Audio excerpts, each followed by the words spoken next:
In Widdershins by Oliver Onions, we are transported into a world where the ordinary twists into the extraordinary. This classic tale, first published in 1911, delves into the eerie and unsettling, blending elements of horror and mystery. As we embark on this journey, prepare to encounter a narrative rich with suspense and supernatural intrigue. The story's atmospheric setting and gripping plot promise to captivate your imagination and leave you pondering the uncanny long after the last page. The Beckoning Fair One. Chapter 1. The 3 or 4 to let boards had stood within the low paling as long as the inhabitants of the little triangular square could remember, and if they had ever been vertical, it was a very long time ago. They now overhung the palings each at its own angle, and resembled nothing so much as a row of wooden choppers, ever in the act of falling upon some passer-by, yet never cutting off a tenant for the old house from the stream of his fellows. Not that there was ever any great stream through the square.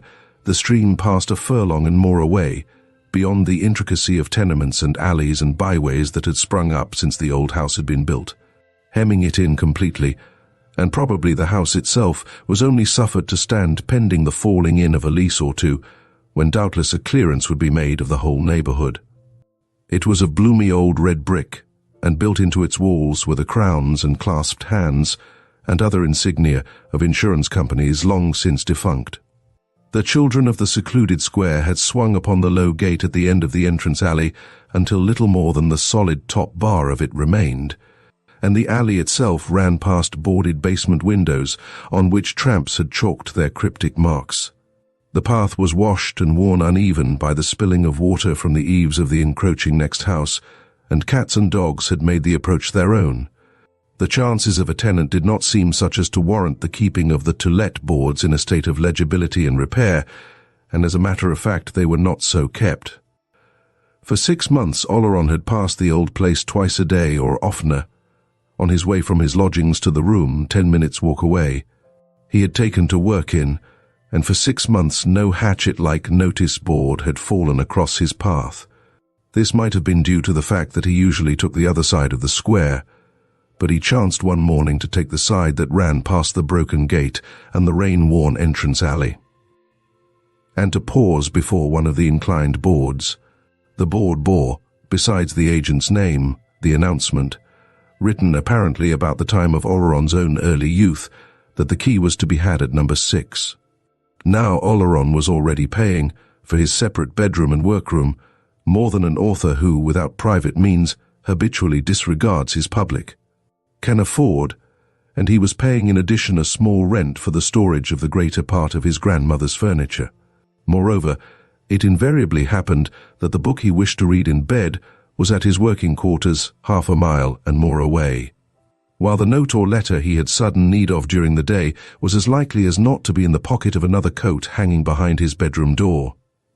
And there were other inconveniences in having a divided domicile. Therefore Oleron, brought suddenly up by the hatchet-like notice board, looked first down through some scanty privet bushes at the boarded basement windows, then up at the blank and grimy windows of the first floor, and so up to the second floor and the flat stone coping of the leads. He stood for a minute, thumbing his lean and shaven jaw. Then, with another glance at the board, he walked slowly across the square to number 6. He knocked, and waited for 2 or 3 minutes, but although the door stood open, received no answer. He was knocking again when a long-nosed man in shirt-sleeves appeared. "I was asking a blessing on our food," he said in severe explanation. Oleron asked if he might have the key of the old house, and the long-nosed man withdrew again. Oleron waited for another 5 minutes on the step.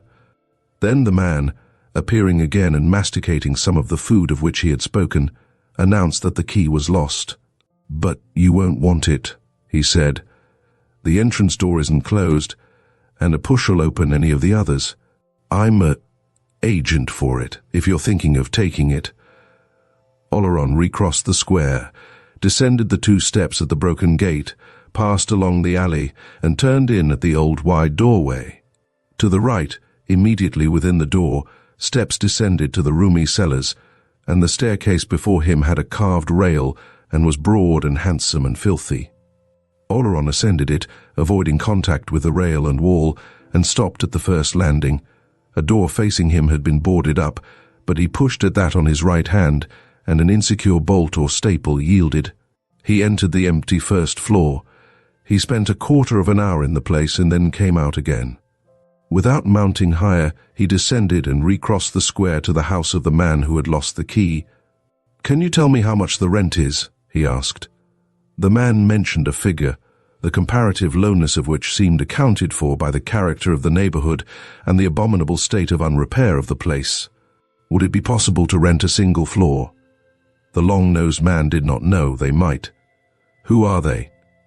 The man gave Oleron the name of a firm of lawyers in Lincoln's Inn. "You might mention my name, Barrett," he added. Pressure of work prevented Oleron from going down to Lincoln's Inn that afternoon, but he went on the morrow, and was instantly offered the whole house as a purchase for £50 down, the remainder of the purchase money to remain on mortgage.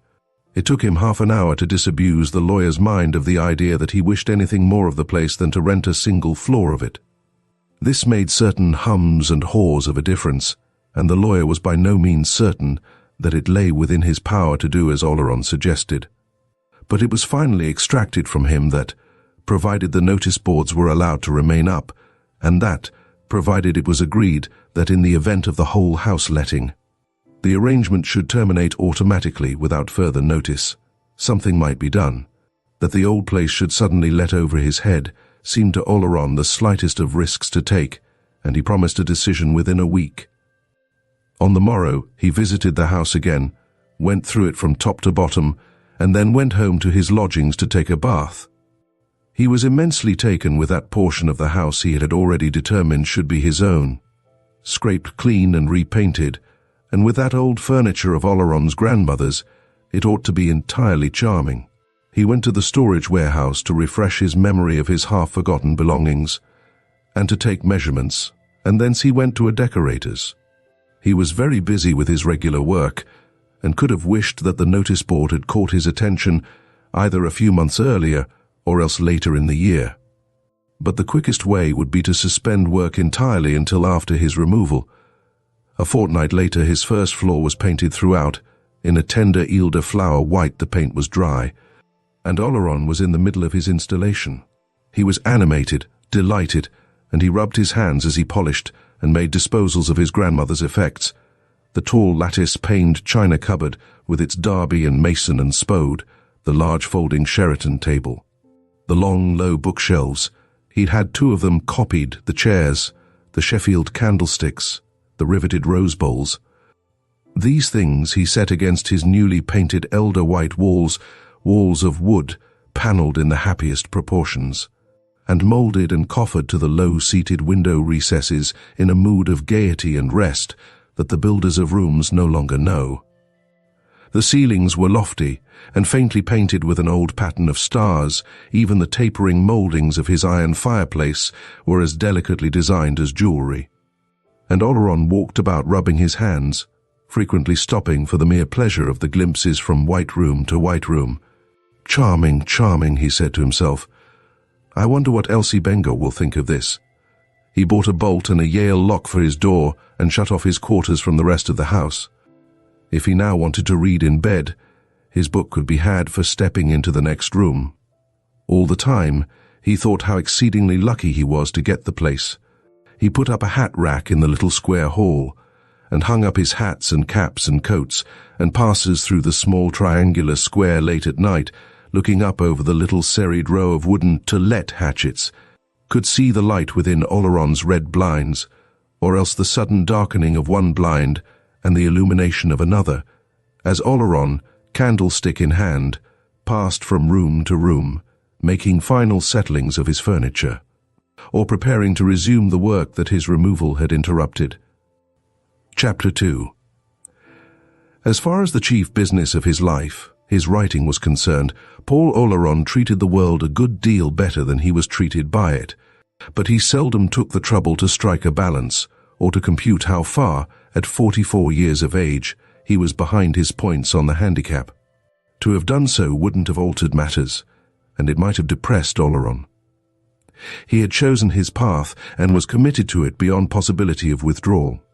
Perhaps he had chosen it in the days when he had been easily swayed by something a little disinterested, a little generous, a little noble, and had he ever thought of questioning himself, he would still have held to it that a life without nobility and generosity and disinterestedness was no life for him.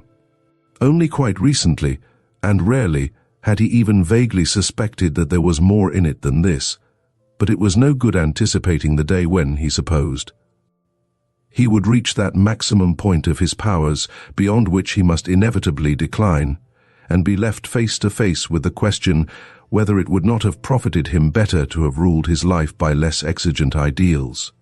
In the meantime, his removal into the old house, with the insurance marks built into its brick, merely interrupted Romilly Bishop at the 15th chapter, as this tall man with the lean, ascetic face moved about his new abode, arranging, changing, altering, hardly yet into his working stride again. He gave the impression of almost spinster-like precision and nicety. For 20 years past, in a score of lodgings, garrets, flats and rooms furnished and unfurnished, he had been accustomed to do many things for himself, and he had discovered that it saves time and temper to be methodical. He had arranged with the wife of the long-nosed Barrett, a stout Welshwoman with a falsetto voice, the Merionethshire accent of which long residence in London had not perceptibly modified, to come across the square each morning to prepare his breakfast, and also to turn the place out on Saturday mornings. And for the rest, he even welcomed a little housework as a relaxation from the strain of writing.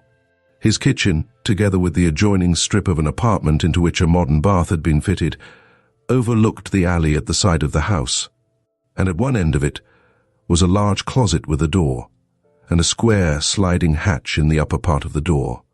This had been a powder closet, and through the hatch the elaborately dressed head had been thrust to receive the click and puff of the powder pistol. Oleron puzzled a little over this closet. Then, as its use occurred to him, he smiled faintly, a little moved, he knew not by what. He would have to put it to a very different purpose from its original one. It would probably have to serve as his larder. It was in this closet that he made a discovery.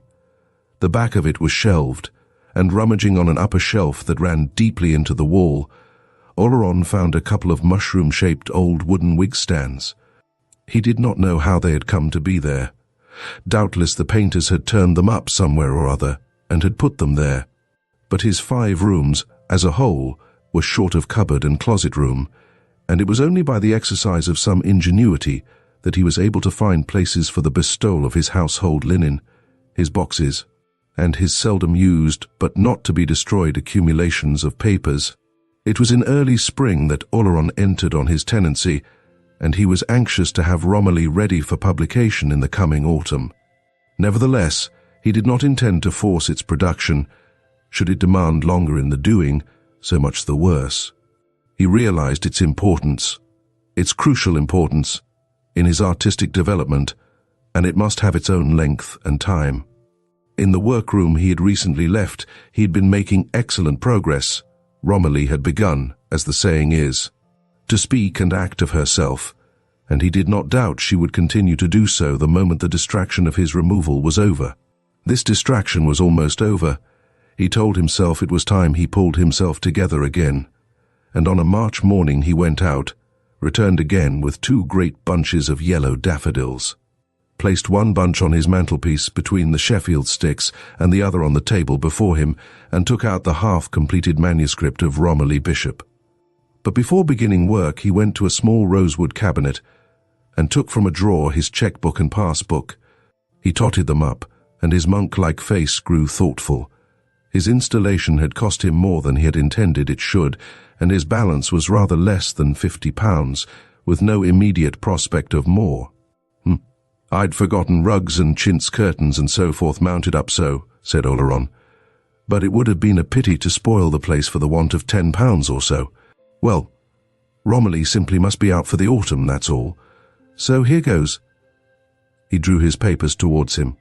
But he worked badly, or, rather, he did not work at all. The square outside had its own noises, frequent and new, and Oleron could only hope that he would speedily become accustomed to these. First came hawkers with their carts and cries. At midday the children, returning from school, trooped into the square and swung on Oleron's gate. And when the children had departed again for afternoon school, an itinerant musician with a mandolin posted himself beneath Oleron's window and began to strum. This was a not unpleasant distraction, and Oleron, pushing up his window, threw the man a penny. Then he returned to his table again. But it was no good. He came to himself at long intervals to find that he had been looking about his room and wondering how it had formerly been furnished, whether a settee in buttercup or petunia satin had stood under the farther window, whether from the center moulding of the light lofty ceiling had depended a glimmering crystal chandelier, or where the tambour frame or the picket table had stood. No, it was no good. He had far better be frankly doing nothing than getting fruitlessly tired, and he decided that he would take a walk, but, chancing to sit down for a moment, dozed in his chair instead. This won't do, he yawned when he awoke at 4:30 in the afternoon. I must do better than this tomorrow. And he felt so deliciously lazy that for some minutes he even contemplated the breach of an appointment he had for the evening. The next morning he sat down to work without even permitting himself to answer one of his 3 letters, 2 of them tradesmen's accounts, the third a note from Miss Bengough, forwarded from his old address. It was a jolly day of white and blue, with a gay noisy wind and a subtle turn in the color of growing things. And over again, once or twice a minute, his room became suddenly light and then subdued again, as the shining white clouds rolled northeastwards over the square. The soft, fitful illumination was reflected in the polished surface of the table and even in the foot-worn old floor, and the morning noises had begun again. Oleron made a pattern of dots on the paper before him, and then broke off to move the jar of daffodils exactly opposite the center of a creamy panel. Then he wrote a sentence that ran continuously for a couple of lines, after which it broke on into notes and jottings. For a time he succeeded in persuading himself that in making these memoranda he was really working. Then he rose and began to pace his room. As he did so, he was struck by an idea. It was that the place might possibly be a little better for more positive color. It was perhaps a thought too pale, mild, and sweet as a kind old face, but a little devitalized, even wan. Yes, decidedly it would bear a robuster note, more and richer flowers, and possibly some warm and gay stuff for cushions for the window seats.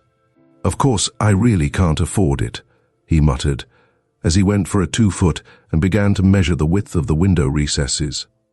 In stooping to measure a recess, his attitude suddenly changed to one of interest and attention. Presently he rose again, rubbing his hands with gentle glee. Oh, he said. These look to me very much like window boxes nailed up. We must look into this. Yes, those are boxes, or I'm. Oh, this is an adventure. On that wall of his sitting room there were 2 windows. The third was in another corner, and beyond the open bedroom door on the same wall was another. The seats of all had been painted, repainted, and painted again, and Oleron's investigating finger had barely detected the old nailheads beneath the paint. Under the ledge over which he stooped an old keyhole also had been puttied up. Oleron took out his penknife. He worked carefully for 5 minutes and then went into the kitchen for a hammer and chisel. Driving the chisel cautiously under the seat, he started the whole lid slightly. Again, using the penknife, he cut along the hinged edge and outward along the ends, and then he fetched a wedge and a wooden mallet. Now for our little mystery, he said. The sound of the mallet on the wedge seemed, in that sweet and pale apartment, somehow a little brutal, nay, even shocking. The paneling rang and rattled and vibrated to the blows like a sounding board. The whole house seemed to echo. From the roomy cellarage to the garrets above, a flock of echoes seemed to awake.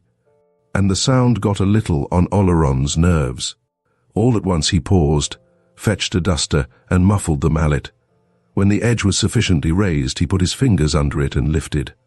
The paint flaked and starred a little, the rusty old nails squeaked and grunted, and the lid came up, laying open the box beneath. Oleron looked into it. Save for a couple of inches of scurf and mould and old cobwebs, It was empty. "No treasure there," said Oleron, a little amused that he should have fancied there might have been. "Romilly will still have to be out by the autumn. Let's have a look at the others." He turned to the second window. The raising of the two remaining seats occupied him until well into the afternoon. That of the bedroom, like the first, was empty, but from the second seat of his sitting room he drew out something yielding and folded and furred over an inch thick with dust. He carried the object into the kitchen, and having swept it over a bucket, took a duster to it. It was some sort of a large bag, of an ancient frieze-like material, and when unfolded, it occupied the greater part of the small kitchen floor. In shape it was a very irregular, triangle, and it had a couple of wide flaps, with the remains of straps and buckles. The patch that had been uppermost in the folding was of a faded yellowish brown, but the rest of it was of shades of crimson that varied according to the exposure of the parts of it. "Now, whatever can that have been?" Oleron mused as he stood surveying it. "I give it up. Whatever it is, it's settled my work for today. I'm afraid." He folded the object up carelessly and thrust it into a corner of the kitchen. Then, taking pans and brushes and an old knife, he returned to the sitting room and began to scrape and to wash and to line with paper his newly discovered receptacles. When he had finished, he put his spare boots and books and papers into them, and he closed the lids again, amused with his little adventure, but also a little anxious for the hour to come, when he should settle fairly down to his work again. Chapter 3. It piqued Oleron a little that his friend, Miss Benga, should dismiss with a glance the place he himself had found so singularly winning. Indeed, she scarcely lifted her eyes to it. But then she had always been more or less like that, a little indifferent to the graces of life, careless of appearances, and perhaps a shade more herself when she ate biscuits from a paper bag than when she dined with greater observance of the convenances. She was an unattached journalist of 34, large, showy, fair as butter, pink as a dog rose, reminding one of a florist's picked specimen bloom, and given to sudden and ample movements, and moist and explosive utterances. She pulled a better living out of the pool, as she expressed it, than Oleron did, and by cunningly disguised puffs of drapers and haberdashers, she pulled also the greater part of her very varied wardrobe. She left small whirlwinds of air behind her when she moved, in which her veils and scarves fluttered and spun. Oleron heard the flurry of her skirts on his staircase, and her single loud knock at his door when he had been a month in his new abode. Her garments brought in the outer air, and she flung a bundle of ladies' journals down on a chair. "Don't knock off for me," she said across a mouthful of large-headed hat-pins as she removed her hat and veil. "I didn't know whether you were straight yet, so I've brought some sandwiches for lunch. You've got coffee, I suppose? No, don't get up, I'll find the kitchen." "Oh, that's all right, I'll clear these things away." "To tell the truth, I'm rather glad to be interrupted," said Oleron. He gathered his work together and put it away. She was already in the kitchen. He heard the running of water into the kettle. He joined her, and 10 minutes later followed her back to the sitting room with the coffee and sandwiches on a tray. They sat down, with the tray on a small table between them. "Well, what do you think of the new place?" Oleron asked as she poured out coffee. Anybody'd think you were going to get married, Paul." He laughed. "Oh, no. But it's an improvement on some of them, isn't it?" "Is it?" "I suppose it is, I don't know. I liked the last place, in spite of the black ceiling and no water tap." How's Oleron thumbed his chin. I'm rather ashamed to tell you. The fact is, I've not got on very well with it. But it will be all right on the night, as you used to say." "Stuck." "Rather stuck. Got any of it you care to read to me?" Oleron had long been in the habit of reading portions of his work to Miss Benga occasionally. Her comments were always quick and practical, sometimes directly useful, sometimes indirectly suggestive. She, in return for his confidence, always kept all mention of her own work sedulously from him. His, she said, was real work, hers merely filled space, not always even grammatically.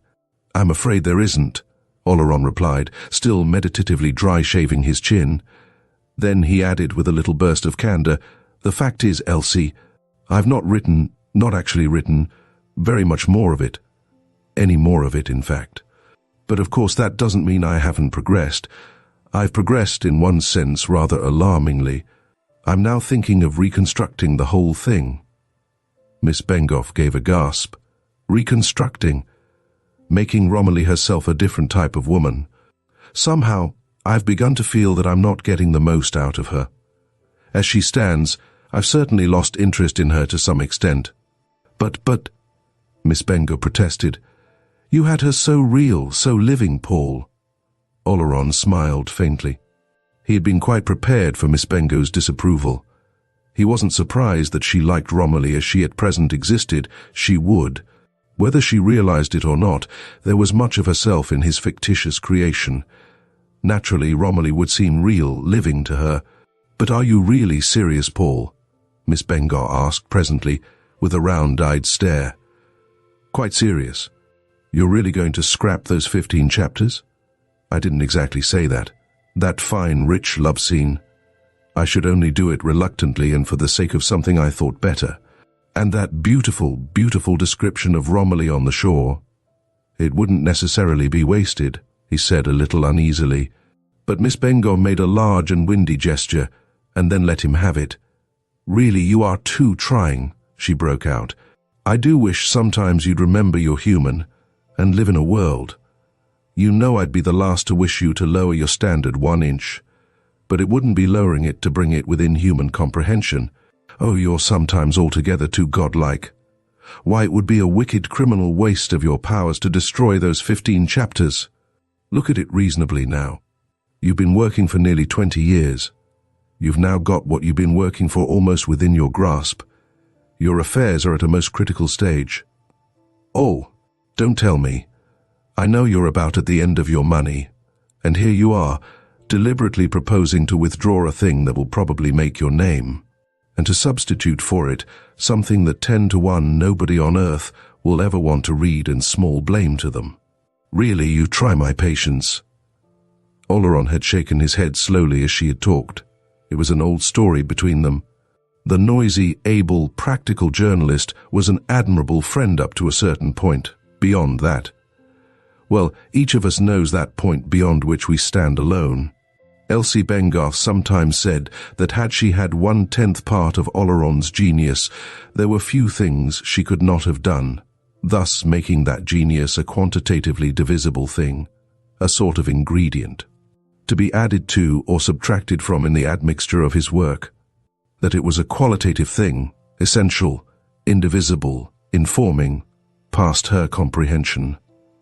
Their spirits parted company at that point. Oleron knew it. She did not appear to know it. Yes, he said a little wearily by and by. "Practically you're quite right, entirely right, and I haven't a word to say. If I could only turn Romilly over to you, you'd make an enormous success of her. But that can't be, and I, for my part, am seriously doubting whether she's worth my while. You know what that means." "What does it mean?" she demanded bluntly. "Well," he said, smiling wanly, "what does it mean when you're convinced a thing isn't worth doing? You simply don't do it." Miss Bengough's eyes swept the ceiling for assistance against this impossible man. "What utter rubbish!" she broke out at last. "Why, when I saw you last, you were simply oozing Romilly. You were turning her off at the rate of 4 chapters a week. If you hadn't moved, you'd have had her 3 parts done by now. What on earth possessed you to move right in the middle of your most important work?" Oleron tried to put her off with a recital of inconveniences, but she wouldn't have it. Perhaps in her heart, she partly suspected the reason. He was simply mortally weary of the narrow circumstances of his life. He'd had 20 years of it, 20 years of garrets and roof chambers and dingy flats and shabby lodgings, and he was tired of dinginess and shabbiness. The reward was as far off as ever, or if it was not, he no longer cared as once he would have cared to put out his hand and take it. It is all very well to tell a man who is at the point of exhaustion that only another effort is required of him. If he cannot make it, he is as far off as ever. Anyway, Oleron summed up, "I'm happier here than I've been for a long time. That's some sort of a justification. And doing no work," said Miss Benga pointedly. At that, a trifling petulance that had been gathering in Oleron came to a head. "And why should I do nothing but work?" he demanded. "How much happier am I for it? I don't say I don't love my work when it's done, but I hate doing it. Sometimes it's an intolerable burden that I simply long to be rid of. Once in many weeks it has one moment of glow and thrill for me. I remember the days when it was all glow and thrill, and now I'm 44, and it's becoming drudgery. Nobody wants it. I'm ceasing to want it myself, and if any ordinary sensible man were to ask me whether I didn't think I was a fool to go on, I think I should agree that I was." Miss Bengo's comely pink face was serious. "But you knew all that many, many years ago, Paul, and still you chose it," she said in a low voice. "Well, and how should I have known?" he demanded. "I didn't know, I was told so. My heart, if you like, told me so, and I thought I knew. Youth always thinks it knows. Then one day it discovers that it is nearly 50. 44, Paul, 44 then. And it finds that the glamour isn't in front, but behind. Yes, I knew and chose, if that's knowing and choosing. But it's a costly choice we're called on to make when we're young."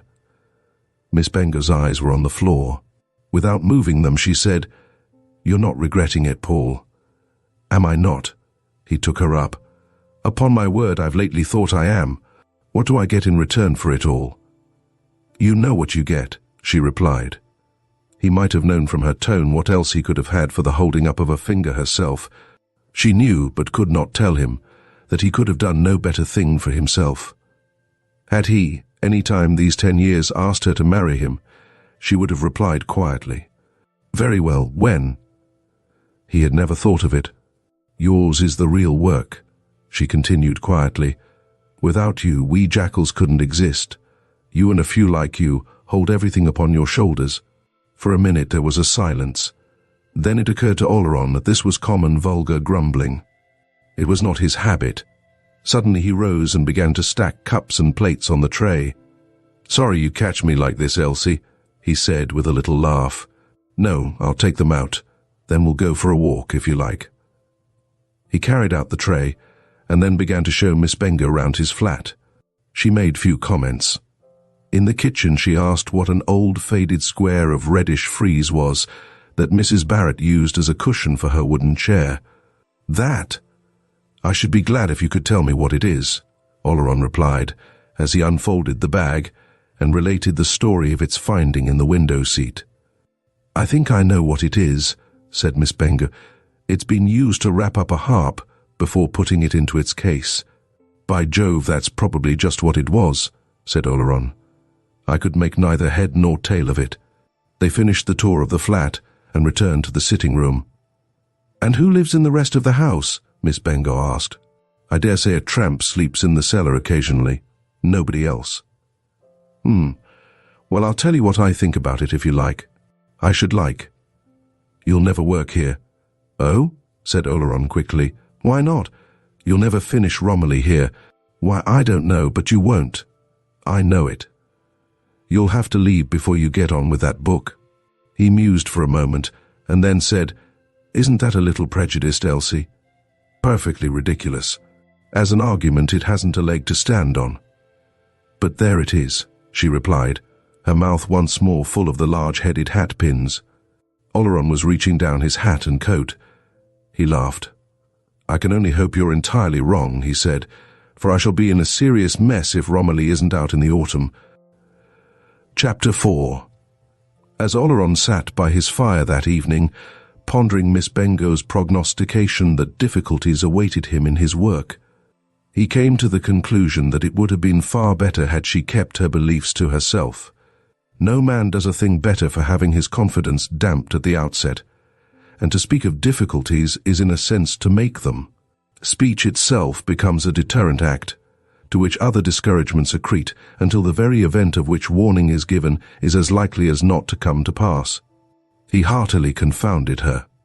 An influence hostile to the completion of Romilly had been born, and in some illogical, dogmatic way women seem to have, she had attached this antagonistic influence to his new abode. Was ever anything so absurd? "You'll never finish Romilly here." "Why not?" Was this her idea of the luxury that saps the springs of action and brings a man down to indolence and dropping out of the race? The place was well enough. It was entirely charming, for that matter, but it was not so demoralizing as all that. No, Elsie had missed the mark that time. He moved his chair to look round the room that smiled, positively smiled, in the firelight. He too smiled, as if pity was to be entertained for a maligned apartment. Even that slight lack of robust colour he had remarked was not noticeable in the soft glow.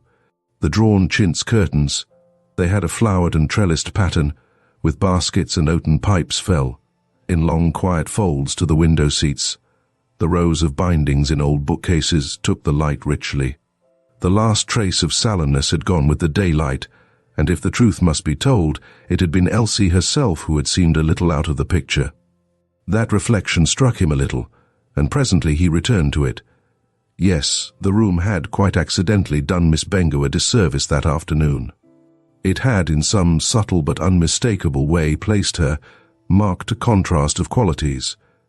Assuming for the sake of argument, the slightly ridiculous proposition that the room in which Oleron sat was characterized by a certain sparsity and lack of vigor, so much the worse for Miss Bengough, she certainly erred on the side of redundancy and general muchness. And if one must contrast abstract qualities, Oleron inclined to the austere in taste. Yes, here Oleron had made a distinct discovery. He wondered he had not made it before. He pictured Miss Bengough again as she had appeared that afternoon, large, showy, moistly pink, with that quality of the prize bloom exuding, as it were, from her, and instantly she suffered in his thought. He even recognized now that he had noticed something odd at the time, and that unconsciously his attitude, even while she had been there, had been one of criticism. The mechanism of her was a little obvious. Her melting humidity was the result of analyzable processes, and behind her there had seemed to lurk some dim shape emblematic of mortality. He had never, during the 10 years of their intimacy, dreamed for a moment of asking her to marry him. Nonetheless, he now felt for the first time a thankfulness that he had not done so. Then, suddenly and swiftly, his face flamed that he should be thinking thus of his friend. What? Elsie Bengough, with whom he had spent weeks and weeks of afternoons, she, the good chum, on whose help he would have counted had all the rest of the world failed him, she, whose loyalty to him would not, he knew, swerve as long as there was breath in her. Elsie to be even in thought dissected thus. He was an ingrate and a cad. Had she been there in that moment, he would have abased himself before her. For 10 minutes and more he sat, still gazing into the fire, with that humiliating red fading slowly from his cheeks. All was still within and without, save for a tiny musical tinkling that came from his kitchen, the dripping of water from an imperfectly turned-off tap into the vessel beneath it. Mechanically he began to beat with his finger to the faintly heard falling of the drops. The tiny regular movement seemed to hasten that shameful withdrawal from his face. He grew cool once more, and when he resumed his meditation, he was all unconscious that he took it up again at the same point. It was not only her florid superfluity of build that he had approached in the attitude of criticism. He was conscious also of the wide differences between her mind and his own. He felt no thankfulness that up to a certain point their natures had ever run companionably side by side. He was now full of questions beyond that point. Their intellects diverged. There was no denying it, and, looking back, he was inclined to doubt whether there had been any real coincidence. True, he had read his writings to her, and she had appeared to speak comprehendingly and to the point. But what can a man do who, having assumed that another sees as he does, is suddenly brought up sharp by something that falsifies and discredits all that has gone before? He doubted all now. It did for a moment occur to him that the man who demands of a friend more than can be given to him is in danger of losing that friend, but he put the thought aside. Again, he ceased to think, and again moved his finger to the distant dripping of the tap, and now he resumed by and by. If these things were true of Elsie Bengough, they were also true of the creation of which she was the prototype Romilly Bishop.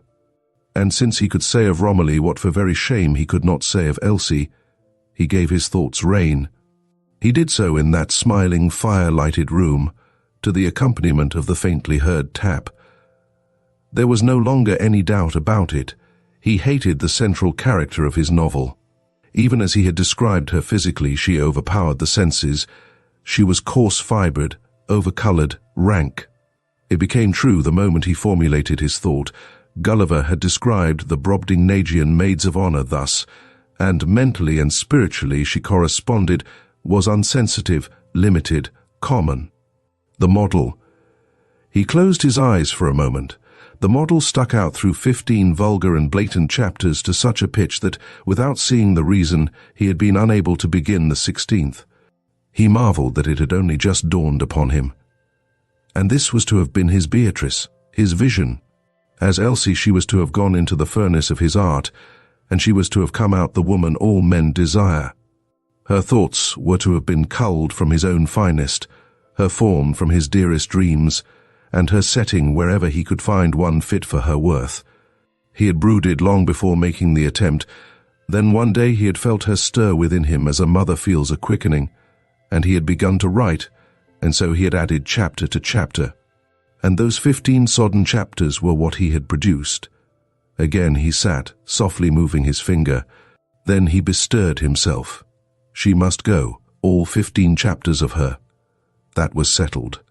For what was to take her place his mind was a blank, but one thing at a time. A man is not excused from taking the wrong course, because the right one is not immediately revealed to him. Better would come, if it was to come, in the meantime. He rose, fetched the 15 chapters, and read them over before he should drop them into the fire. But instead of putting them into the fire, he let them fall from his hand. He became conscious of the dripping of the tap again. It had a tinkling gamut of 4 or 5 notes, on which it rang irregular changes, and it was foolishly sweet and dulcimer-like. In his mind, Oleron could see the gathering of each drop, its little tremble on the lip of the tap, and the tiny percussion of its fall, plink-plunk, minimized almost to inaudibility. Following the lowest note there seemed to be a brief phrase, irregularly repeated, and presently Oleron found himself waiting for the recurrence of this phrase. It was quite pretty, but it did not conduce to wakefulness, and Oleron dozed over his fire. When he awoke again, the fire had burned low, and the flames of the candles were licking the rims of the Sheffield sticks. Sluggishly he rose, yawned, went his nightly round of door locks and window fastenings, and passed into his bedroom. Soon he slept soundly. But a curious little sequel followed on the morrow. Mrs. Barrett usually tapped, not at his door, but at the wooden wall beyond which lay Oleron's bed, and then Oleron rose, put on his dressing gown, and admitted her. He was not conscious that as he did so that morning he hummed an air, but Mrs. Barrett lingered with her hand on the doorknob, and her face a little averted and smiling. "Dar me," her soft falsetto rose. "But that will be a very old tune, Mr. Oleron. I will not have heard it this for 2 years." "What tune?" Oleron asked. "The tune indeed that you was humming, sir." Oleron had his thumb in the flap of a letter. It remained there. "I was humming?" "Sing it, Mrs. Barrett." Mrs. Barrett prutted. "I have no voice for singing, Mr. Oleron. It was Anne Pugh was the singer of our family. But the tune will be very old, and it is called The Beckoning Fair One." "Try to sing it," said Oleron, his thumb still in the envelope, and Mrs. Barrett, with much dimpling and confusion, hummed the air. "They do say it was sung to a harp, Mr. Oleron, and it will be very old," she concluded. "And I was singing that." "Indeed you was. I would not be likely to tell you lies."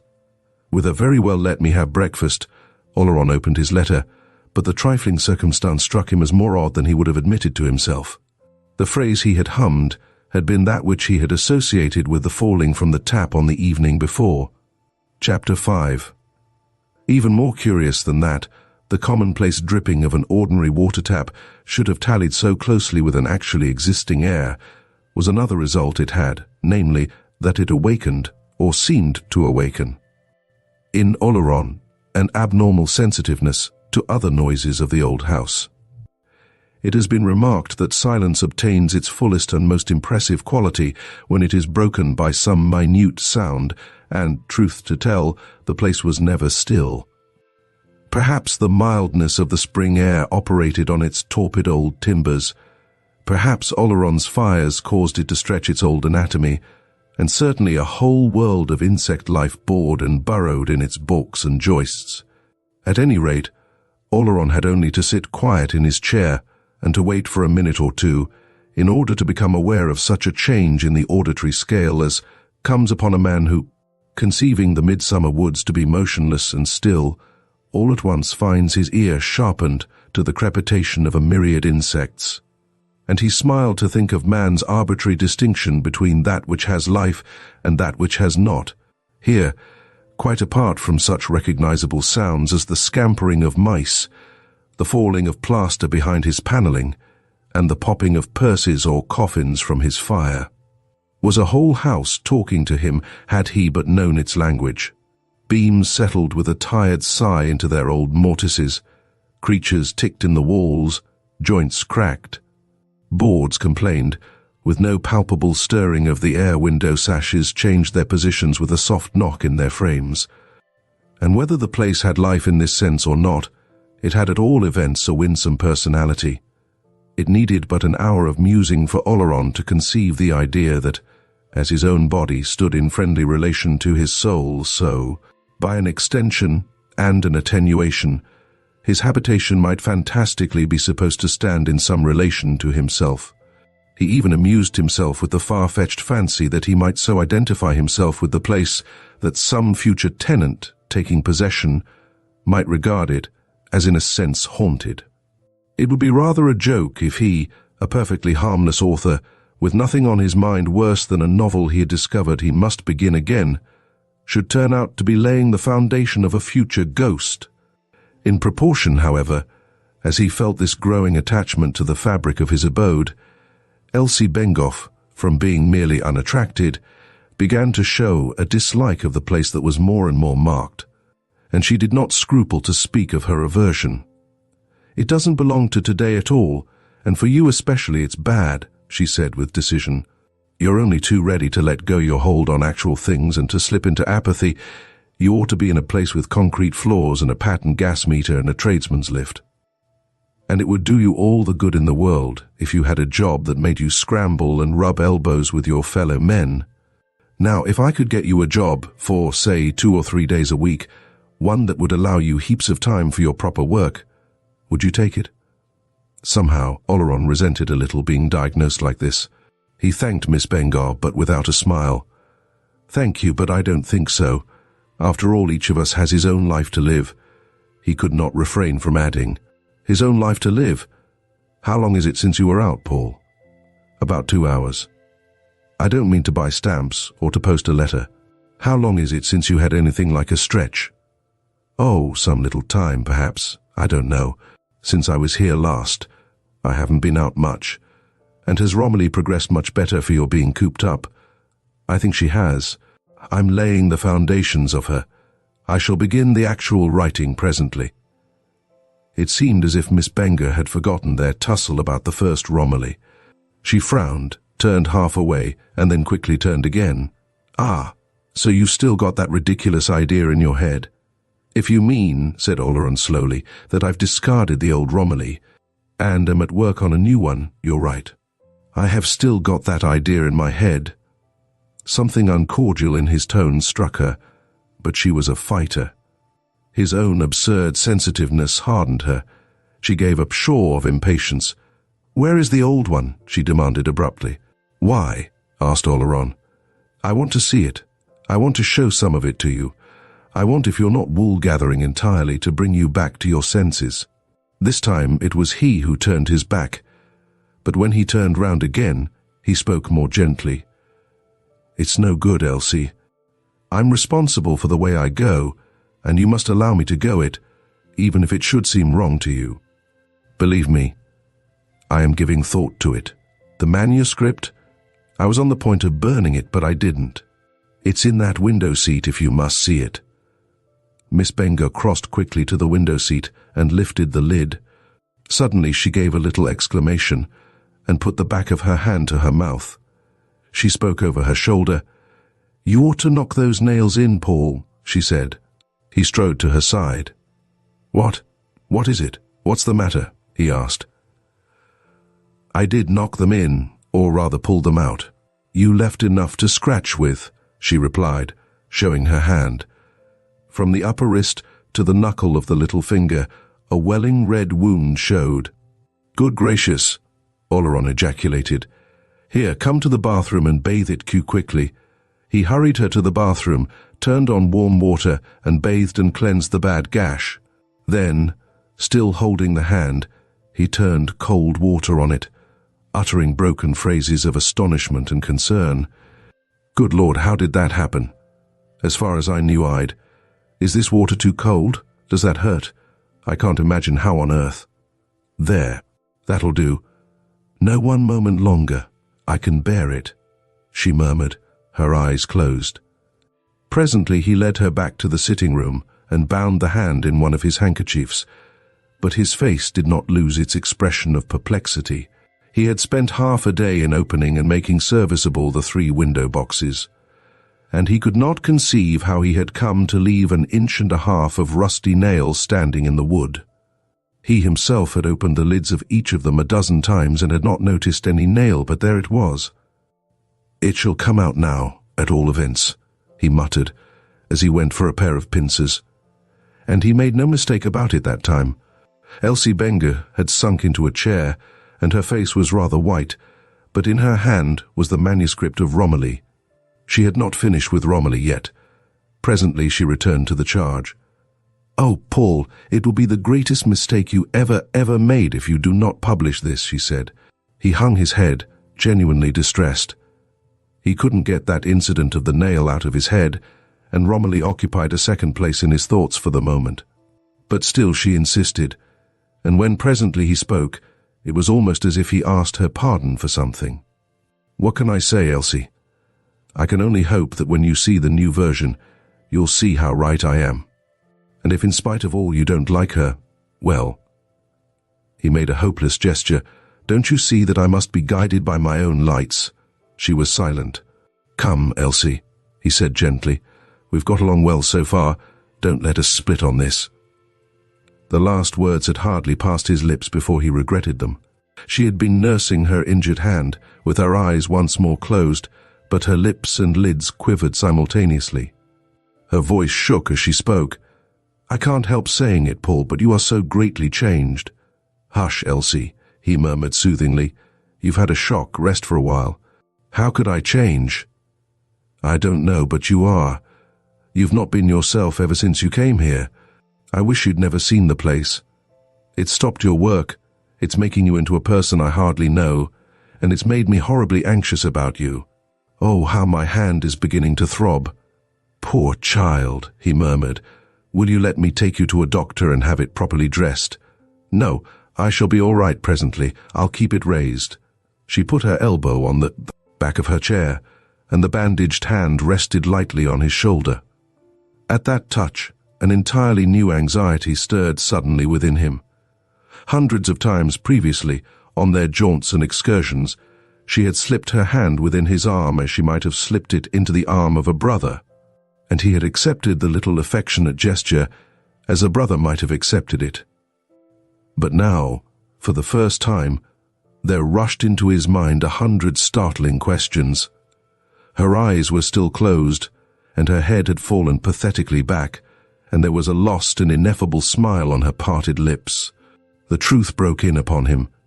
Good God, and he had never divined it. And stranger than all was that, now that he did see that she was lost in love of him, there came to him not sorrow and humility and abasement, but something else that he struggled in vain against, something entirely strange and new, that, had he analyzed it, he would have found to be petulance and irritation and resentment and ungentleness. The sudden selfish prompting mastered him before he was aware. He all but gave it words. What was she doing there at all? Why was she not getting on with her own work? Why was she here interfering with his? Who had given her this guardianship over him that lately she had put forward so assertively, changed? It was she, not himself, who had changed. But by the time she had opened her eyes again, he had overcome his resentment sufficiently to speak gently, albeit with reserve. "I wish you would let me take you to a doctor." She rose. "No, thank you, Paul," she said. "I'll go now. If I need a dressing, I'll get one. Take the other hand, please. Goodbye." He did not attempt to detain her. He walked with her to the foot of the stairs. Halfway along the narrow alley she turned. "It would be a long way to come if you happen not to be in," she said. "I'll send you a postcard the next time." At the gate she turned again. "Leave here, Paul," she said with a mournful look. "Everything's wrong with this house." Then she was gone. Oleron returned to his room. He crossed straight to the window box. He opened the lid and stood long looking at it. Then he closed it again and turned away. "That's rather frightening," he muttered. "It's simply not possible that I should not have removed that nail." Chapter 6. Oleron knew very well what Elsie had meant when she had said that her next visit would be preceded by a postcard. She too had realized that at last he knew, and didn't want her. It gave him a miserable, pitiful pang, therefore, when she came again within a week, knocking at the door unannounced. She spoke from the landing. She did not intend to stay, she said, and he had to press her before she would so much as enter. Her excuse for calling was that she had heard of an inquiry for short stories, that he might be wise to follow up. He thanked her. Then, her business over, she seemed anxious to get away again. Oleron did not seek to detain her. Even he saw through the pretext of the stories, and he accompanied her down the stairs. But Elsie Benger had no luck whatever in that house. A second accident befell her. Halfway down the staircase there was the sharp sound of splintering wood, and she checked a loud cry.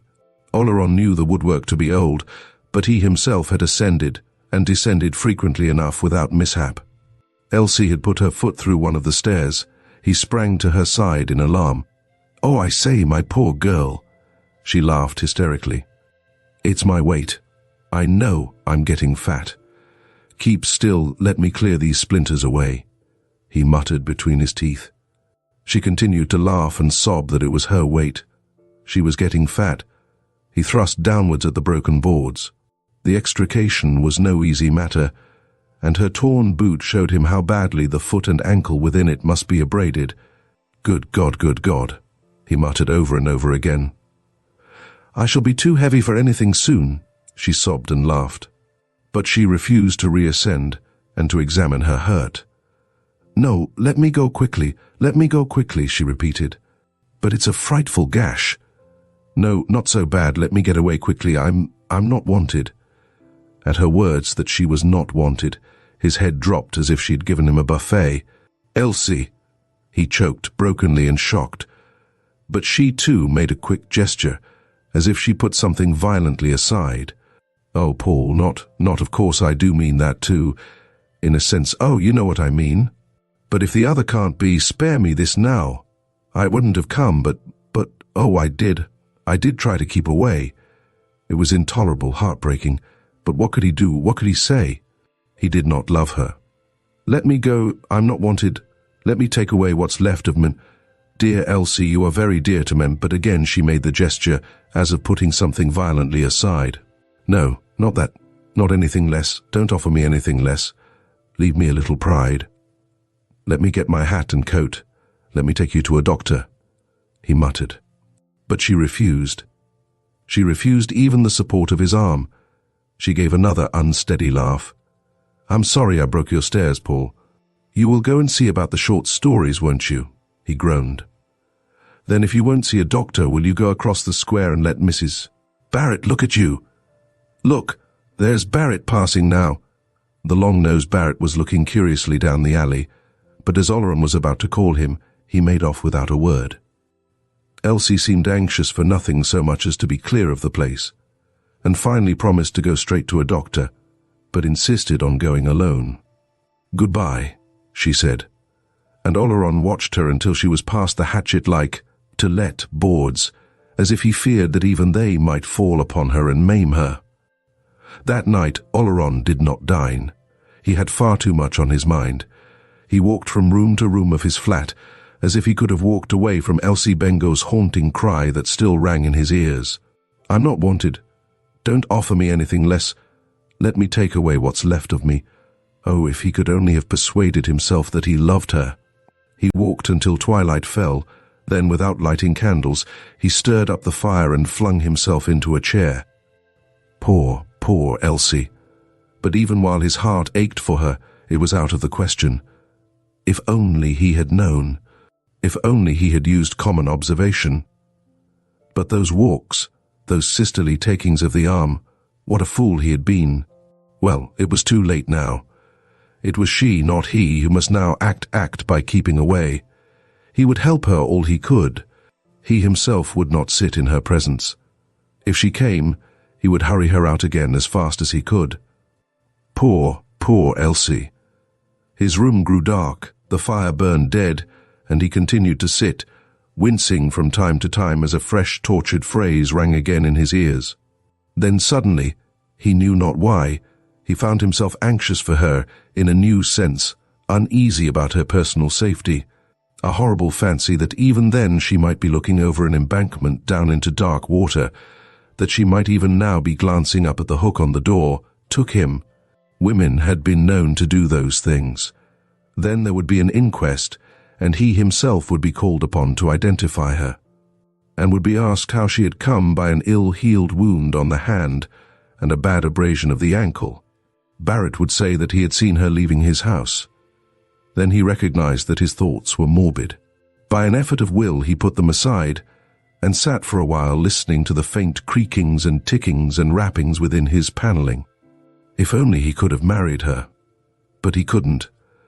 Her face had risen before him again as he had seen it on the stairs, drawn with pain and ugly and swollen with tears. Ugly, yes, positively blubbered. If tears were women's weapons, as they were said to be, such tears were weapons turned against themselves. Suicide again. Then, all at once, he found himself attentively considering her two accidents. Extraordinary they had been, both of them. He could not have left that old nail standing in the wood. Why, he had fetched tools specially from the kitchen, and he was convinced that that step that had broken beneath her weight had been as sound as the others. It was inexplicable. If these things could happen, anything could happen. There was not a beam nor a jam in the place that might not fall without warning, not a plank that might not crash inwards, not a nail that might not become a dagger. The whole place was full of life even now. As he sat there in the dark, he heard its crowds of noises as if the house had been one great microphone. Only half conscious that he did so, he had been sitting for some time identifying these noises, attributing to each crack or creak or knock its material cause. But there was one noise which, again not fully conscious of the omission, he had not sought to account for. It had last come some minutes ago. It came again now. A sort of soft, sweeping rustle that seemed to hold an almost inaudibly minute crackling. For half a minute or so it had Oleron's attention. Then his heavy thoughts were of Elsie Bengo again. He was nearer to loving her in that moment than he had ever been. He thought how to some men their loved ones were, but the dearer for those poor mortal blemishes that tell us we are but sojourners on earth, with a common fate not far distant that makes it hardly worthwhile to do anything but love for the time remaining. Strangling sobs, blearing tears, bodies buffeted by sickness, hearts and mind callous and hard with the rubs of the world. How little love there would be were these things a barrier to love. In that sense he did love Elsie Bengo. What her happiness had never moved in him, her sorrow almost awoke. Suddenly his meditation went. His ear had once more become conscious of that soft and repeated noise, the long sweep with the almost inaudible crackle in it. Again and again it came, with a curious insistence and urgency. It quickened a little as he became increasingly attentive. It seemed to Oleron that it grew louder. All at once he started bolt upright in his chair, tense and listening.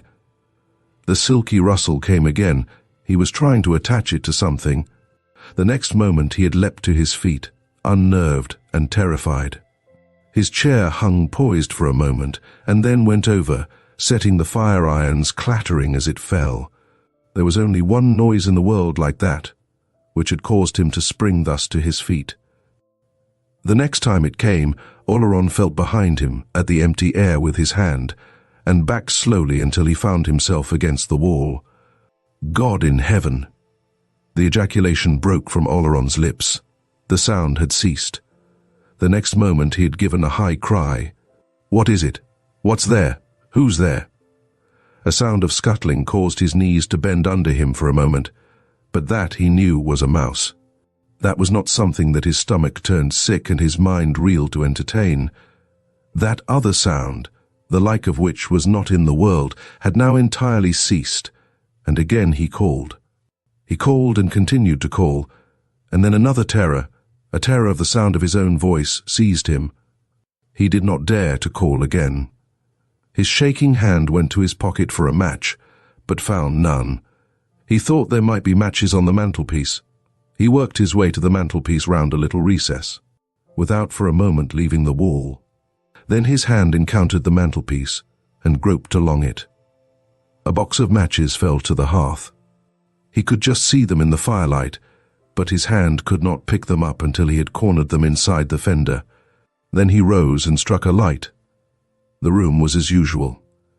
He struck a second match. A candle stood on the table. He lighted it, and the flame sank for a moment, and then burned up clear.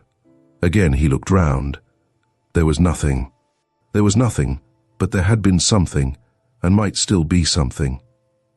Formerly, Oleron had smiled at the fantastic thought that, by a merging and interplay of identities between himself and his beautiful room, he might be preparing a ghost for the future. It had not occurred to him that there might have been a similar merging and coalescence in the past. Yet with this staggering impossibility, he was now face to face. Something did persist in the house. It had a tenant other than himself. And that tenant, whatsoever or whosoever, had appalled Oleron's soul by producing the sound of a woman brushing her hair. Chapter 7. Without quite knowing how he came to be there, Oleron found himself striding over the loose board he had temporarily placed on the step broken by Miss Benger. He was hatless and descending the stairs. Not until later did there return to him a hazy memory that he had left the candle burning on the table, had opened the door no wider than was necessary to allow the passage of his body, and had sidled out, closing the door softly behind him. At the foot of the stairs another shock awaited him. Something dashed with a flurry up from the disused cellars and disappeared out of the door. It was only a cat, but Oleron gave a childish sob. He passed out of the gate and stood for a moment under the "to let" boards, plucking foolishly at his lip and looking up at the glimmer of light behind one of his red blinds.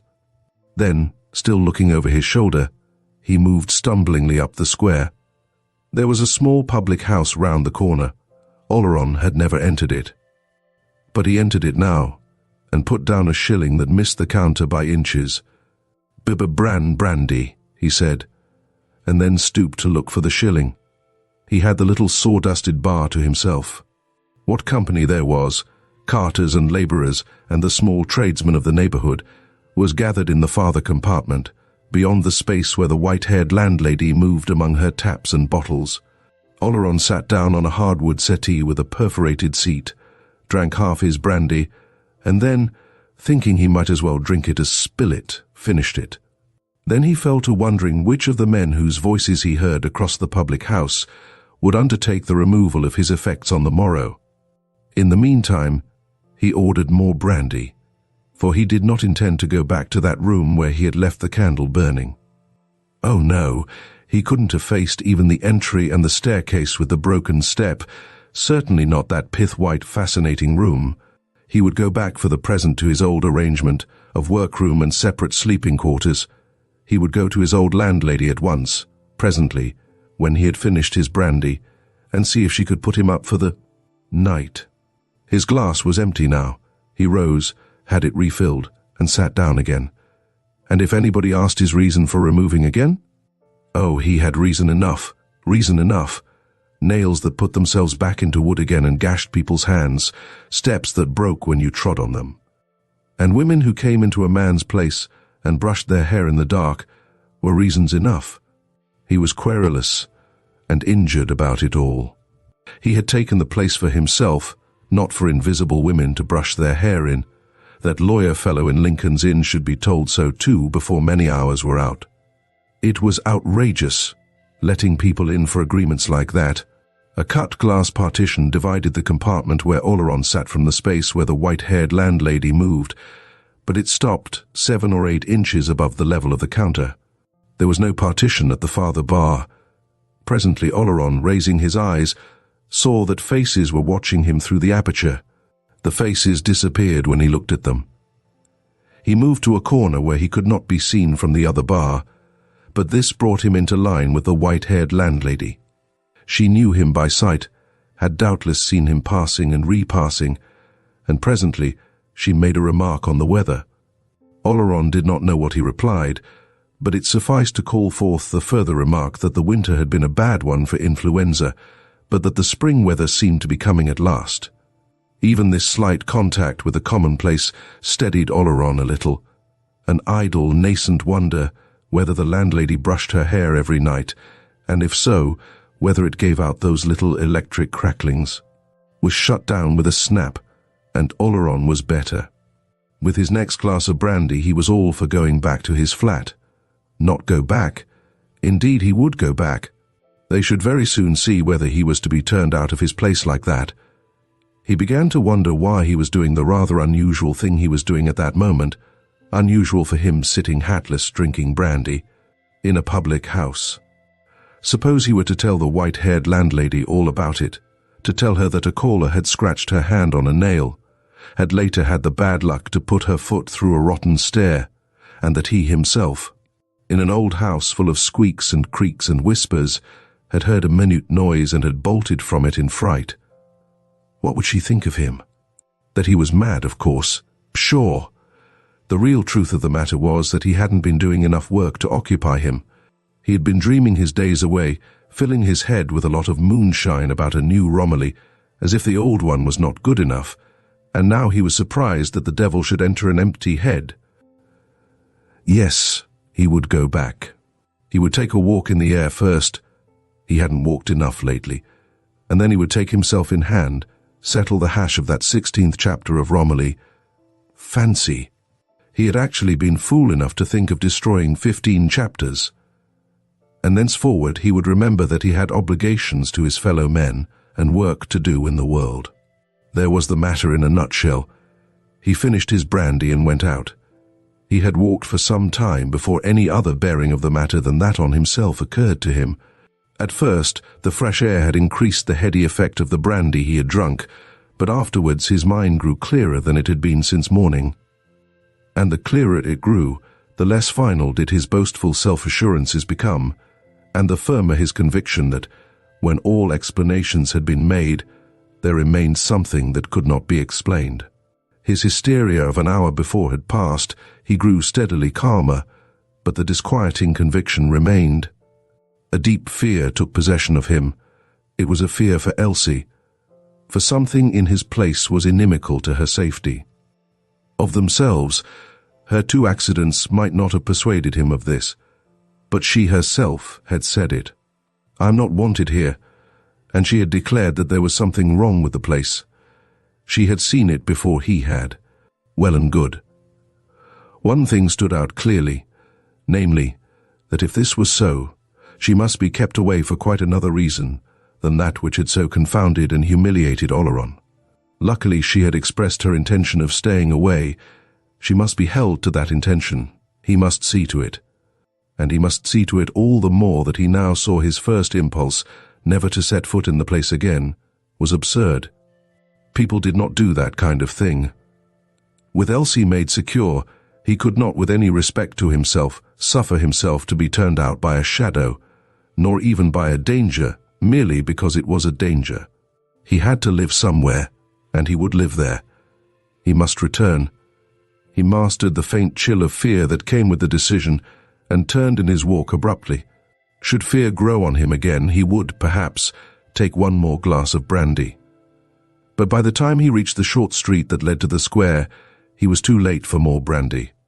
The little public house was still lighted, but closed, and 1 or 2 men were standing talking on the curb.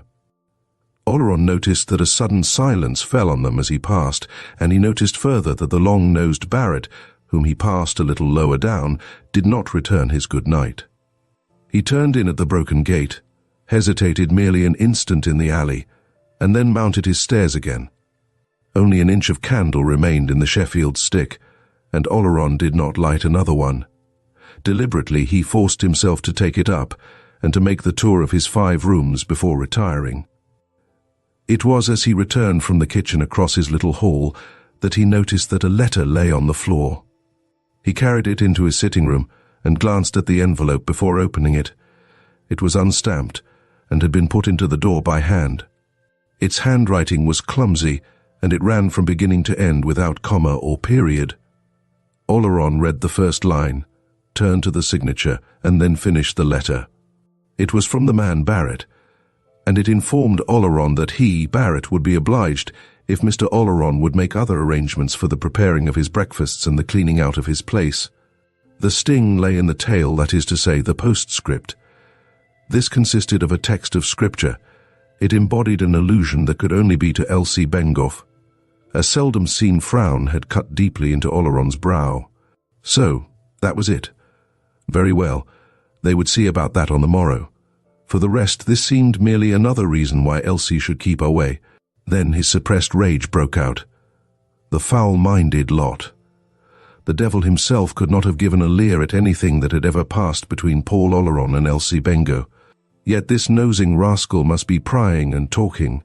Oleron crumpled the paper up, held it in the candle flame, and then ground the ashes under his heel.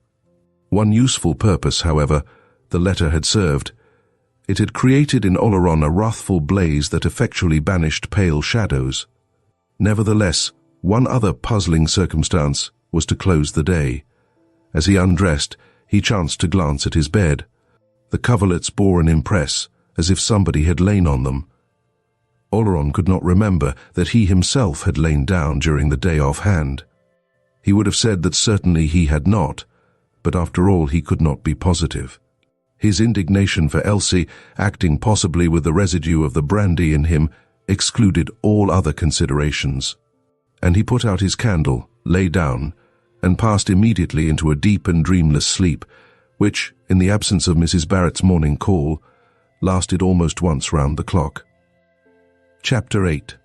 To the man who pays heed to that voice within him which warns him that twilight and danger are settling over his soul, terror is apt to appear an absolute thing, against which his heart must be safeguarded in a twink, unless there is to take place an alteration in the whole range and scale of his nature.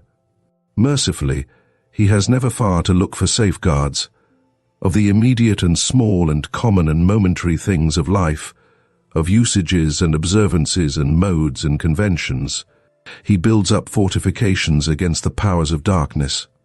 He is even content that not terror only, but joy also, should for working purposes be placed in the category of the absolute things. And the last treason he will commit will be that breaking down of terms and limits that strikes, not at one man, but at the welfare of the souls of all. In his own person, Oleron began to commit this treason. He began to commit it by admitting the inexplicable and horrible to an increasing familiarity. He did it insensibly, unconsciously, by a neglect of the things that he now regarded it as an impertinence in Elsie Bengough to have prescribed. 2 months before, the words "a haunted house," applied to his lovely bemusing dwelling, would have chilled his marrow. Now, his scale of sensation becoming depressed, he could ask haunted by what, and remain unconscious that horror, when it can be proved to be relative, by so much loses its proper quality. He was setting aside the landmarks. Mists and confusion had begun to enwrap him, and he was conscious of nothing so much as of a voracious inquisitiveness. He wanted to know, he was resolved to know. Nothing but the knowledge would satisfy him, and craftily he cast about for means whereby he might attain it. He might have spared his craft. The matter was the easiest imaginable, as in time past he had known in his writing. moments when his thoughts had seemed to rise of themselves and to embody themselves in words not to be altered afterwards. So now the questions he put himself seemed to be answered even in the moment of their asking. There was exhilaration in the swift, easy processes. He had known no such joy in his own power since the days when his writing had been a daily freshness and a delight to him. It was almost as if the course he must pursue was being dictated to him. And the first thing he must do, of course, was to define the problem. He defined it in terms of mathematics.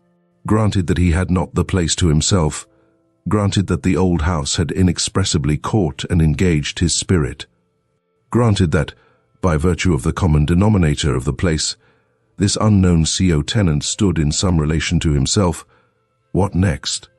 Clearly the nature of the other numerator must be ascertained. And how? Ordinarily this would not have seemed simple, but to Oleron it was now pellucidly clear. The key, of course, lay in his half-written novel, or rather, in both Romilly's, the old, and the proposed new one. A little while before Oleron would have thought himself mad to have embraced such an opinion. Now he accepted the dizzying hypothesis without a quiver. He began to examine the first and second Romillys. From the moment of his doing so, the thing advanced by leaps and bounds. Swiftly he reviewed the history of the Romilly of the 15 chapters. He remembered clearly now that he had found her insufficient on the very first morning on which he had sat down to work in his new place. Other instances of his aversion leaped up to confirm his obscure investigation. There had come the night when he had hardly forborne to throw the whole thing into the fire, and the next morning he had begun the planning of the new Romilly.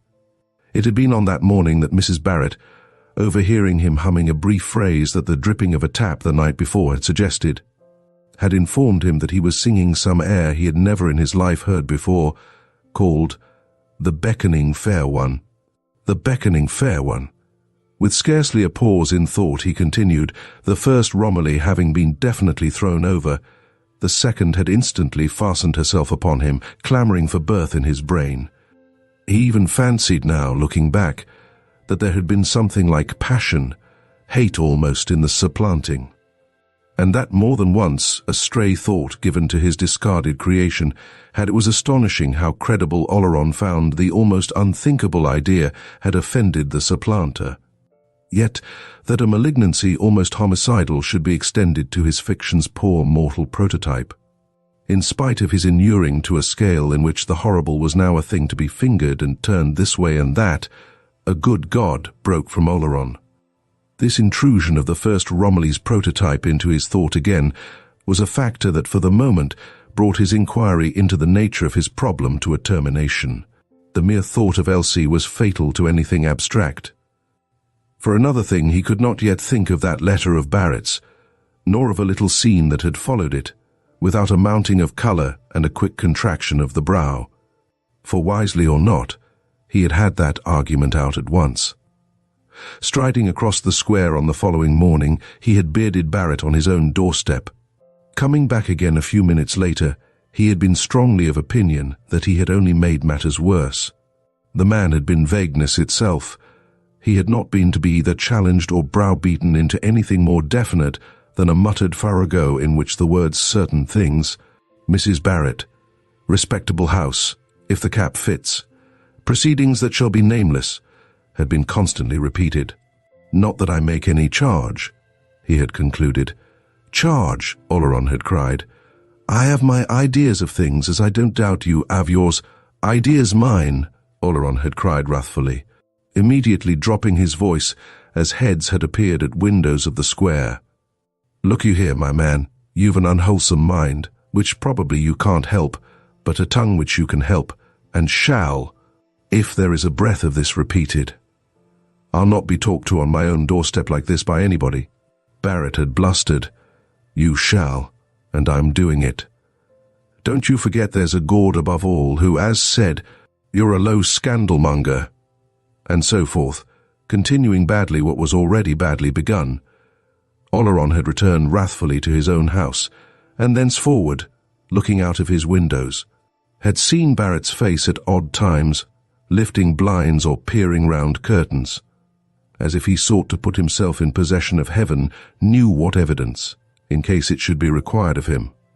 The unfortunate occurrence made certain minor differences in Oleron's domestic arrangements. Barrett's tongue, he gathered, had already been busy. He was looked at askance by the dwellers of the square, and he judged it better, until he should be able to obtain other help, to make his purchases of provisions a little farther afield rather than at the small shops of the immediate neighborhood. For the rest, housekeeping was no new thing to him, and he would resume his old bachelor habits. Besides, he was deep in certain rather abstruse investigations, in which it was better that he should not be disturbed. He was looking out of his window one midday rather tired, not very well, and glad that it was not very likely he would have to stir out of doors, when he saw Elsie Benga crossing the square towards his house. The weather had broken. It was a raw and gusty day, and she had to force her way against the wind that set her ample skirts bellying about her opulent figure, and her veil spinning and streaming behind her. Oleron acted swiftly and instinctively. Seizing his hat, he sprang to the door and descended the stairs at a run. A sort of panic had seized him. She must be prevented from setting foot in the place. As he ran along the alley, he was conscious that his eyes went up to the eaves as if something drew them. He did not know that a slate might not accidentally fall. He met her at the gate and spoke with curious volubleness. "This is really too bad, Elsie, just as I'm urgently called away. I'm afraid it can't be helped, though, and that you'll have to think me an inhospitable beast." He poured it out just as it came into his head. She asked if he was going to town. Yes, to town," he replied. "I've got to call on Chambers. You know Chambers, don't you?" "No, I remember you don't. A big man you once saw me with. I ought to have gone yesterday. And this he felt to be a brilliant effort, and he's going out of town this afternoon. To Brighton. I had a letter from him this morning." He took her arm and led her up the square. She had to remind him that his way to town lay in the other direction. "Of course, how stupid of me," he said with a little loud laugh. "I'm so used to going the other way with you. Of course, it's the other way to the bus. Will you come along with me?" "I am so awfully sorry it's happened like this." They took the street to the bus terminus. This time, Elsie bore no signs of having gone through interior struggles. If she detected anything unusual in his manner, she made no comment, and he, seeing her calm, began to talk less recklessly through silences. By the time they reached the bus terminus, nobody, seeing the pallid-faced man without an overcoat and the large ample-skirted girl at his side, would have supposed that one of them was ready to sink on his knees for thankfulness that he had, as he believed, saved the other from a wildly unthinkable danger. They mounted to the top of the bus, Oleron protesting that he should not miss his overcoat, and that he found the day, if anything, rather oppressively hot. They sat down on a front seat. Now that this meeting was forced upon him, he had something else to say that would make demands upon his tact.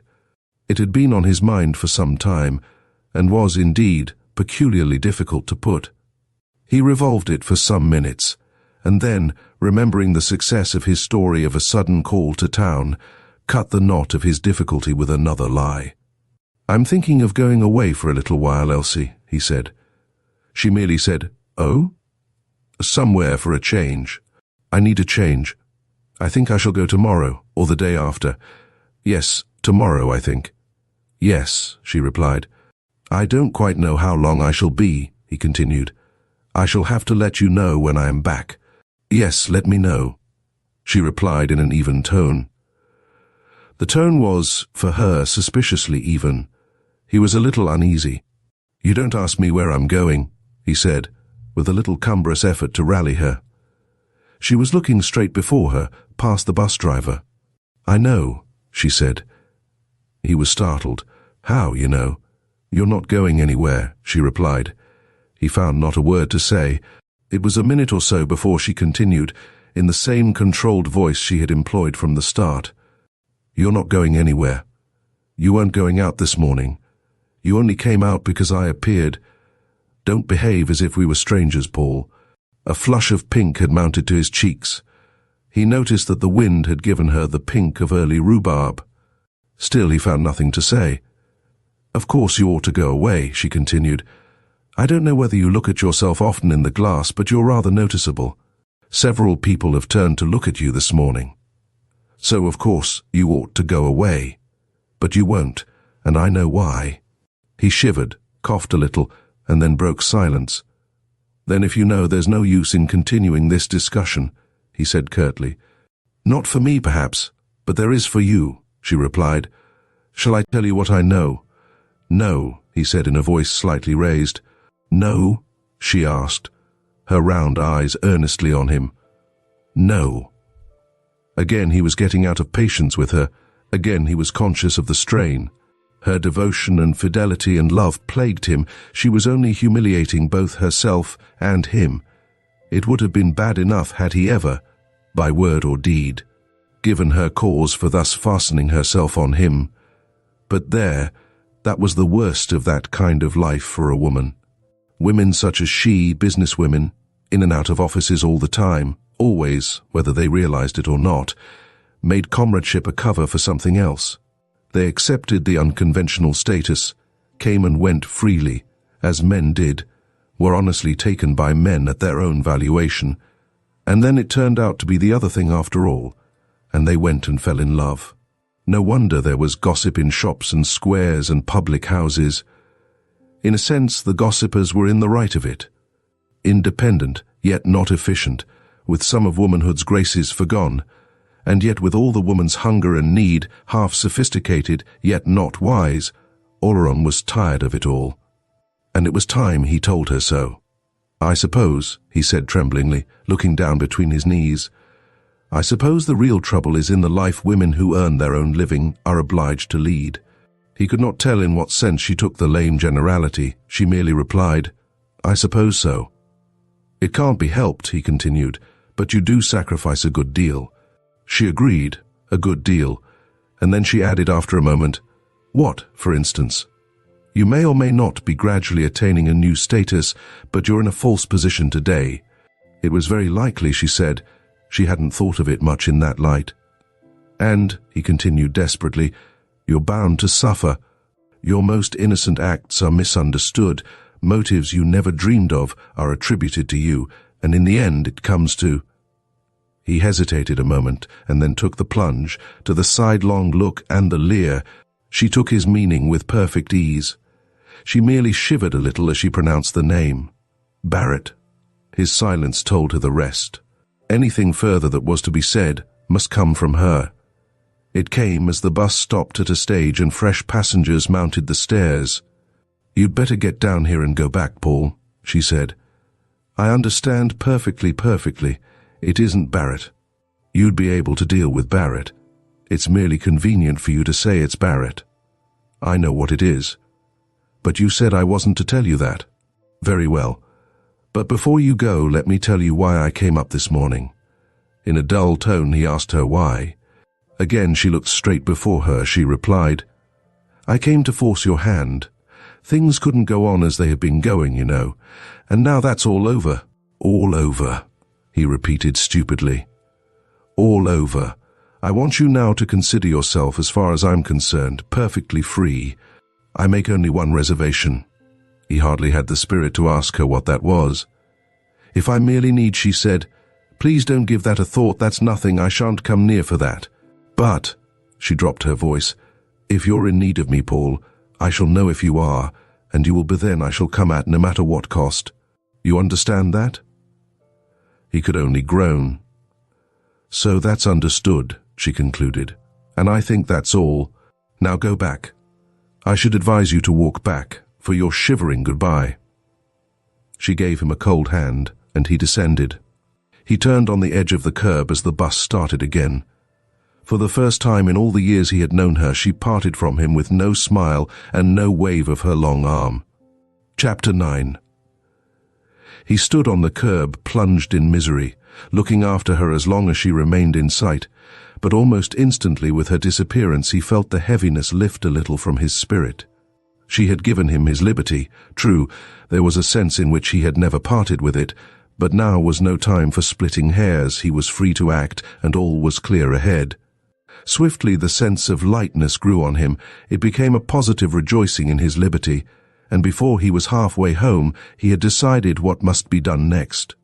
The vicar of the parish in which his dwelling was situated lived within 10 minutes of the square. To his house, Oleron turned his steps.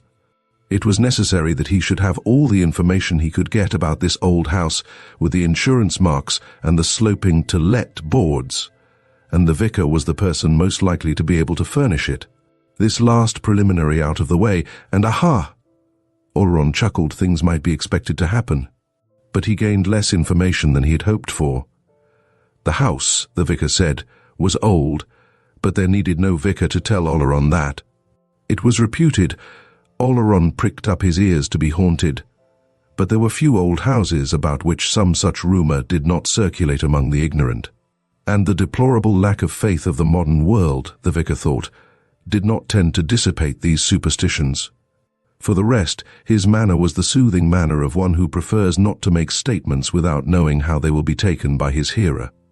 Oleron smiled as he perceived this. "You may leave my nerves out of the question," he said. "How long has the place been empty?" "A dozen years, I should say," the vicar replied. "And the last tenant, did you know him or her?" Oleron was conscious of a tingling of his nerves as he offered the vicar the alternative of sex. "Him," said the vicar. "A man. If I remember rightly, his name was Madley, an artist. He was a great recluse, seldom went out of the place, and—" The vicar hesitated and then broke into a little gush of candor. "And since you appear to have come for this information, and since it is better that the truth should be told than that garbled versions should get about, I don't mind saying that this man Madley died there, under somewhat unusual circumstances. It was ascertained at the post-mortem that there was not a particle of food in his stomach, although he was found to be not without money, and his frame was simply worn out. Suicide was spoken of, but you'll agree with me that deliberate starvation is, to say the least, an uncommon form of suicide." An open verdict was returned. "Ah," said Oleron, "does there happen to be any comprehensive history of this parish?" "No, partial ones only. I myself am not guiltless of having made a number of notes on its purely ecclesiastical history, its registers and so forth, which I shall be happy to show you if you would care to see them. But it is a large parish. I have only one curate, and my leisure, as you will readily understand." The extent of the parish and the scantiness of the vicar's leisure occupied the remainder of the interview, and Oleron thanked the vicar, took his leave, and walked slowly home. He walked slowly for a reason, twice turning away from the house within a stone's throw of the gate and taking another turn of 20 minutes or so. He had a very ticklish piece of work now before him. It required the greatest mental concentration.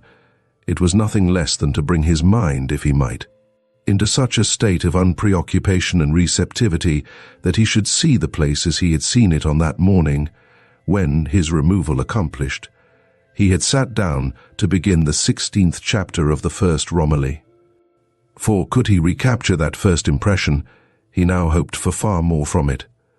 Formerly, he had carried no end of mental lumber. Before the influence of the place had been able to find him out at all, it had had the inertia of those dreary chapters to overcome. No results had shown. The process had been one of slow saturation, charging, filling up to a brim. But now he was light, unburdened, rid at last both of that Romilly and of her prototype. Now for the new unknown, coy, jealous, bewitching, beckoning fair. At 2:30 of the afternoon, he put his key into the Yale lock, entered, and closed the door behind him. His fantastic attempt was instantly and astonishingly successful. He could have shouted with triumph as he entered the room. It was as if he had escaped into it.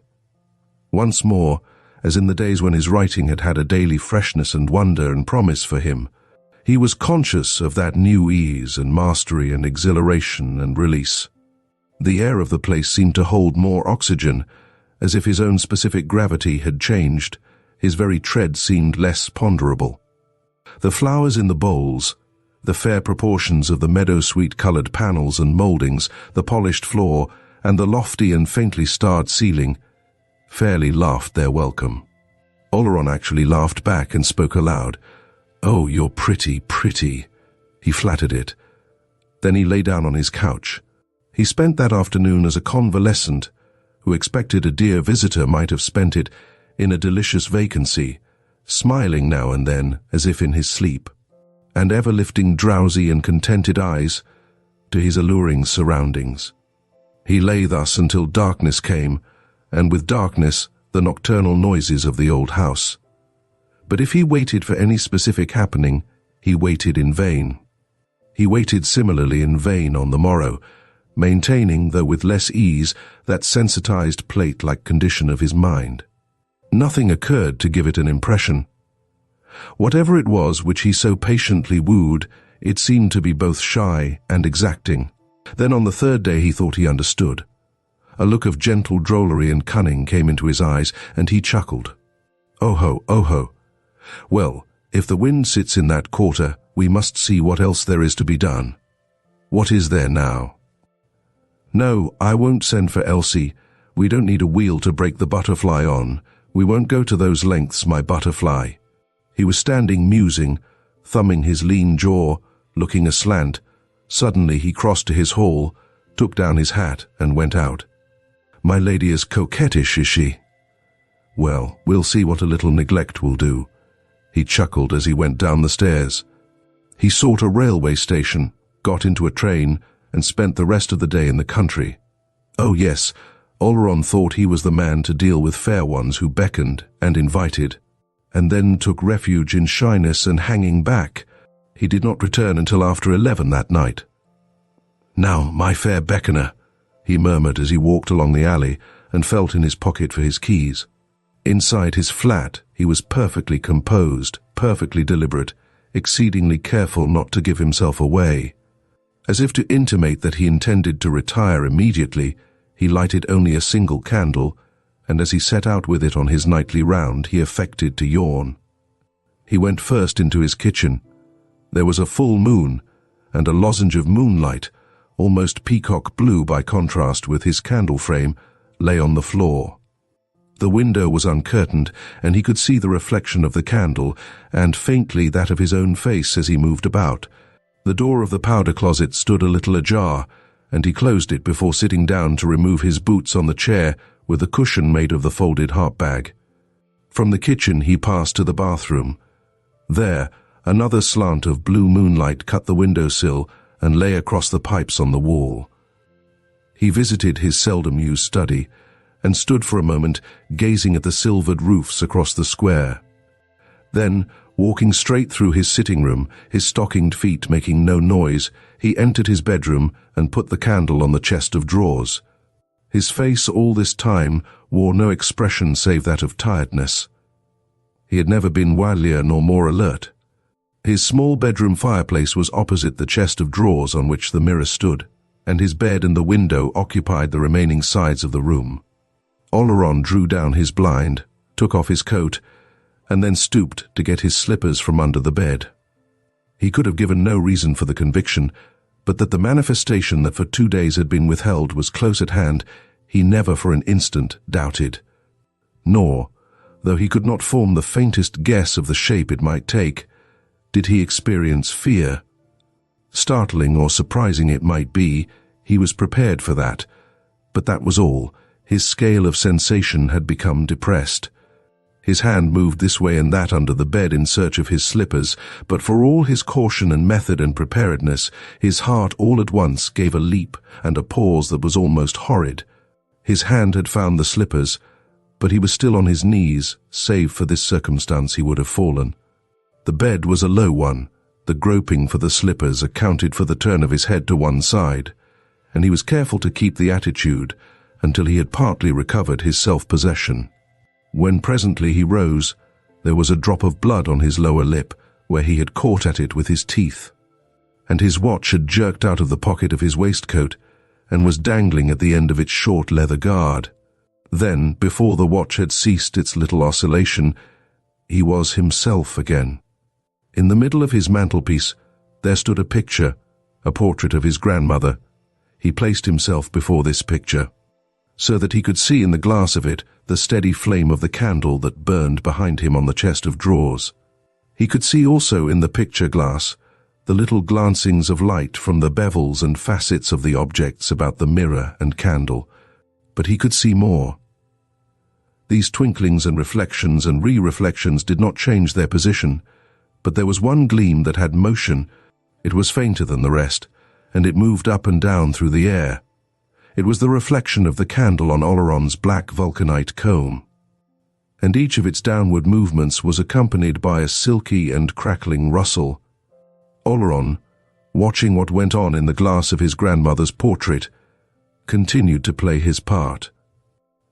He felt for his dangling watch and began slowly to wind it up.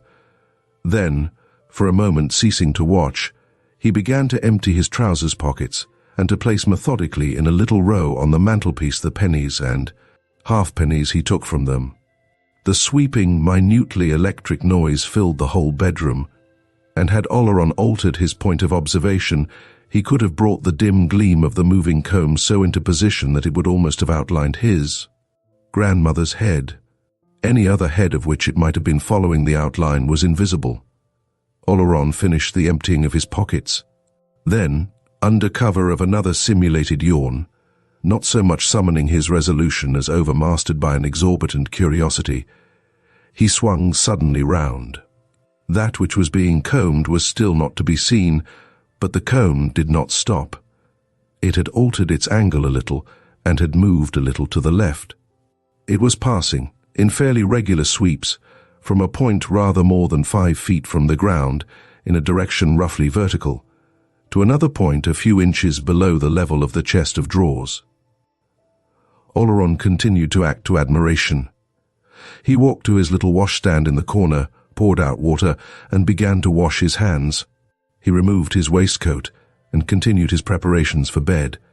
The combing did not cease, and he stood for a moment in thought. Again his eyes twinkled. The next was very cunning. I think I'll read for a quarter of an hour," he said aloud. He passed out of the room. He was away a couple of minutes. When he returned again, the room was suddenly quiet. He glanced at the chest of drawers. The comb lay still, between the collar he had removed and a pair of gloves. Without hesitation, Oleron put out his hand and picked it up. It was an ordinary 18-penny comb, taken from a card in a chemist's shop, of a substance of a definite specific gravity, and no more capable of rebellion against the laws by which it existed than are the worlds that keep their orbits through the void. Oleron put it down again. Then he glanced at the bundle of papers he held in his hand. What he had gone to fetch had been the 15 chapters of the original Romilly. He muttered as he threw the manuscript into a chair. As I'd thought. She's just blindly, ragingly, murderously jealous. On the night after that, and on the following night, and for many nights and days, so many that he began to be uncertain about the count of them. Oleron, courting, cajoling, neglecting, threatening, beseeching, eaten out with unappeased curiosity, and regardless that his life was becoming one consuming passion and desire, continued his search for the unknown Keo-numerator of his abode.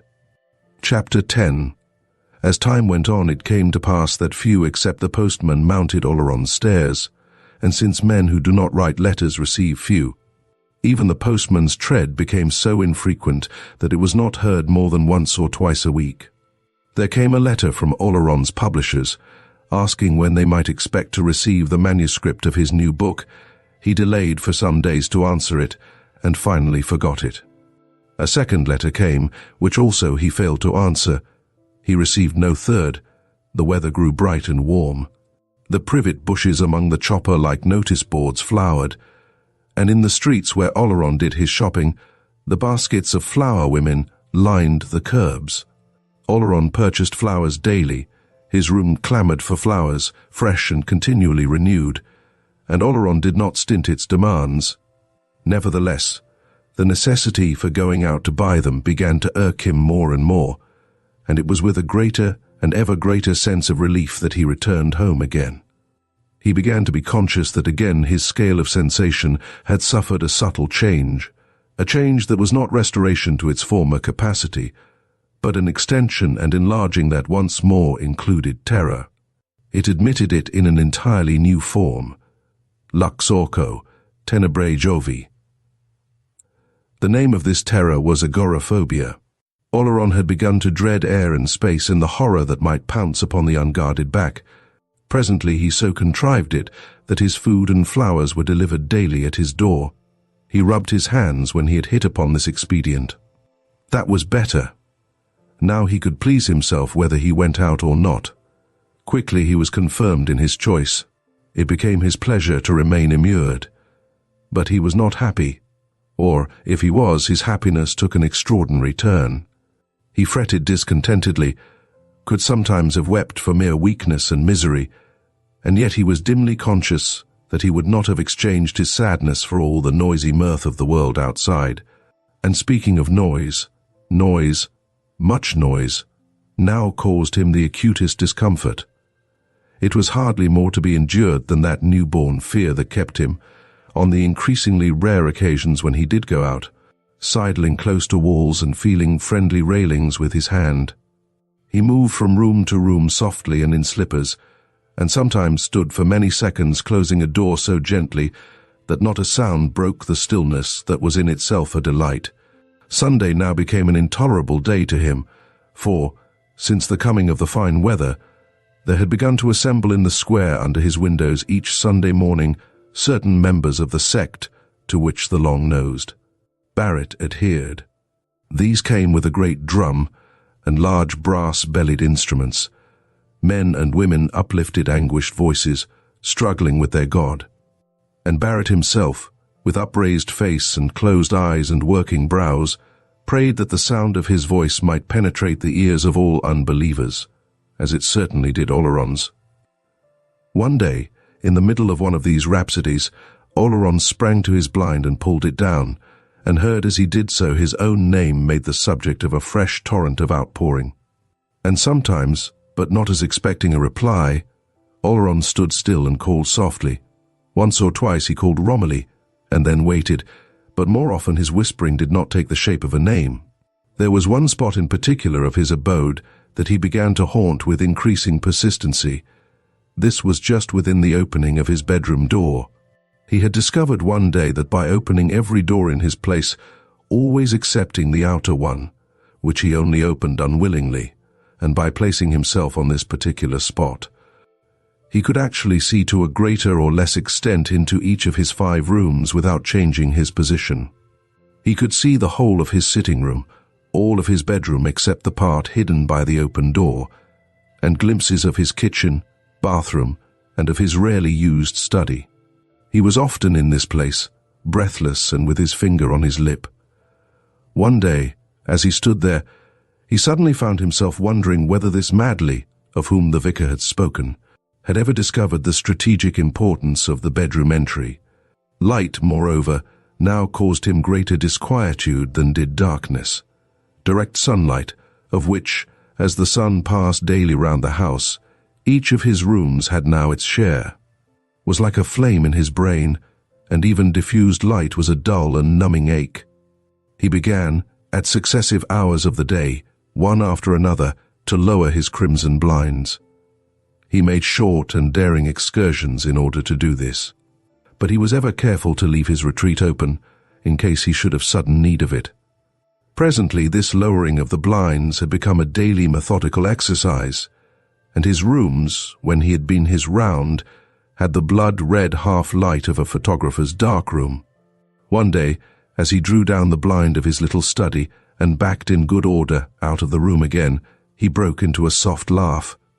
"That bilks Mr. Barrett," he said, and the baffling of Barrett continued to afford him mirth for an hour. But on another day, soon after, he had a fright that left him trembling.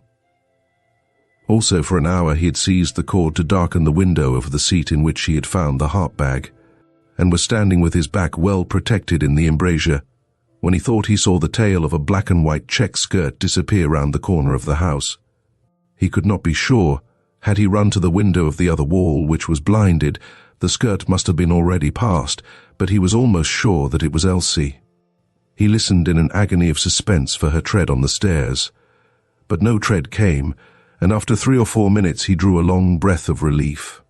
"By Jove, but that would have compromised me horribly," he muttered, and he continued to mutter from time to time, horribly compromising. No woman would stand that, not any kind of woman. Oh, compromising in the extreme. Yet he was not happy. He could not have assigned the cause of the fits of quiet weeping which took him sometimes. They came and went, like the fitful illumination of the clouds that travelled over the square. And perhaps, after all, if he was not happy, he was not unhappy. Before he could be unhappy, something must have been withdrawn, and nothing had yet been withdrawn from him, for nothing had been granted. He was waiting for that granting in that flower-laden, frightfully enticing apartment of his, with the pith-white walls tinged and subdued by the crimson blinds to a blood-like gloom. He paid no heed to it, that his stock of money was running perilously low, nor that he had ceased to work. Ceased to work? He had not ceased to work. They knew very little about it who supposed that Oleron had ceased to work. He was in truth only now beginning to work. He was preparing such a work. Such a work. Such a mistress was a making in the gestation of his art. Let him but get this period of probation and poignant waiting over, and men should see. How should men know her, this fair one of Oleron's, until Oleron himself knew her? Lovely, radiant creations are not thrown off like howdy-doos. The men to whom it is committed to father them must weep wretched tears, as Oleron did, must swell with vain, presumptuous hopes, as Oleron did, must pursue, as Oleron pursued, the capricious, fair, mocking, slippery, eager spirit that, ever eluding, ever sees to it that the chase does not slacken. Let Oleron but hunt this huntress a little longer. He would have her sparkling and panting in his arms yet. Oh no, they were very far from the truth who supposed that Oleron had ceased to work, and if all else was falling away from Oleron, gladly he was letting it go. So do we all when our fair ones beckon. Quite at the beginning we wink, and promise ourselves that we will put her ladyship through her paces, neglect her for a day, turn her own jealous wiles against her, flout and ignore her when she comes wheedling. Perhaps there lurks within us all the time a heartless sprite who is never fooled, but in the end all falls away. She beckons, and all goes. And so Oleron kept his strategic post within the frame of his bedroom door, and watched and waited and smiled, with his finger on his lips. It was his duteous service, his worship, his troth-plighting, all that he had ever known of love. And when he found himself, as he now and then did, hating the dead man madly and wishing that he had never lived, he felt that that too was an acceptable service. But, as he thus prepared himself, as it were, for a marriage, and moped and chafed more and more that the bride made no sign, he made a discovery that he ought to have made weeks before. It was through a thought of the dead madly that he made it. Since that night when he had thought in his greenness that a little studied neglect would bring the lovely beckoner to her knees, and had made use of her own jealousy to banish her. He had not set eyes on those 15 discarded chapters of Romilly. He had thrown them back into the window-seat, forgotten their very existence. But his own jealousy of Madly put him in mind of hers, of her jilted rival of flesh and blood, and he remembered them. Fool that he had been! Had he, then, expected his desire to manifest herself while there still existed the evidence of his divided allegiance? What, and she with a passion so fierce and centred that it had not hesitated at the destruction, twice attempted, of her rival. Fool that he had been! But if that was all the pledge and sacrifice she required, she should have it, yes, and quickly. He took the manuscript from the window-seat and brought it to the fire. He kept his fire always burning now. The warmth brought out the last vestige of odour of the flowers with which his room was banked. He did not know what time it was. Long since he had allowed his clock to run down. It had seemed a foolish measure of time in regard to the stupendous things that were happening to Oleron. But he knew it was late. He took the Romilly manuscript and knelt before the fire. But he had not finished removing the fastening that held the sheets together before he suddenly gave a start, turned his head over his shoulder, and listened intently. The sound he had heard had not been loud. It had been, indeed, no more than a tap, twice or thrice repeated. but it had filled Oleron with alarm. His face grew dark as it came again. He heard a voice outside on his landing. "Paul, Paul!" It was Elsie's voice. "Paul, I know you're in. I want to see you." He cursed her under his breath but kept perfectly still. He did not intend to admit her. "Paul, you're in trouble. I believe you're in danger. At least come to the door." Oleron smothered a low laugh. It somehow amused him that she, in such danger herself, should talk to him of his danger. Well, if she was, serve her right. She knew, or said she knew, all about it. "Paul, Paul, Paul." He mimicked her under his breath. "Oh, Paul, it's horrible, was it?" thought Oleron. Then let her get away. "I only want to help you, Paul. I didn't promise not to come if you needed me." He was impervious to the pitiful sob that interrupted the low cry. The devil take the woman. Should he shout to her to go away and not come back? No, let her call and knock and sob. She had a gift for sobbing. She mustn't think her sobs would move him. They irritated him, so that he set his teeth and shook his fist at her, but that was all. Let her sob. Paul. With his teeth hard set, he dropped the first page of Romilly into the fire. Then he began to drop the rest in sheet by sheet. For many minutes the calling behind his door continued, then suddenly it ceased. He heard the sound of feet slowly descending the stairs. He listened for the noise of a fall or a cry, or the crash of a piece of the handrail of the upper landing, but none of these things came. She was spared. Apparently her rival suffered her to crawl abject and beaten away. Oleron heard the passing of her steps under his window. Then she was gone. He dropped the last page into the fire, and then, with a low laugh, rose. He looked fondly round his room. "Lucky to get away like that," he remarked. "She wouldn't have got away if I'd given her as much as a word or a look. What devils these women are. But no, I oughtn't to say that. One of 'em showed forbearance." Who showed forbearance? And what was forborne? Ah, Oleron knew. Contempt, no doubt, had been at the bottom of it, but that didn't matter. The pestering creature had been allowed to go unharmed. Yes, she was lucky. Oleron hoped she knew it. And now for his reward. Oleron crossed the room. All his doors were open. His eyes shone as he placed himself within that of his bedroom. Fool that he had been, not to think of destroying the manuscript sooner. How, in a house full of shadows, should he know his own shadow? How, in a house full of noises, distinguish the summons he felt to be at hand? Ah, trust him. He would know. The place was full of a jugglery of dim lights. The blind at his elbow that allowed the light of a street lamp to struggle vaguely through, the glimpse of greeny-blue moonlight seen through the distant kitchen door, the sulky glow of the fire under the black ashes of the burnt manuscript, the glimmering of the tulips and the moon daisies and narcissi in the bowls and jugs and jars. These did not so trick, and bewilder his eyes that he would not know his own. It was he, not she, who had been delaying the shadowy bridal. He hung his head for a moment in mute acknowledgement. Then he bent his eyes on the deceiving, puzzling gloom again. He would have called her name had he known it, but now he would not ask her to share even a name with the other. His own face within the frame of the door glimmered white as the narcissi in the darkness. A shadow, light as fleece, seemed to take shape in the kitchen. The time had been when Oleron would have said that a cloud had passed over the unseen moon. The low illumination on the blind at his elbow grew dimmer. The time had been when Oleron would have concluded that the lamplighter going his rounds had turned low the flame of the lamp.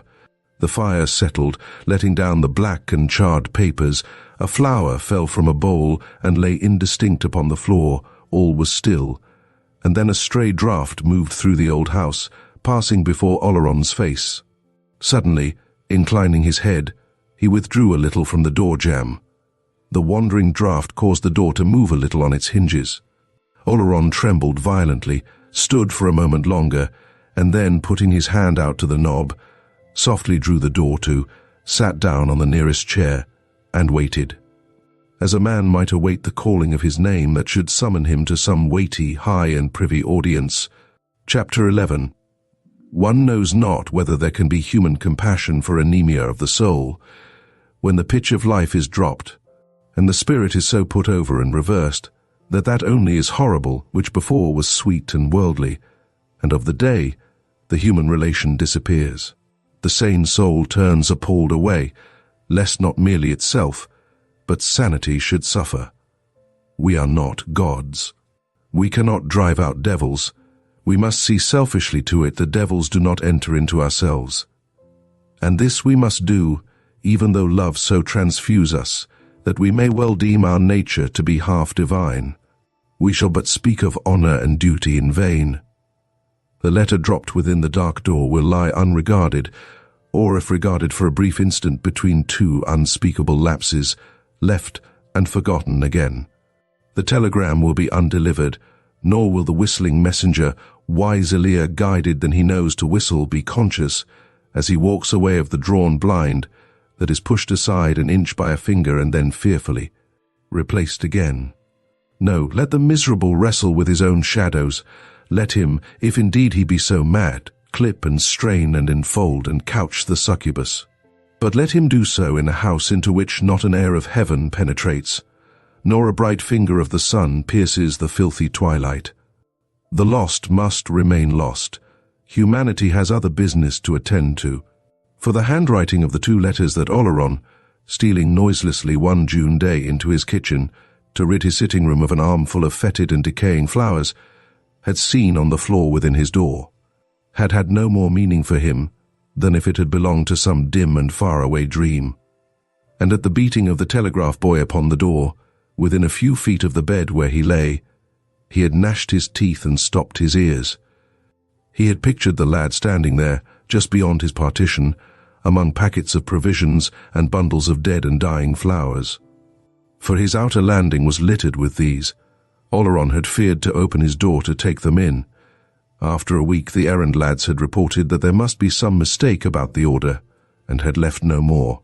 Inside, in the red twilight, the old flowers turned brown and fell and decayed where they lay. Gradually his power was draining away. The abomination fastened on Oleron's power. The steady sapping sometimes left him for many hours of prostration gazing vacantly up at his red-tinged ceiling, idly suffering such fancies as came of themselves to have their way with him. Even the strongest of his memories had no more than a precarious hold upon his attention. Sometimes a flitting half-memory of a novel to be written, a novel it was important that he should write, tantalized him for a space before vanishing again, and sometimes whole novels, perfect, splendid, established to endure, rose magically before him. And sometimes the memories were absurdly remote and trivial, of garrets he had inhabited, and lodgings that had sheltered him, and so forth. Oleron had known a good deal about such things in his time, but all that was now past. He had at last found a place which he did not intend to leave until they fetched him out, a place that some might have thought a little on, the green sick side, that others might have considered to be a little too redolent of long-dead and morbid things for a living man to be mewed up in, but so irresistible, with such an authority of its own, with such an associate of its own, and a place of such delights when once a man had ceased to struggle against its inexorable will. A novel. Somebody ought to write a novel about a place like that. There must be lots to write about in a place like that if one could but get to the bottom of it. It had probably already been painted by a man called Madley who had lived there. But Oleron had not known this Madley, had a strong feeling that he wouldn't have liked him, would rather he had lived somewhere else, really couldn't stand the fellow, hated him madly in fact. Aha! That was a joke. He seriously doubted whether the man had led the life he ought. Oleron was in two minds sometimes whether he wouldn't tell that long-nosed guardian of the public morals across the way about him, but probably he knew, and had made his praying hullabaloos for him also. That was his line. Why, Oleron himself had had a dust-up with him about something or other, some girl or other. Elsie Benger her name was, he remembered. Oleron had moments of deep uneasiness about this Elsie Benger, or rather, He was not so much uneasy about her as restless about the things she did.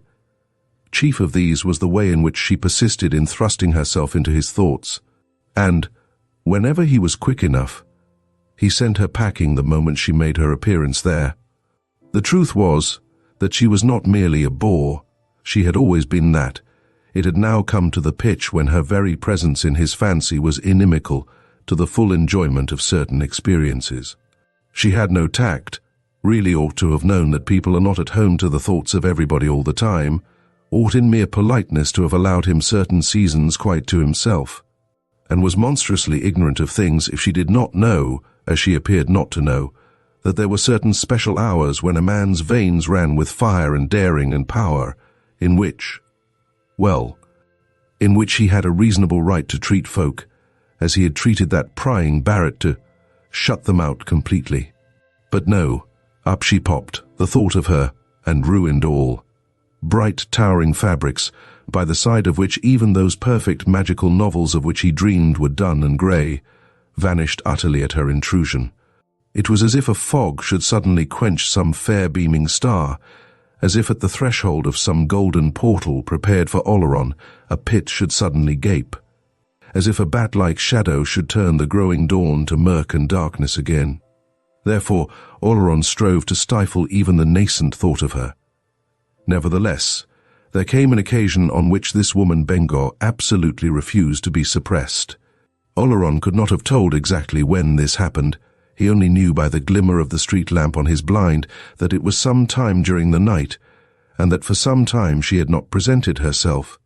He had no warning, none, of her coming. She just came, was there. Strive as he would, he could not shake off the thought of her, nor the image of her face. She haunted him. But for her to come at that moment of all moments, really, it was past belief. How she could endure it, Oleron could not conceive. Actually to look on, as it were, at the triumph of a rival. Good God! It was monstrous. Tact reticence, he had never credited her with an overwhelming amount of either.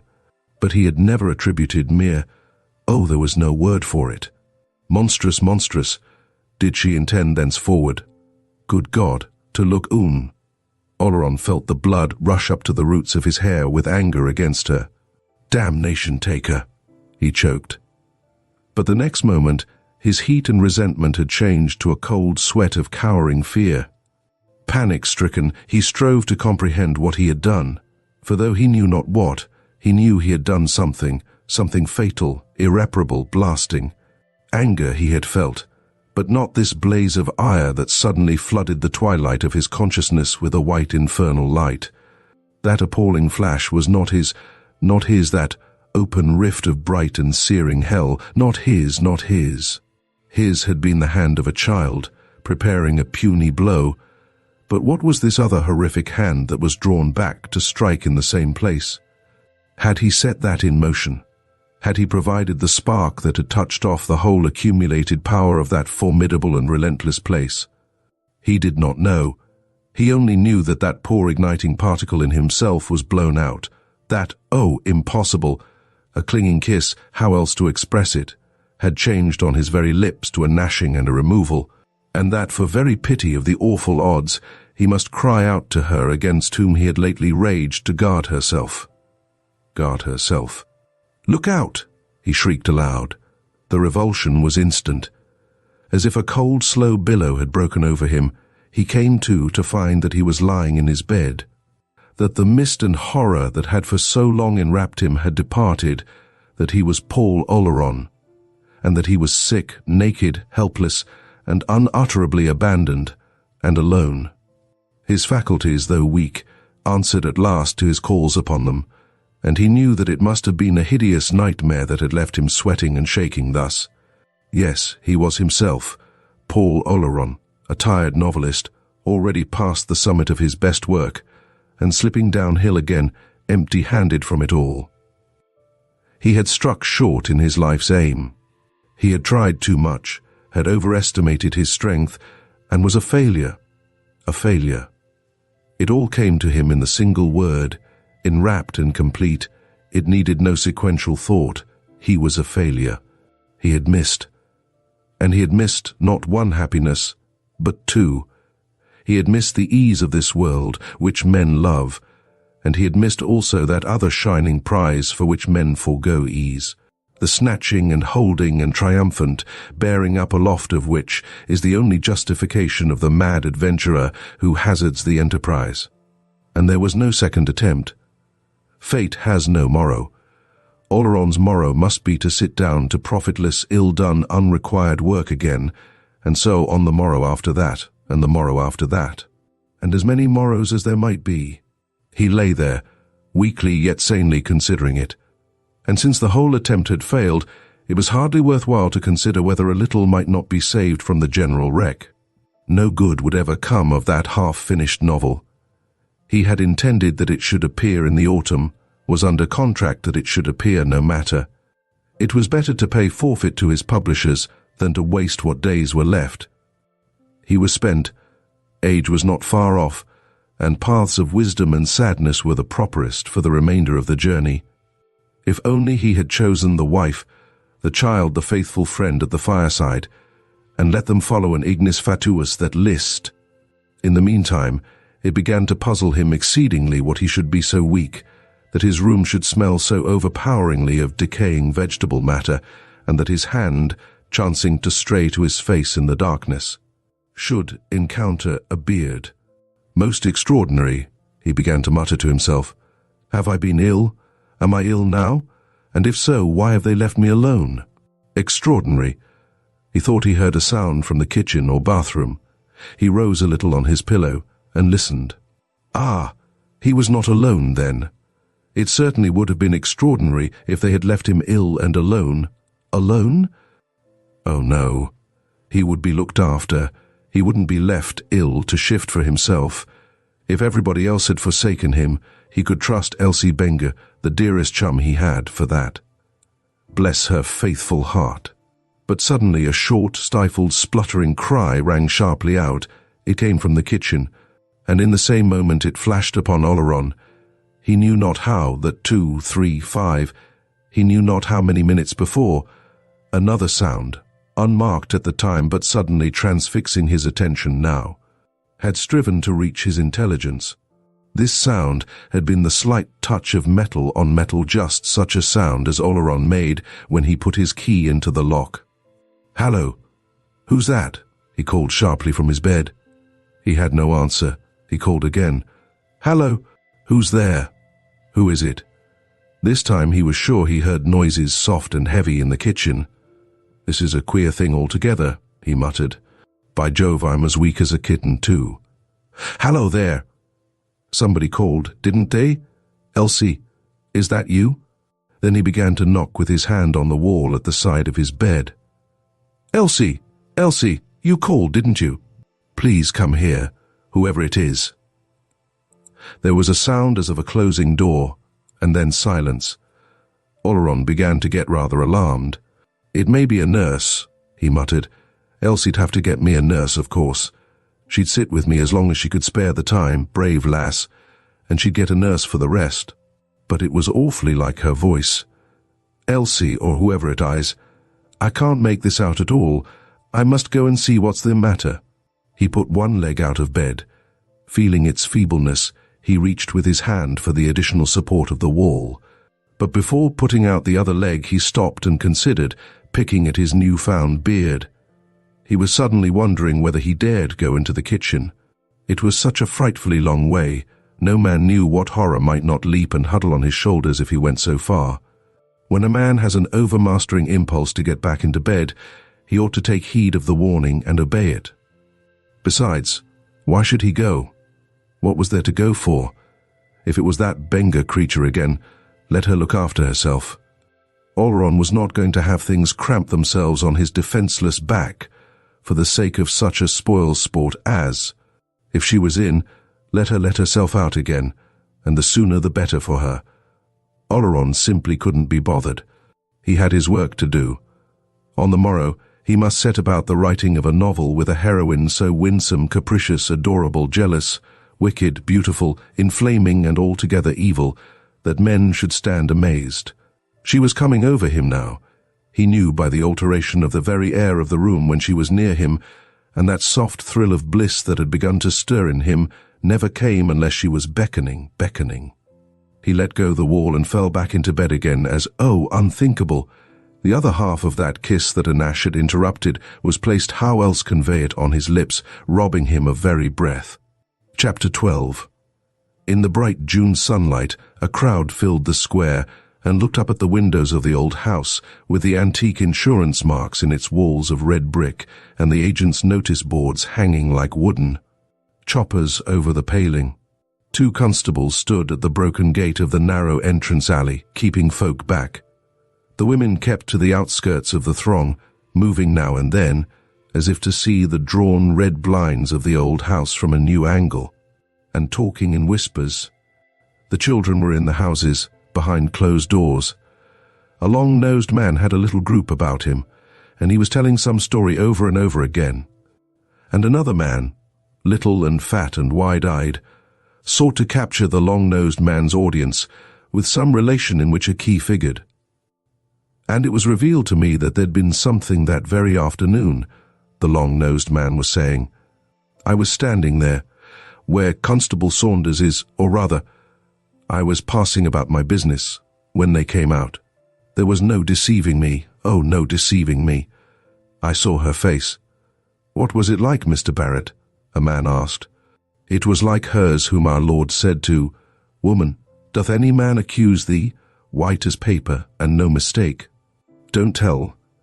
And so I walks straight across to Mrs. Barrett, and, Jane, I says, this must stop, and stop at once. We are commanded to avoid evil, I says. And it must come to an end now. Let him get help elsewhere. And she says to me, John, she says, it's 4 and 6pence a week, them was her words. Jane, I says, if it was £46,000, it should stop. And from that day to this, she hasn't set foot inside that gate. There was a short silence then. Did Mrs. Barrett ever see anything like? Somebody vaguely inquired. Barrett turned austerely on the speaker. What Mrs. Barrett saw and Mrs. Barrett didn't see shall not pass these lips, even as it is written, keep thy tongue from speaking evil, he said. Another man spoke. He was pretty near canned up in the wagon and horses that night, weren't he, Jim? Yes, he hadn't Alf copped it. Not standing treat much, neither. He was in the bar, all on his own. So he was. We talked about it. The fat, scared-eyed man made another attempt. She got the key off of me. She had the number of it. She come into my shop of a Tuesday evening. Nobody heeded him. Shut your heads, a heavy labourer commented gruffly. She hasn't been found yet. Here's the inspectors. We shall know more in a bit. 2 inspectors had come up and were talking to the constables who guarded the gate. The little fat man ran eagerly forward, saying that she had bought the key of him. I remember the number, because of its being 3 1s and 3 3s minus 100 and 11,333, he exclaimed excitedly. An inspector put him aside. Nobody's been in? He asked of one of the constables. No, sir. Then you, Brackley, come with us, you Smith, keep the gate. There's a squad on its way. The 2 inspectors and the constable passed down the alley and entered the house. They mounted the wide carved staircase. This don't look as if he'd been out much lately, one of the inspectors muttered, as he kicked aside a litter of dead leaves and paper that lay outside Oleron's door. I don't think we need not break a pane, Brackley.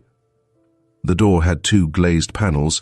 There was a sound of shattered glass, and Brackley put his hand through the hole his elbow had made and drew back the latch. 4, choked one of the inspectors as they entered. Let some light and air in, quick. It stinks like a hearse. The assembly out in the square saw the red blinds go up, and the windows of the old house flung open. That's better, said one of the inspectors, putting his head out of a window and drawing a deep breath.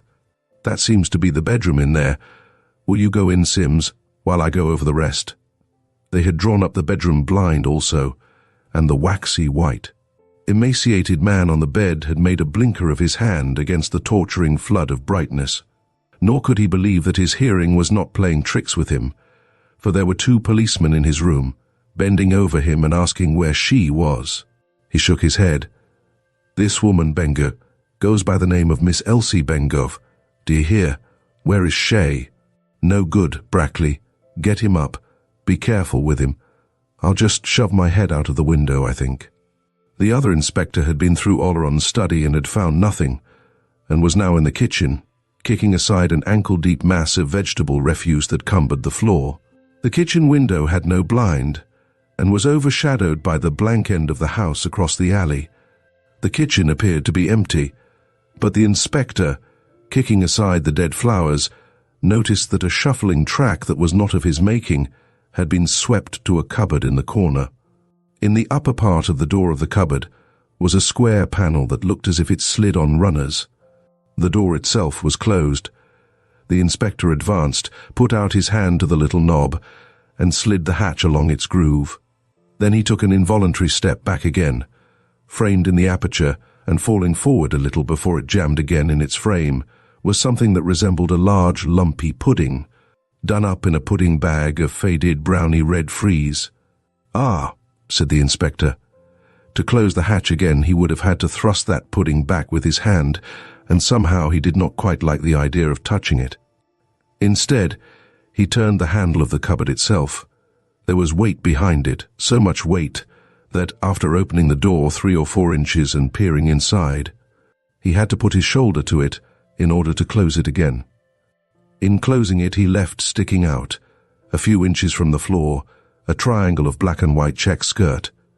He went into the small hall. "All right," he called. They had got Oleron into his clothes. He still used his hands as blinkers, and his brain was very confused. A number of things were happening that he couldn't understand. He couldn't understand the extraordinary mess of dead flowers there seemed to be everywhere. He couldn't understand why there should be police officers in his room. He couldn't understand why one of these should be sent for a 4-wheeler and a stretcher. And he couldn't understand what heavy article they seemed to be moving about in the kitchen, his kitchen. "What's the matter?" he muttered sleepily. Then he heard a murmur in the square, and the stopping of a F4-wheeler outside. A police officer was at his elbow again, and Oleron wondered why, when he whispered something to him, he should run off a string of words, something about "used in evidence against you." They had lifted him to his feet and were assisting him towards the door. No, Oleron couldn't understand it at all. They got him down the stairs and along the alley. Oleron was aware of confused, angry shoutings. He gathered that a number of people wanted to lynch somebody or other. Then his attention became fixed on a little fat, frightened-eyed man who appeared to be making a statement that an officer was taking down in a notebook. I'd seen her with him. They was often together. She came into my shop and said it was for him. I thought it was all right. 111,333 the number was, the man was saying. The people seemed to be very angry. Many police were keeping them back, but one of the inspectors had a voice that Oleron thought quite kind and friendly. He was telling somebody to get somebody else into the cab before something or other was brought out, and Oleron noticed that a 4-wheeler was drawn up at the gate. It appeared that it was himself who was to be put into it, and as they lifted him up, he saw that the inspector tried to stand between him and something that stood behind the cab, but was not quick enough to prevent Oleron seeing that this something was a hooded stretcher. The angry voices sounded like a sea. Something hard, like a stone, hit the back of the cab, and the inspector followed Oleron in and stood with his back to the window, nearer the side where the people were. The door they had put Oleron in remained open, apparently till the other inspector should come, and through the opening Oleron had a glimpse of the hatchet-like "To Let" boards among the privet trees. One of them said that the key was at number 6. Suddenly the raging of voices was hushed. Along the entrance alley shuffling steps were heard, and the other inspector appeared at the cab door. "Right away," he said to the driver.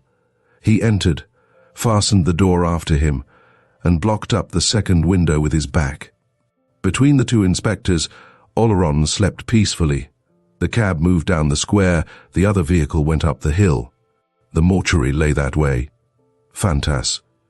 For barring all pother with this or the other, still Britons are lords of the main. The Chapter of Admirals.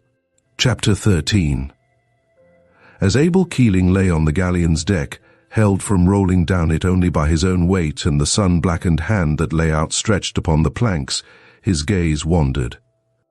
But ever returned to the bell that hung, jammed with the dangerous heel-over of the vessel, in the small ornamental belfry immediately abaft the mainmast.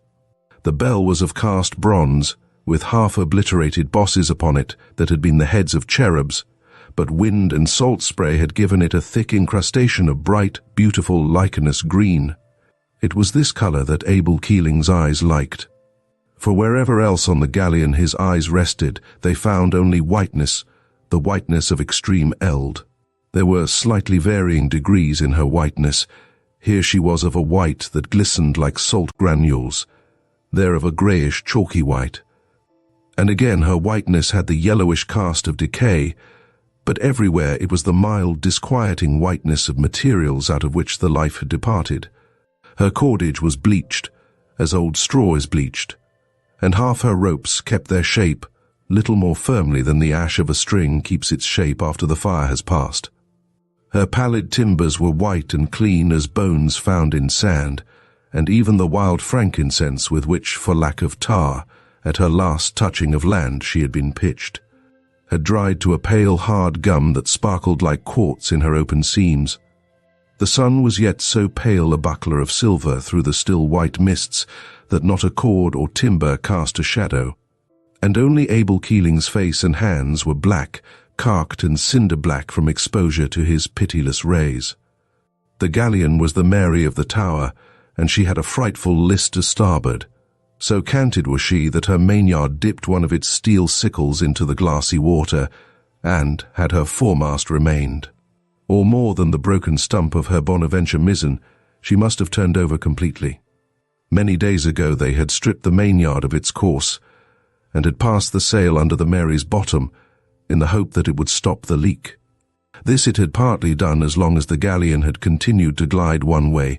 Then, without coming about, she had begun to glide the other. The ropes had parted, and she had dragged the sail after her, leaving a broad tarnish on the silver sea.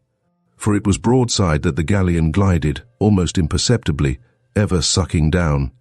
She glided as if a lodestone drew her, and at first Abel Keeling had thought it was a lodestone pulling at her iron, drawing her through the pearly mists that lay like face-cloths to the water and hid at a short distance the tarnish left by the sail.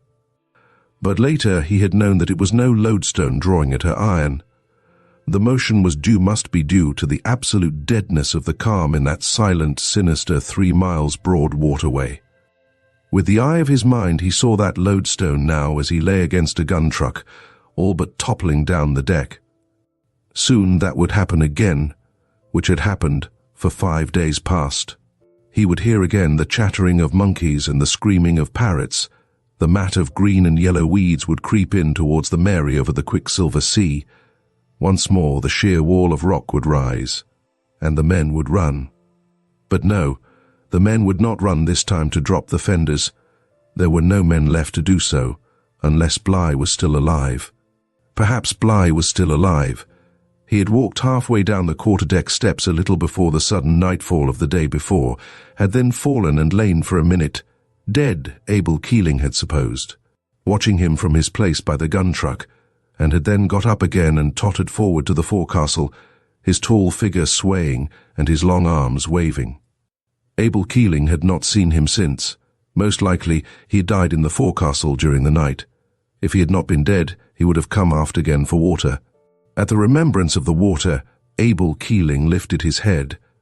The strands of lean muscle about his emaciated mouth worked, and he made a little pressure of his sun-blackened hand on the deck, as if to verify its steepness and his own balance. The mainmast was some 7 or 8 yards away. He put one stiff leg under him and began, seated as he was, to make shuffling movements down the slope. To the mainmast near the belfry was affixed his contrivance for catching water. It consisted of a collar of rope set lower at one side than at the other, but that had been before the mast had steeved so many degrees away from the zenith and tallowed beneath. The mists lingered later in that gully of a strait than they did on the open ocean, and the collar of rope served as a collector for the dews that condensed on the mast.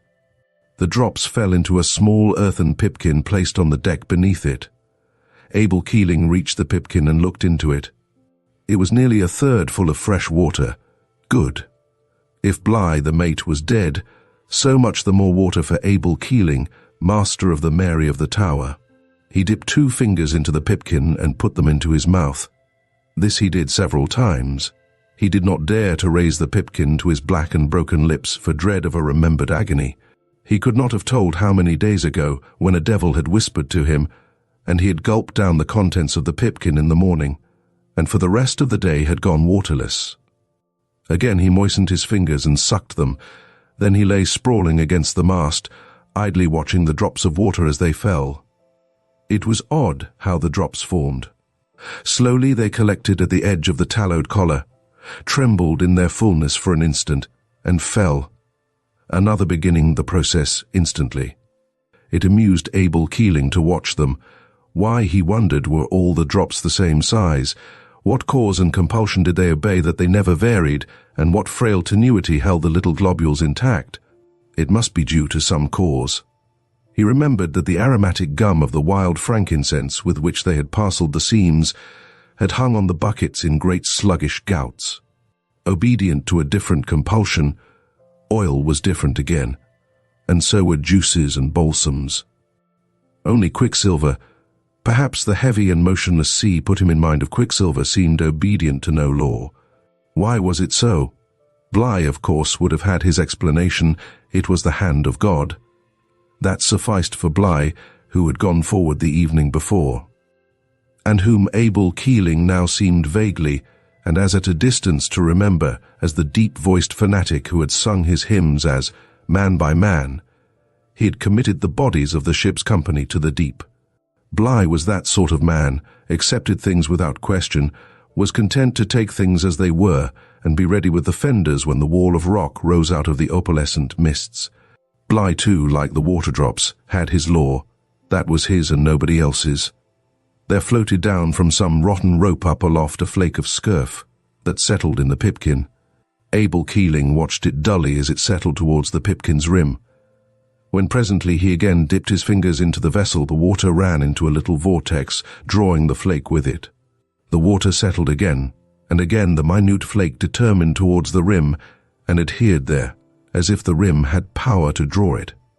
It was exactly so that the galleon was gliding towards the wall of rock, the yellow and green weeds, and the monkeys and parrots. Put out into mid-water again, while there had been men to put her out, she had glided to the other wall. One force drew the chip in the pipkin and the ship over the tranced sea. It was the hand of God, said Bligh.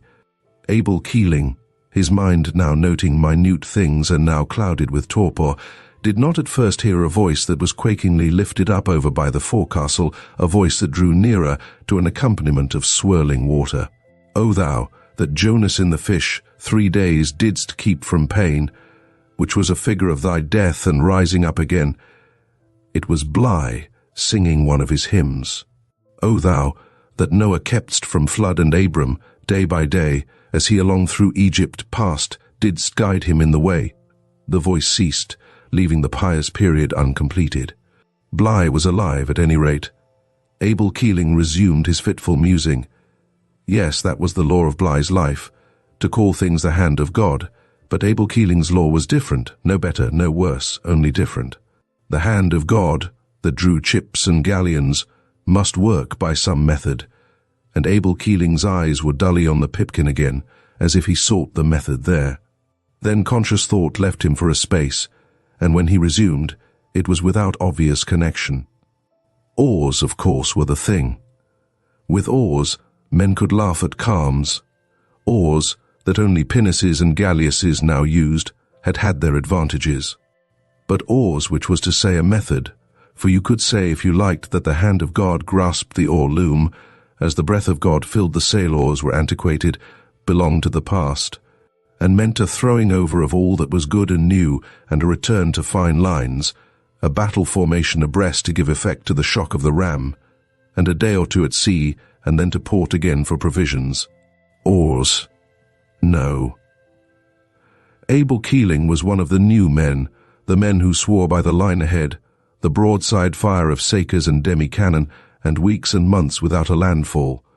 Perhaps one day the wits of such men as he would devise a craft, not oar-driven, because oars could not penetrate into the remote seas of the world, not sail-driven, because men who trusted to sails found themselves in an airless 3-mile strait, suspended motionless between cloud and water, ever gliding to a wall of rock at a ship. A ship. To Noah and his sons with him God spake, and thus said he, A covenant set I up with you and your posterity. It was Bligh again, wandering somewhere in the waste. Abel Keeling's mind was once more a blank. Then slowly, as the water drops collected on the collar of rope, his thought took shape again. A galleass? No, not a galleass. The galleasse made shift to be two things and was neither.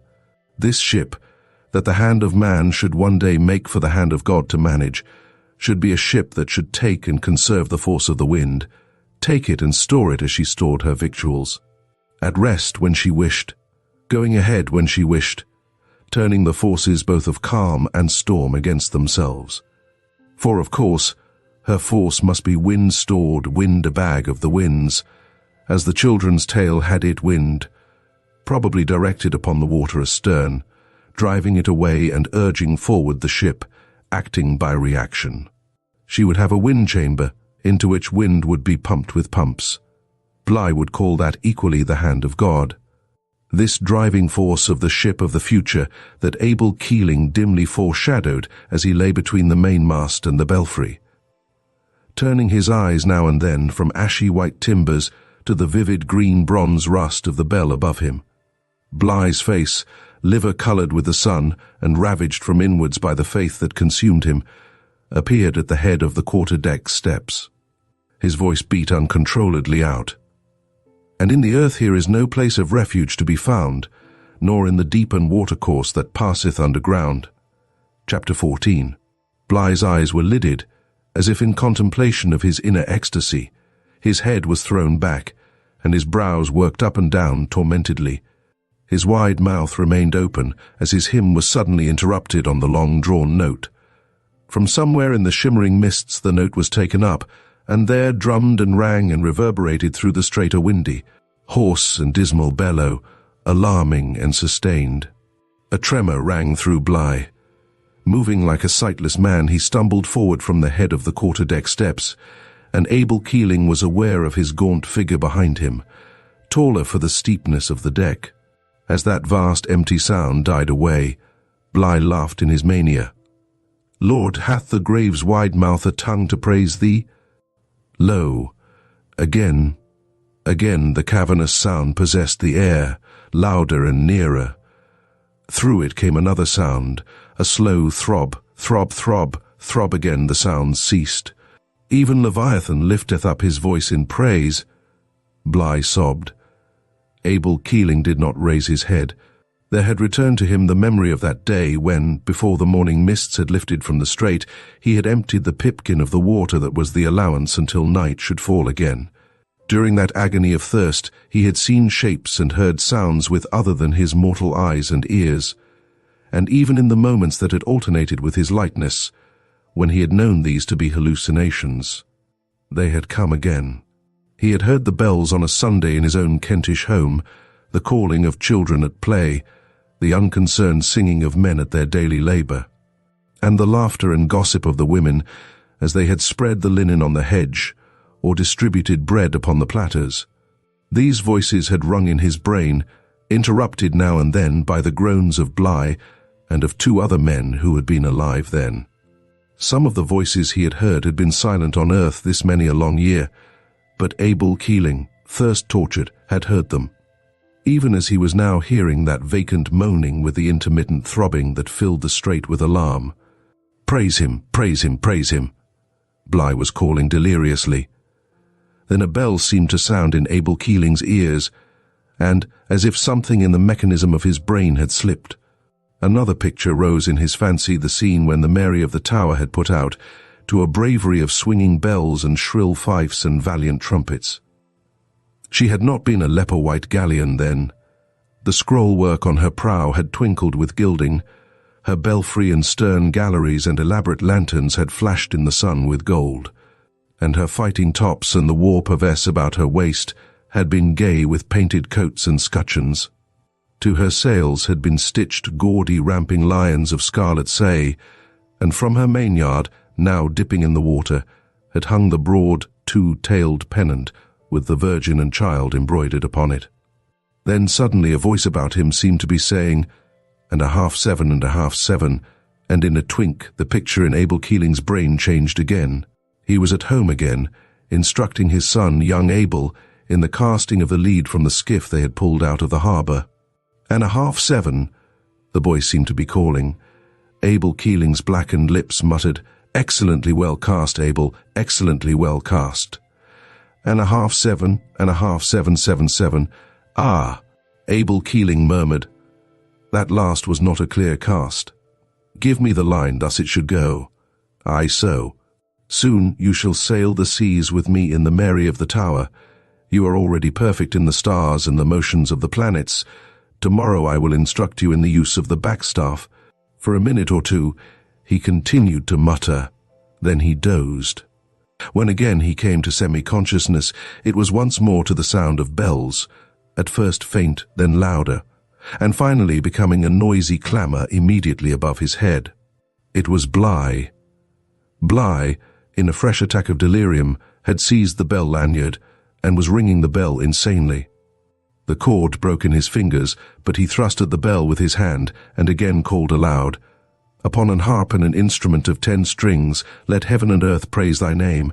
He continued to call aloud and to beat on the bronze-rusted bell. "Ship ahoy, what ship's that?" One would have said that a veritable hail had come out of the mists. But Abel Keeling knew those hails that came out of the mists. They came from ships which were not there. "Aye, aye, keep a good lookout and have a care to your load manage," he muttered again to his son. But, as sometimes a sleeper sits up in his dream, or rises from his couch and walks, so all of a sudden Abel Keeling found himself on his hands and knees on the deck, looking back over his shoulder. In some deep-seated region of his consciousness, he was dimly aware that the cant of the deck had become more perilous, but his brain received the intelligence and forgot it again. He was looking out into the bright and baffling mists. The buckler of the sun was of a more ardent silver. The sea below it was lost in brilliant evaporation. And between them, suspended in the haze, no more substantial than the vague darknesses that float before dazzled eyes, a pyramidal phantom shape hung. Abel Keeling passed his hand over his eyes, but when he removed it, the shape was still there, gliding slowly towards the Mary's quarter. Its form changed as he watched it. The spirit-grey shape that had been a pyramid seemed to dissolve into 4 upright members, slightly graduated in tallness. That nearest the Mary's stern the tallest, and that to the left the lowest. It might have been the shadow of the gigantic set of reed pipes on which that vacant, mournful note had been sounded. And as he looked with fooled eyes, again his ears became fooled. "Ahoy there! What ship's that? Are you a ship? Here, give me that trumpet." Then a metallic barking. "Ahoy there! What the devil are you? Didn't you ring a bell? Ring it again, or blow a blast or something, and go dead slow." All this came, as it were, indistinctly, and through a sort of high singing in Abel Keeling's own ears. Then he fancied a short, bewildered laugh, followed by a colloquy from somewhere between sea and sky. "Here, Ward, just pinch me, will you? Tell me what you see there. I want to know if I'm awake." "See where?" "There, on the starboard bow. Stop that ventilating fan, I can't hear myself think."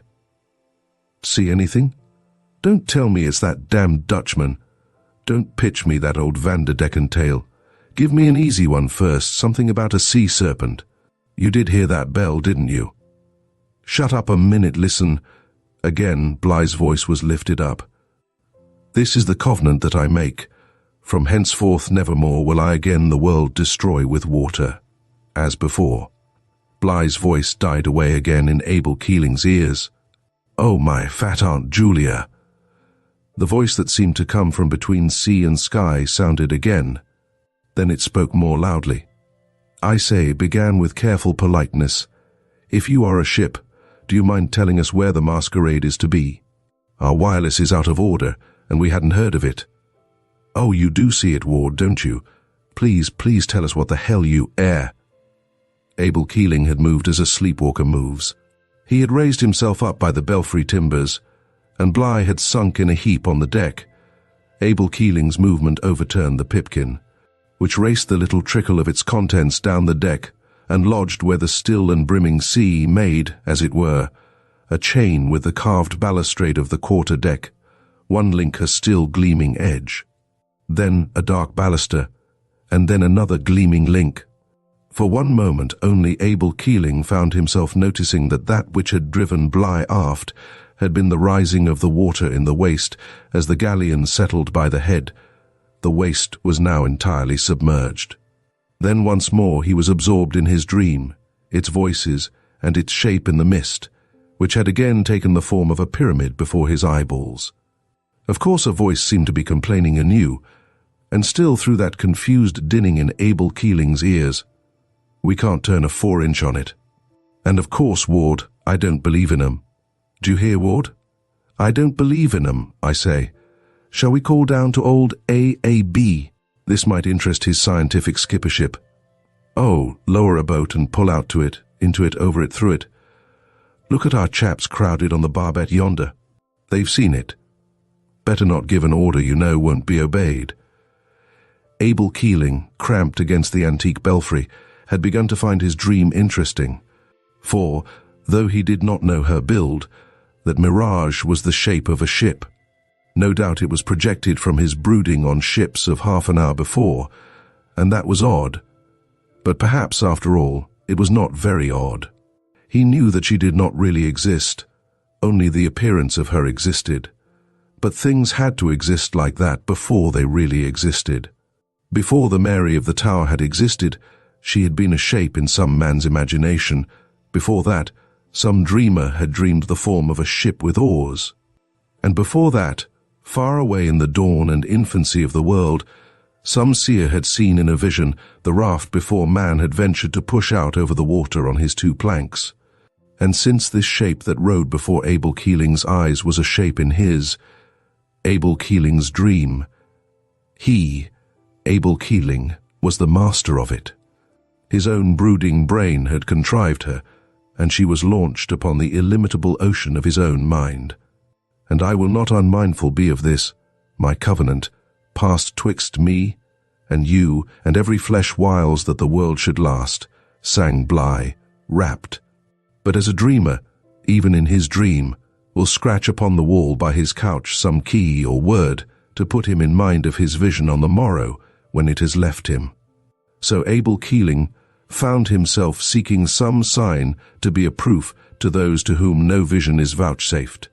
Even Bligh sought that, could not be silent in his bliss, but lay on the deck there, uttering great passionate amens and praising his Maker, as he said, upon an harp and an instrument of 10 strings.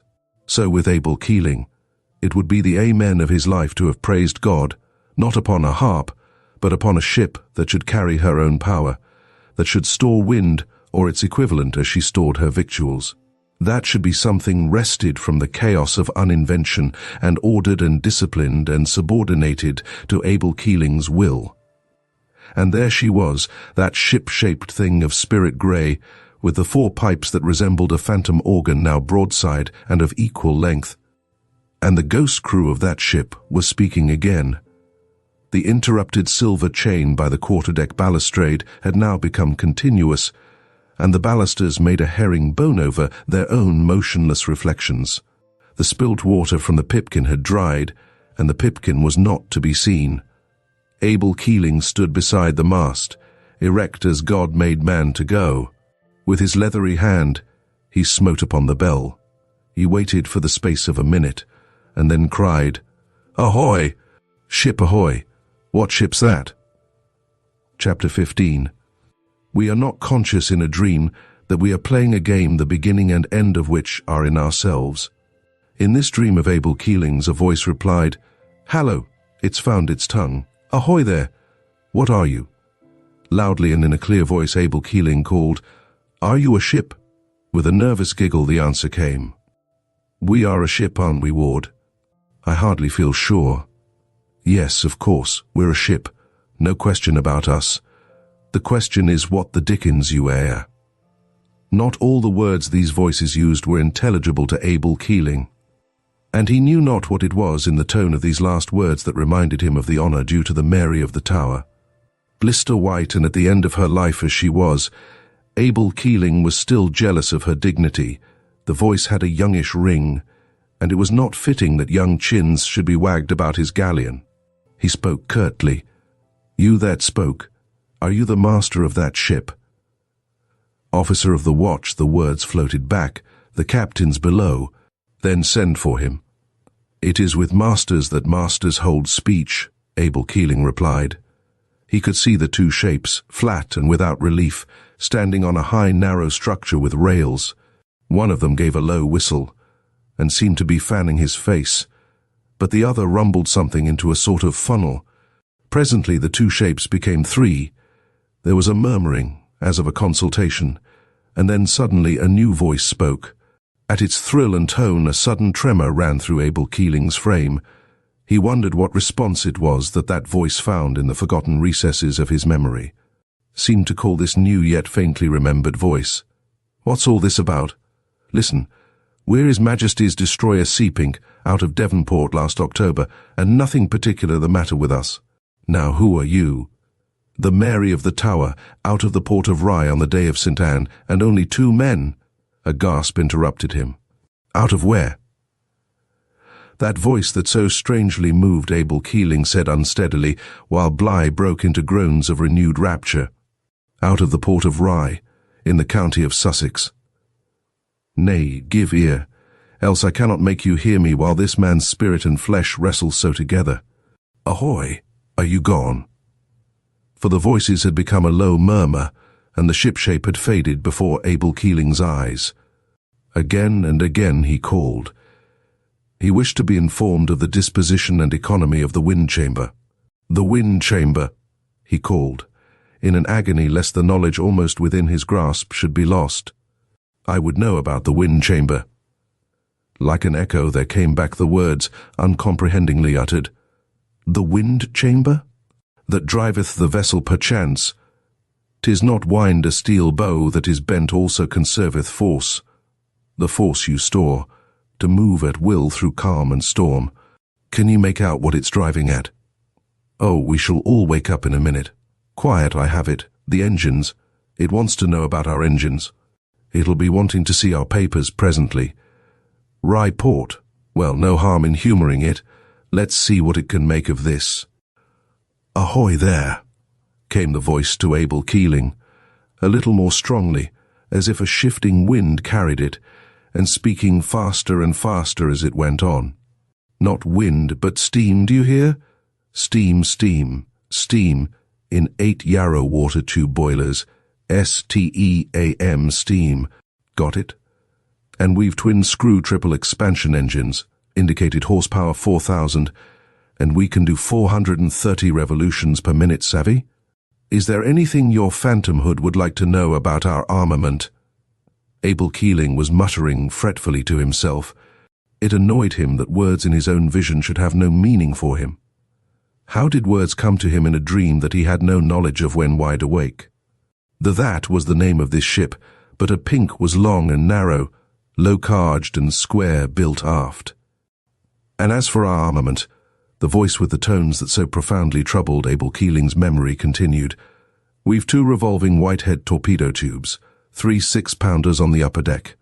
And that's a 12-pounder forward there by the conning tower.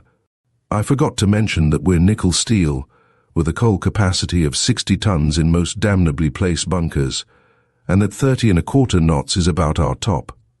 Care to come aboard?" But the voice was speaking still more rapidly and feverishly, as if to fill a silence with no matter what, and the shape that was uttering it was straining forward anxiously over the rail. "Ugh, but I'm glad this happened in the daylight," another voice was muttering. "I wish I was sure it was happening at all. Poor old spook. I suppose it would keep its feet if her deck was quite vertical. Think she'll go down or just melt? Kinda go down, without wash. Listen, here's the other one now. For Bly was singing again, For Lord, thou know'st our nature such if we great things obtain, and in the getting of the same do feel no grief or pain, we little do esteem thereof. But, hardly brought to pass, 1,000 times we do esteem more than the other was. But oh, look at the other. Oh, I say, wasn't he a grand old boy? Look. For transfiguring Abel Reeling's form as a prophet's form is transfigured in the instant of his rapture, flooding his brain with the white eureka light of perfect knowledge. That for which he in his dream had been at a standstill had come. He knew her, this ship of the future, as if God's finger had bitten her lines into his brain. He knew her as those already sinking into the grave know things, miraculously, completely, accepting life's impossibilities with a nodded, of course. From the ardent mouths of her 8 furnaces to the last drip from her lubricators, from her bed plates to the breeches of her quick-firers, he knew her, read her gauges, thumbed her bearings, gave the ranges from her range-finders, and lived the life he lived who was in command of her. And he would not forget on the morrow, as he had forgotten on many morrows, for at last he had seen the water about his feet, and knew that there would be no morrow for him in this world. And even in that moment, with but a sand or two to run in his glass, indomitable, insatiable, dreaming dream on dream, he could not die until he knew more. He had 2 questions to ask, and a master question, and but a moment remained. Sharply his voice rang out, Ho there! This ancient ship, the Mary of the Tower, cannot steam 30 1/4 knots, but yet she can sail the waters. What more does your ship? Can she soar above them as the fowls of the air soar? Lord, he thinks we're an aeroplane. No, she can't. And can you dive, even as the fishes of the deep? Those are submarines. We aren't a submarine. But Abel Keeling waited for no more. He gave an exulting chuckle. Oh ho, 30 knots. And but on the face of the waters, no more than that. Oh ho! Now my ship, the ship I see as a mother sees full-grown the child she has but conceived, my ship, I say, oh ho, my ship shall. Below there trip that gun. The cry came suddenly and alertly, as a muffled sound came from below, and an ominous tremor shook the galleon. By Jove, her guns are breaking loose below. That's her finish. Trip that gun and double-breach the others. Abel Keeling's voice rang out, as if there had been any to obey him. He had braced himself within the belfry frame, and then in the middle of the next order, his voice suddenly failed him. His ship-shape, that for the moment he had forgotten, rode once more before his eyes. This was the end, and his master question, apprehension for the answer to which was now torturing his face and well-nigh bursting his heart, was still unasked. Ho, he that spoke with me, the master, he cried in a voice that ran high. Is he there? Yes, yes, came the other voice across the water, sick with suspense. Oh, be quick. There was a moment in which hoarse cries from many voices, a heavy thud and rumble on wood, and a crash of timbers and a gurgle and a splash were indescribably mingled. The gun under which Abel Keeling had lain had snapped her rotten breechings and plunged down the deck, carrying Bly's unconscious form with it. The deck came up vertical, and for one instant longer Abel Keeling clung to the belfry. I cannot see your face, he screamed, but meseems your voice is a voice I know. What is your name in a torn sob? The answer came across the water. Keeling, Abel Keeling, oh my God! And Abel Keeling's cry of triumph, that mounted to a victorious huzzah, was lost in the downward plunge of the Mary of the Tower, that left the strait empty save for the sun's fiery blaze and the last smoke-like evaporation of the mists. Room. For all I ever knew to the contrary, it was his own name, and something about him, name or man or both, always put me in mind, I can't tell you how, of Negroes.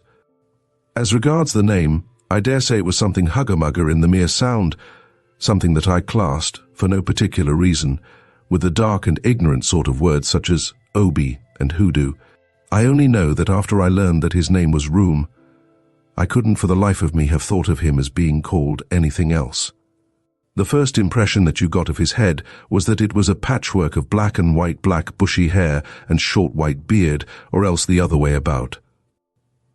As a matter of fact, both hair and beard were piebald, so that if you saw him in the gloom, a dim patch of white showed down one side of his head, and dark tufts cropped up here and there in his beard. His eyebrows alone were entirely black, with a little sprouting of hair almost joining them. And perhaps his skin helped to make me think of Negroes, for it was very dark, of the dark brown that always seems to have more than a hint of green behind it. His forehead was low and scored across with deep horizontal furrows. We never knew when he was going to turn up on a job. We might not have seen him for weeks, but his face was always as likely as not to appear over the edge of a crane platform, just when that marvelous mechanical intuition of his was badly needed. He wasn't certificated, he wasn't even trained, as the rest of us understood training, and he scoffed at the drawing office and laughed outright at logarithms and our laborious methods of getting out quantities. But he could set shears and tackle in a way that made the rest of us look silly. I remember once how, through the parting of a chain, a 60-foot girder had come down and lay under a ruck of other stuff, as the bottom chip lies under a pile of spellikins, a hopeless-looking smash. Myself, I'm certificated 2 or 3 times over, but I can only assure you that I wanted to kick myself when, after I'd spent a day and a sleepless night over the job, I saw the game of tit-tat-toe that Room made of it in an hour or two.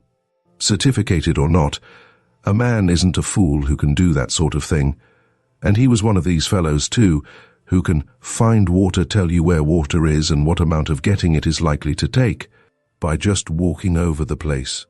We aren't certificated up to that yet. He was offered good money to stick to us, to stick to our firm, but he always shook his black and white piebald head. He'd never be able to keep the bargain if he were to make it. He told us quite fairly. I know there are these chaps who can't endure to be clocked to their work with a patent time clock in the morning and released of an evening with a whistle, and it's one of the things no master can ever understand. So Room came and went erratically, showing up maybe in Leeds or Liverpool, perhaps next on Plymouth Breakwater. And once he turned up in an out-of-the-way place in Glamorganshire, just when I was wondering what had become of him. The way I got to know him, I mean, more than just a nod, was that he tacked himself onto me one night down Vauxhall Way, where we were setting up some small plant or other. We had knocked off for the day, and I was walking in the direction of the bridge when he came up. We walked along together, and we had not gone far before it appeared that his reason for joining me was that he wanted to know what a molecule was. I stared at him a bit. "What do you want to know that for?" I said. "What does a chap like you, who can do it all backwards, want with molecules?" "Oh, he just wanted to know," he said. So, on the way across the bridge, I gave it him more or less from the book Molecular Theory and all the rest of it. But from the childish questions he put, it was plain that he hadn't got the hang of it at all. Did the molecular theory allow things to pass through one another, he wanted to know. Could things pass through one another? And a lot of ridiculous things like that. I gave it up. "You're a genius in your own way, Room," I said finally. "You know these things without the books we plodders have to depend on. If I'd luck like that, I think I should be content with it." But he didn't seem satisfied, though he dropped the matter for that time. But I had his acquaintance, which was more than most of us had. He asked me rather timidly if I'd lend him a book or two. I did so, but they didn't seem to contain what he wanted to know, and he soon returned them, without remark. Now you'd expect a fellow to be specially sensitive, one way or another, who can tell when there's water 100 feet beneath him, and as you know, the big men are squabbling yet about this water-finding business. But somehow, the water-finding puzzled me less than it did that Room should be extraordinarily sensitive to something far commoner and easier to understand, ordinary echoes. He couldn't stand echoes. He'd go a mile round rather than pass a place that he knew had an echo, and if he came on one by chance, sometimes he'd hurry through as quick as he could, and sometimes he'd loiter and listen very intently. I rather joked about this at first, till I found it really distressed him, Then, of course, I pretended not to notice. We're all cranky somewhere, and for that matter, I can't touch a spider myself. For the remarkable thing that overtook room, that, by the way, is an odd way to put it, as you'll see presently, but the words came that way into my head, so let them stand for the remarkable thing that overtook room. I don't think I can begin better than with the first time, or very soon after the first time, that I noticed this peculiarity about the echoes. It was early on a particularly dismal November evening, and this time we were somewhere out southeast London way, just beyond what they are pleased to call the building line. You know, these districts of wretched trees and grimy fields and market gardens that are about the same to real country that a slum is to a town. It rained that night. Rain was the most appropriate weather for the brickfields and sewage farms and yards of old carts and railway sleepers we were passing.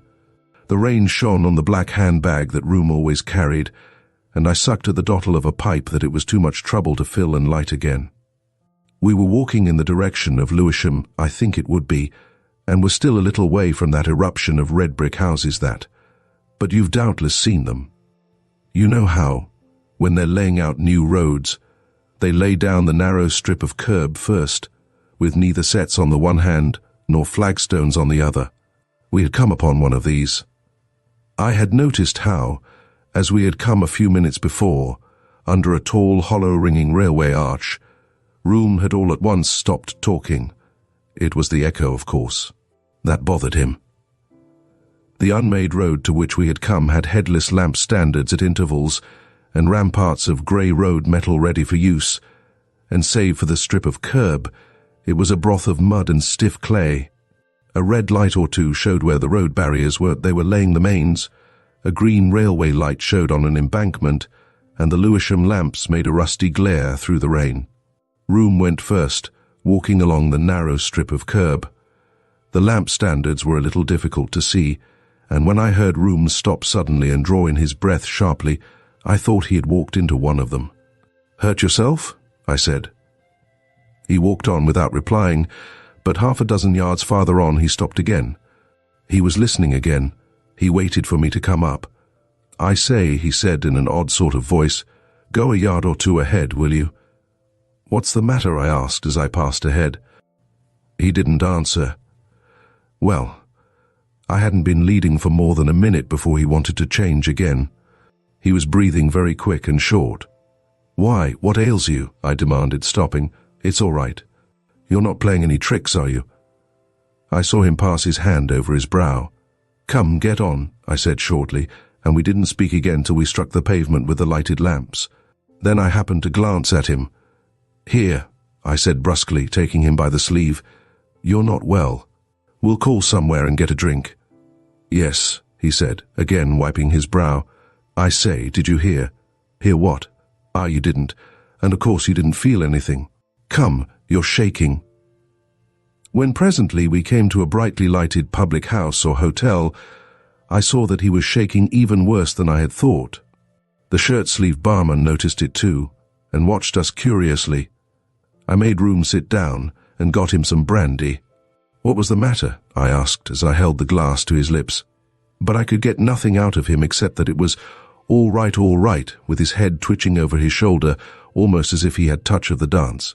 He began to come round a little. He wasn't the kind of man you'd press for explanations, and presently we set out again.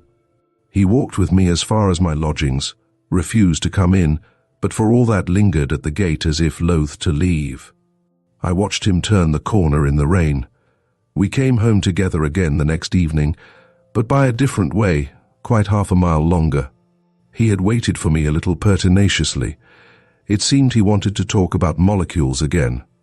Well, when a man of his age, he'd be near 50, begins to ask questions. He's rather worse than a child who wants to know where heaven is, or some such thing, for you can't put him off as you can the child. Somewhere or other, he'd picked up the word osmosis, and seemed to have some glimmering of its meaning. He dropped the molecules and began to ask me about osmosis. "It means, doesn't it," he demanded, "that liquids will work their way into one another through a bladder or something? Say a thick fluid and a thin, You'll find some of the thick in the thin, and the thin in the thick. Yes. The thick into the thin is exosmosis, and the other endosmosis. That takes place more quickly. But I don't know a deal about it. Does it ever take place with solids? He next asked. What was he driving at? I thought but replied, I believe that what is commonly called adhesion is something of the sort under another name. A good deal of this bookwork seems to be finding a dozen names for the same thing, he grunted, and continued to ask his questions. But what it was he really wanted to know, I couldn't for the life of me make out. Well, he was due any time now to disappear again, having worked quite 6 weeks in one place, and he disappeared. He disappeared for a good many weeks. I think it would be about February before I saw or heard of him again.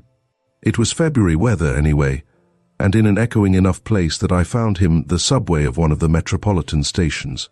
He'd probably forgotten the echoes when he'd taken the train, but of course, the railway folk won't let a man who happens to dislike echoes go wandering across the metals where he likes.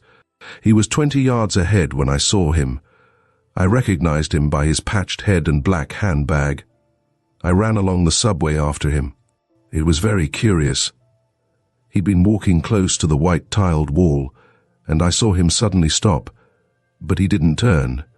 He didn't even turn when I pulled up. Close behind him, he put out one hand to the wall, as if to steady himself. But the moment I touched his shoulder, he just dropped, half on his knees against the white tiling. The face he turned round, and up to me, was transfixed with fright. There were 100 people about. A train was just in, and it isn't a difficult matter in London to get a crowd for much less than a man crouching, terrified against a wall, looking over his shoulder as Room looked, at another man almost as terrified. I felt somebody's hand on my own arm. Evidently somebody thought I'd knocked Room down. The terror went slowly from his face. He stumbled to his feet. I shook myself free of the man who held me and stepped up to Room. "What the devil's all this about?" I demanded, roughly enough. It's all right, he stammered. "Heavens, man, you shouldn't play tricks like that." No, but for the love of God, don't do it again." "We'll not explain here," I said, still in a good deal of a huff, and the small crowd melted away, disappointed, I dare say, that it wasn't a fight. "Now," I said, when we were outside in the crowded street, "you might let me know what all this is about, and what it is that for the love of God I'm not to do again." He was half apologetic, but at the same time half blustering, as if I had committed some sort of an outrage. "A senseless thing like that," he mumbled to himself. "But there, you didn't know. You don't know, do you? I tell you, do you hear, you're not to run at all when I'm about. You're a nice fellow and all that, and get your quantities somewhere near right, if you do go a long way round to do it, but I'll not answer for myself if you run, do you hear? Putting your hand on a man's shoulder like that, just when?" "Certainly I might have spoken," I agreed, a little stiffly. "Of course, you ought to have spoken. Just you see you don't do it again. It's monstrous." I put a curt question. "Are you sure you're quite right in your head, Room?" "Ah," he cried. "Don't you think I just fancy it, my lad? Nothing so easy. I thought you guessed that other time, on the new road. It's as plain as a pikestaff. No. I shall be telling you something about molecules one of these days." We walked for a time in silence. Suddenly he asked, "What are you doing now?" "I myself, do you mean?" "Oh, the firm. A railway job past Pinner. But we've a big contract coming on in the West End soon they might want you for. They call it alterations, but it's one of these big shop rebuildings. I'll come along." "Oh, it isn't for a month or two yet." "I don't mean that. I mean I'll come along to Pinner with you now tonight or whenever you go." "Oh," I said. I don't know that I specially wanted him. It's a little wearing, the company of a chap like that. You never know what he's going to let you in for next. But as this didn't seem to occur to him, I didn't say anything. If he really liked catching the last train down, a 3-mile walk, and then sharing a double-bedded room at a poor sort of alehouse, which was my own programme, he was welcome. We walked a little farther, then I told him the time of the train and left him. He turned up at Euston a little after 12.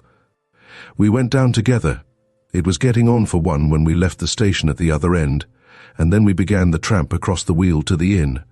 A little to my surprise, for I had begun to expect unaccountable behavior from him, we reached the inn without Room having dodged about changing places with me, or having fallen cowering under a gorse bush, or anything of that kind. Our talk, too, was about work, not molecules and osmosis. The inn was only a roadside beerhouse. I have forgotten its name, and all its sleeping accommodation was the one double-bedded room. Over the head of my own bed the ceiling was cut away, following the roofline, and the wallpaper was perfectly shocking faded bouquets that made V's and A's, interlacing everywhere. The other bed was made up and lay across the room. I think I only spoke once while we were making ready for bed, and that was when Room took from his black handbag a brush and a torn nightgown. "That's what you always carry about, is it?"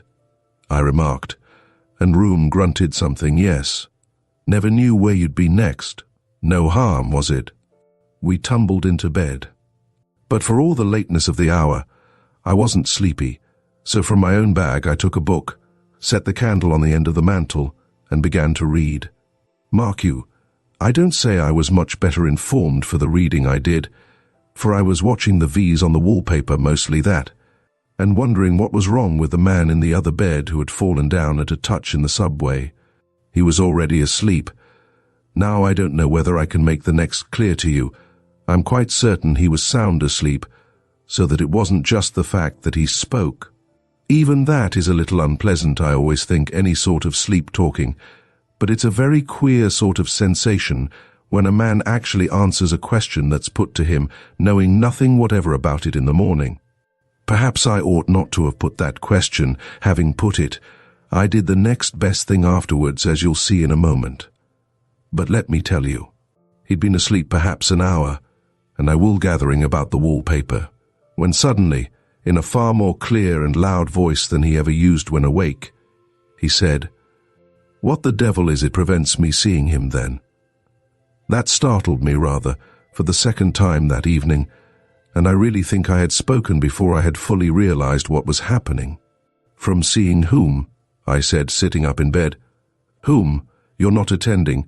The fellow I'm telling you about who runs after me," he answered perfectly plainly. I could see his head there on the pillow, black and white, and his eyes were closed. He made a slight movement with his arm, but that did not wake him. Then it came to me with a sort of start what was happening. I slipped half out of bed. Would he answer another question? I risked it, breathlessly. "Have you any idea who he is?" "Well, that too," he answered. "Who he is? The runner?" "Don't be silly. Who else should it be?" With every nerve in me tingling, I tried again. "What happens then when he catches you?" This time I really don't know whether his words were an answer or not. They were these: "To hear him catching you up, and then padding away ahead again." All right. But I guess it's weakening him a bit too. Without noticing it, I had got out of bed and had advanced quite to the middle of the floor. "What did you say his name was?" I breathed. "But that was a dead failure." He muttered brokenly for a moment, gave a deep, troubled sigh, and then began to snore loudly and regularly. I made my way back to bed, but I assure you that before I did so, I filled my basin with water, dipped my face into it, and then set the candlestick afloat in it, leaving the candle burning. I thought I'd like to have a light. It had burned down by morning. Room, I remember, remarked on the silly practice of reading in bed. Well, it was a pretty kind of obsession for a man to have, wasn't it? Somebody running after him all the time, and then running on ahead, and, of course, on a broad pavement. There would be plenty of room for this running gentleman to run round. But on an 8 or 9-inch curb, such as that of the new road out Lewisham Way.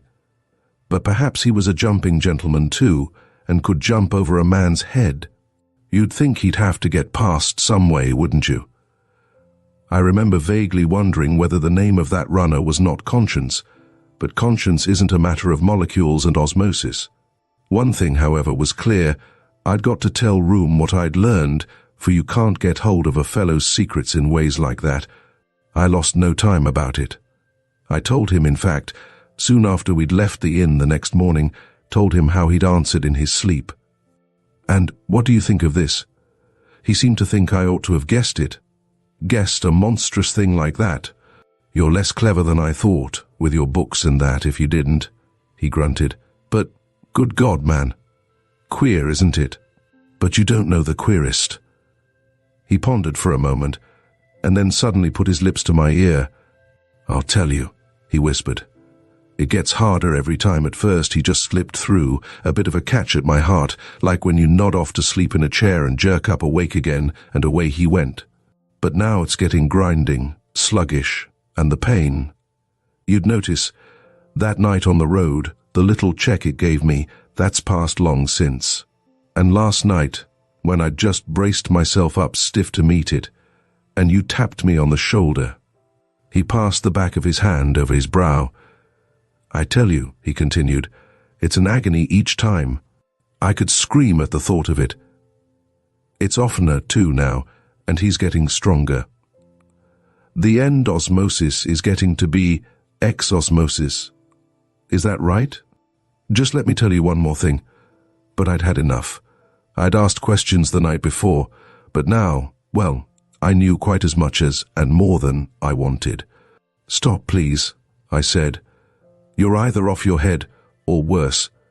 Let's call it the first. Don't tell me any more, please. Frightened, what? Well, I don't blame you. But what would you do? I should see a doctor. I'm only an engineer, I replied. Doctors? Bah, he said, and spat. I hope you see how the matter stood with Room. What do you make of it? Could you have believed it? Do you believe it?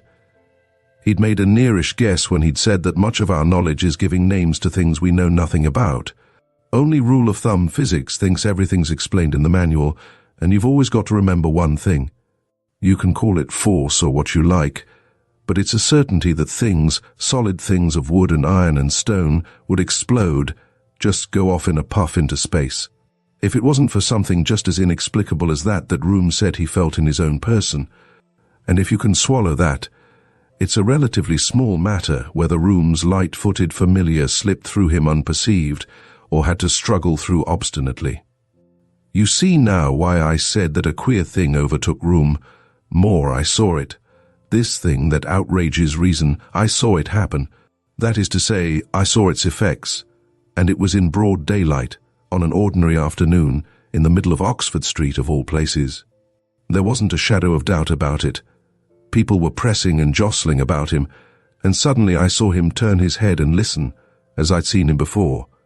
I tell you, an icy creeping ran all over my skin. I fancied I felt it approaching too, nearer and nearer. The next moment, he had made a sort of gathering of himself, as if against a gust. He stumbled and thrust with his body. He swayed, physically, as a tree sways in a wind. He clutched my arm and gave a loud scream. Then, after seconds, minutes, I don't know how long, he was free again. And for the color of his face when by and by I glanced at it. Well, I once saw a swarthy Italian fall under a sunstroke, and his face was much the same color that Room's Negro face had gone, a cloudy whitish green. Well, you've seen it, what do you think of it? He gasped presently, turning a ghastly grin on me. But it was night before the full horror of it had soaked into me. Soon after that he disappeared again. I wasn't sorry. Our big contract in the West End came on. It was a time contract, with all manner of penalty clauses if we didn't get through, and I assure you that we were busy. I myself was far too busy to think of Room. It's a shop now, the place we were working at, or rather one of these huge weldings of 50 shops where you can buy anything. And if you'd seen us there. But perhaps you did see us, for people stood up on the tops of omnibuses as they passed, to look over the mud-splashed hoarding into the great excavation we'd made. It was a sight. Staging rows on staging, tier on tier, with interminable ladders all over the steel structure, 3 or 4 squat Otis lifts crouched like iron turtles on top, and a lattice crane on a towering 3-cornered platform rose 120 feet into the air. At one end of the vast quarry was a demolished house, showing flues and fireplaces and a score of thicknesses of old wallpaper. And at night, They might well have stood up on the tops of the buses. A dozen great spluttering violet arc lights half blinded you. Down below were the watchmen's fires. Overhead, the riveters had their fire baskets, and in odd corners naphtha lights guttered and flared, and the steel rang with the riveters' hammers, and the crane chains rattled and clashed. There's not much doubt in my mind, it's the engineers who are the architects nowadays. The chaps who think they're the architects are only a sort of paper hangers, who hang brick and terracotta on our work and clap a pinnacle or two on top. But never mind that. There we were, sweating and clanging and navvying, till the day shift came to relieve us. And I ought to say that 50 feet above our great gap, and from end to end across it, there ran a travelling crane on a skeleton line, with platform, engine, and wooden cab, all compact in one. It happened that they had pitched in as one of the foremen, some fellow or other, a friend of the firm's, a rank duffer, who pestered me incessantly with his questions. I did half his work and all my own, and it hadn't improved my temper much.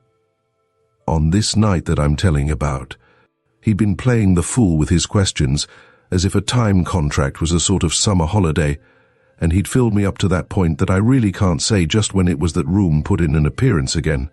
I think I had heard somebody mention his name, but I'd paid no attention. Well, our Johnny Fresh came up to me for the 20th time that night, this time wanting to know something about the overhead crane. At that I fairly lost my temper. "What ails the crane?" I cried. "It's doing its work, isn't it? Isn't everybody doing their work except you? Why can't you ask Hopkins? Isn't Hopkins there?" "I don't know," he said. "Then," I snapped, "in that particular, I'm as ignorant as you, and I hope it's the only one." But he grabbed my arm. "Look at it now," he cried, pointing, and I looked up. Either Hopkins or somebody was dangerously exceeding the speed limit. The thing was flying along its 30 yards of rail as fast as a tram, and the heavy full blocks swung like a ponderous kite tail 30 feet below. As I watched, the engine brought up within a yard of the end of the way. The blocks crashed like a ram into the broken house end, fetching down plaster and brick, and then the mechanism was reversed. The crane set off at a tear back. "Who in hell?" I began, but it wasn't a time to talk. I yelled, and made a spring for a ladder. The others had noticed it too, for there were shouts all over the place. By that time I was halfway up the second stage. Again the crane tore past, with the massive tackle sweeping behind it, and again I heard the crash at the other end. Whoever had the handling of it was managing it skillfully, for there was barely a foot to spare when it turned again. On the fourth platform, at the end of the way, I found Hopkins. He was white and seemed to be counting on his fingers. "What's the matter here?" I cried. "It's Room," he answered. "I hadn't stepped out of the cab, not a minute, when I heard the lever go. He's running somebody down, he says. He'll run the whole chute down in a minute, look." The crane was coming back again. Half out of the cab I could see Room's mottled hair and beard. His brow was ribbed like a gridiron, and as he ripped past one of the arcs, his face shone like porcelain with the sweat that bathed it. "Now, damn you," he was shouting. "Get ready to board him when he reverses," I shouted to Hopkins. Just how we scrambled on I don't know. I got one arm over the lifting gear, which, of course, wasn't going, and heard Hopkins on the other footplate. Room put the brakes down and reversed. Again came the thud of the fall blocks, and we were speeding back again over the gulf of misty orange light. The stagings were thronged with gaping men. "Ready? Now!" I cried to Hopkins, and we sprang into the cab. Hopkins hit Room's wrist with a spanner, then he seized the lever, jammed the brake down and tripped Room, all, as it seemed, in one movement. I fell on top of Room. The crane came to a standstill halfway down the line. I held Room, panting, but either Room was stronger than I, or else he took me very much unawares. All at once he twisted clear from my grasp and stumbled on his knees to the rear door of the cab. He threw up one elbow and staggered to his feet as I made another clutch at him. "Keep still, you fool," I bawled. "Hit him over the head, Hopkins," Room screamed in a high voice. "Run him down. Cut him up with the wheels down. You down, I say, oh my God." He sprang clear out from the crane door, well nigh taking me with him. I told you it was a skeleton line, 2 rails and a tie or two. He'd actually jumped to the right-hand rail, and he was running along it, running along that iron tightrope, out over that well of light and watching men. Hopkins had started the traveling gear, as if with some insane idea of catching him, but there was only one possible end to it. He'd gone fully a dozen yards while I watched, horribly fascinated, and then I saw the turn of his head. He didn't meet it this time. He sprang to the other rail, as if to evade it. Even at the takeoff he missed. As far as I could see, he made no attempt to save himself with his hands. He just went down out of the field of my vision. There was an awful silence then from far below. They weren't the men on the lower stages who moved first. The men above went a little way down, and then they too stopped. Presently 2 of them descended, but by a distant way. They returned with 2 bottles of brandy, and there was a hasty consultation. 2 men drank the brandy off there, and then, getting on for a pint of brandy apiece. Then they went down, drunk. I, Hopkins tells me, had got down on my knees in the crane cab and was jabbering away cheerfully to myself. When I asked him what I said, he hesitated, and then said, "Oh, you don't want to know that, sir." And I haven't asked him since. What do you make of it? Benlyon. Chapter. It would be different if you had known Benlyon. It would be different if you had had even that glimpse of him that I had the very first time I saw him, standing on the little wooden landing at the top of the flight of steps outside my studio door. I say studio, but really it was just a sort of loft looking out over the timber yard, and I used it as a studio. The real studio, the big one, was at the other end of the yard, and that was Benlyon's. Scarcely anybody ever came there. I wondered many a time if the timber merchant was dead, or had lost his memory and forgotten all about his business. For his stacks of floorboards, set criss-crosswise to season, you know how they pile them up, were grimy with soot, and nobody ever disturbed the rows of scaffold poles that stood like palisades along the walls. The entrance was from the street, through a door in a bill-poster's hoarding, and on the river not far away the steamboats hooted, and in windy weather the floorboards hummed to keep them company. I suppose some of these real, regular artists wouldn't have called me an artist at all, for I only painted miniatures, and it was trade work at that, copied from photographs and so on. Not that I wasn't jolly good at it, and punctual too.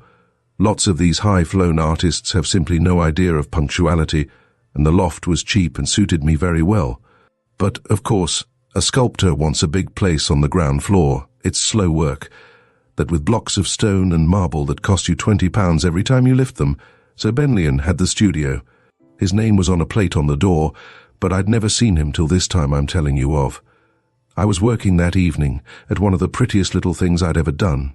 A girl's head on ivory that I'd stippled up just like. Oh, you'd never have thought it was done by hand at all. The daylight had gone, but I knew that Prussian would be about the colour for the eyes and the bunch of flowers at her breast, and I wanted to finish. I was working at my little table with a shade over my eyes, and I jumped a bit when somebody knocked at the door, not having heard anybody come up the steps, and not having many visitors anyway. Letters were always put into the box in the yard door.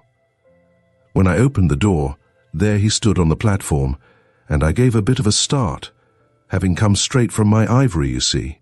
He was one of these very tall, gaunt chaps that make us little fellows feel even smaller than we are, and I wondered at first where his eyes were. They were set so deep in the dark caves on either side of his nose.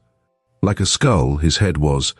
I could fancy his teeth curving round inside his cheeks, and his zygomatics stuck up under his skin like razorbacks.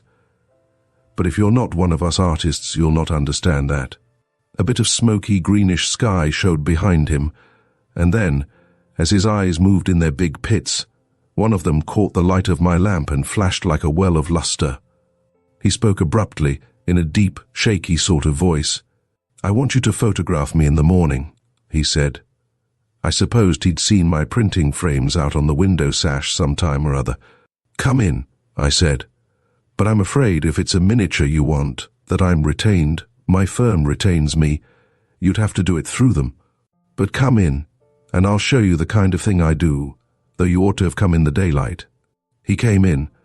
He was wearing a long grey dressing gown that came right down to his heels and made him look something like a Noah's Ark figure. Seen in the light, his face seemed more ghastly bony still, and as he glanced for a moment at my little ivory, he made a sound of contempt. I know it was contempt. I thought it rather cheek, coming into my place, and he turned his cavernous eye holes on me. "I don't want anything of that sort. I want you to photograph me. I'll be here at 10 in the morning." So just to show him that I wasn't to be treated that way, I said quite shortly, "I can't. I've an appointment at 10 o'clock. "What's that?" he said. He'd one of these rich, deep voices that always sound consumptive. "Take that thing off your eyes and look at me," he ordered. Well, I was awfully indignant. "If you think I'm going to be told to do things like this," I began. "Take that thing off," he just ordered again. I got to remember, of course, that you didn't know Benlian. I didn't then. And for a chap just to stalk into a fellow's place and tell him to photograph him and order him about. But you'll see in a minute. I took the shade off my eyes just to show him that I could browbeat a bit too. I used to have a tall strip of looking glass leaning against my wall, for though I didn't use models much, it's awfully useful to go to nature for odd bits now and then, and I've sketched myself in that glass, hundreds of times. We must have been standing in front of it, for all at once I saw the eyes at the bottom of his pits looking rigidly over my shoulder. Without moving his eyes from the glass and scarcely moving his lips, he muttered, "Get me a pair of gloves. Get me a pair of gloves." It was a funny thing to ask for, but I got him a pair of my gloves from a drawer.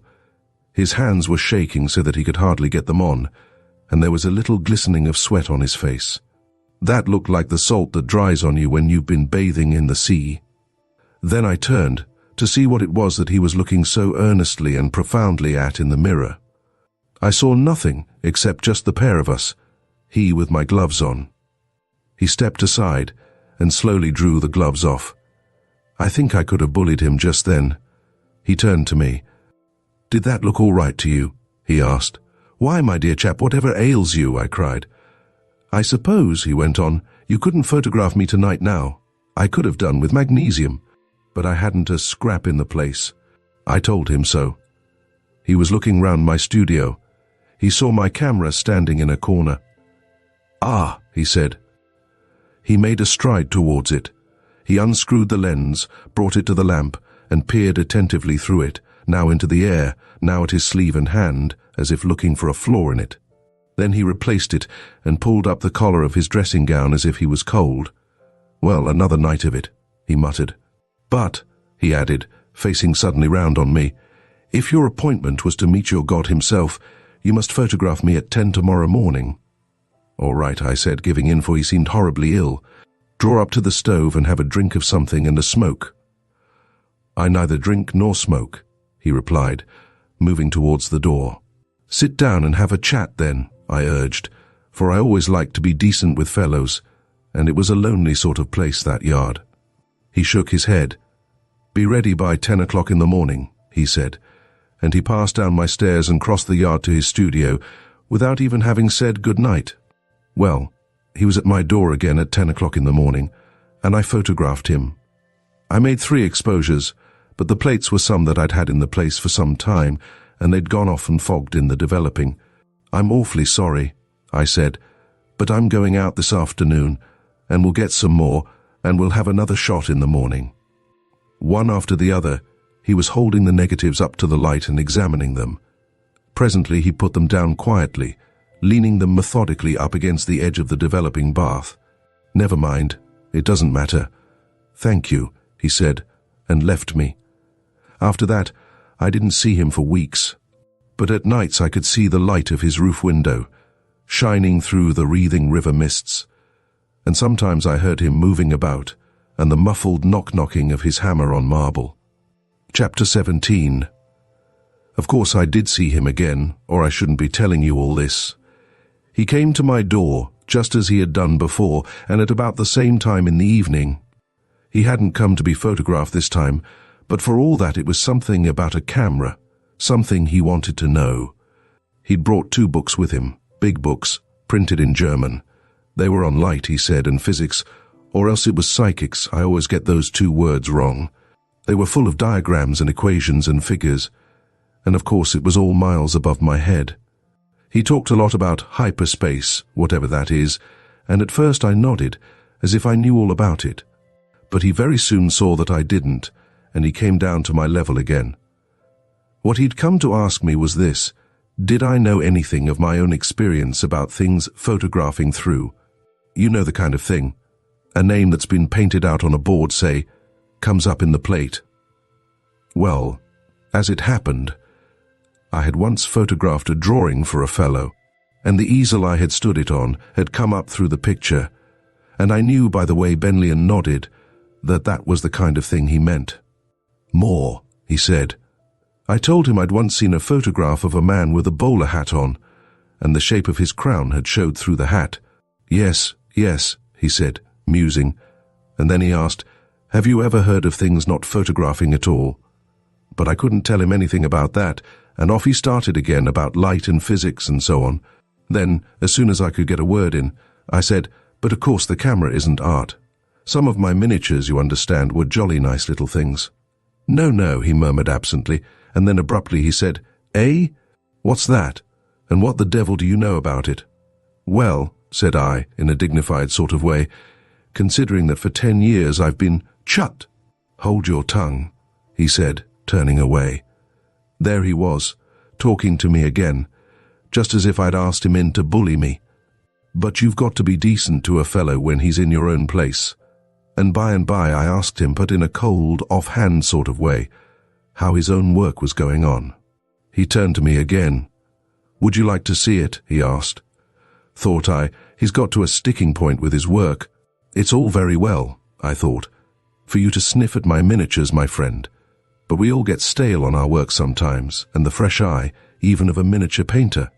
I shall be glad if I can be of any help to you, I answered, still a bit huffish, but bearing no malice. Then come, he said. We descended and crossed the timber yard, and he held his door open for me to pass in. It was an enormous great place, his studio, and all full of mist, and the gallery that was his bedroom was up a little staircase at the farther end. In the middle of the floor was a tall structure of scaffolding, with a stage or 2 to stand on, and I could see the dim, ghostly marble figure in the gloom. It had been jacked up on a heavy base, and as it would have taken 3 or 4 men to put it into position, and scarcely a stranger had entered the yard since I had been there. I knew that the figure must have stood for a long time. Sculpture's weary, slow work. Benlian was pottering about with a taper at the end of a long rod, and suddenly the overhead gas ring burst into light. I placed myself before the statue to criticize, you know. Well, it didn't seem to me that he needed to have turned up his nose at my ivories, for I didn't think much of his statue except that it was a great, lumping, extraordinary piece of work. It had an outstretched arm that I remember thinking was absolutely misshapen, disproportioned, big enough for a giant, ridiculously out of drawing. And as I looked at the thing this way and that, I knew that his eyes in their deep cellars never left my face for a moment. It's a god, he said by and by. Then I began to tell him about that monstrous arm, but he cut me very short. I say it's a god, he interrupted, looking at me as if he would have eaten me. Even you, child as you are, have seen the gods men have made for themselves before this. Half gods they've made, all good or all evil, and then they've called them the devil. This is my God, the God of good and of evil also.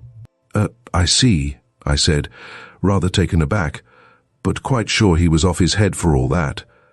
Then I looked at the arm again. A child could have seen how wrong it was. But suddenly, to my amazement, he took me by the shoulders and turned me away. That'll do, he said curtly. I didn't ask you to come in here with a view to learning anything from you. I wanted to see how it struck you. I shall send for you again and again. Then he began to jabber, half to himself.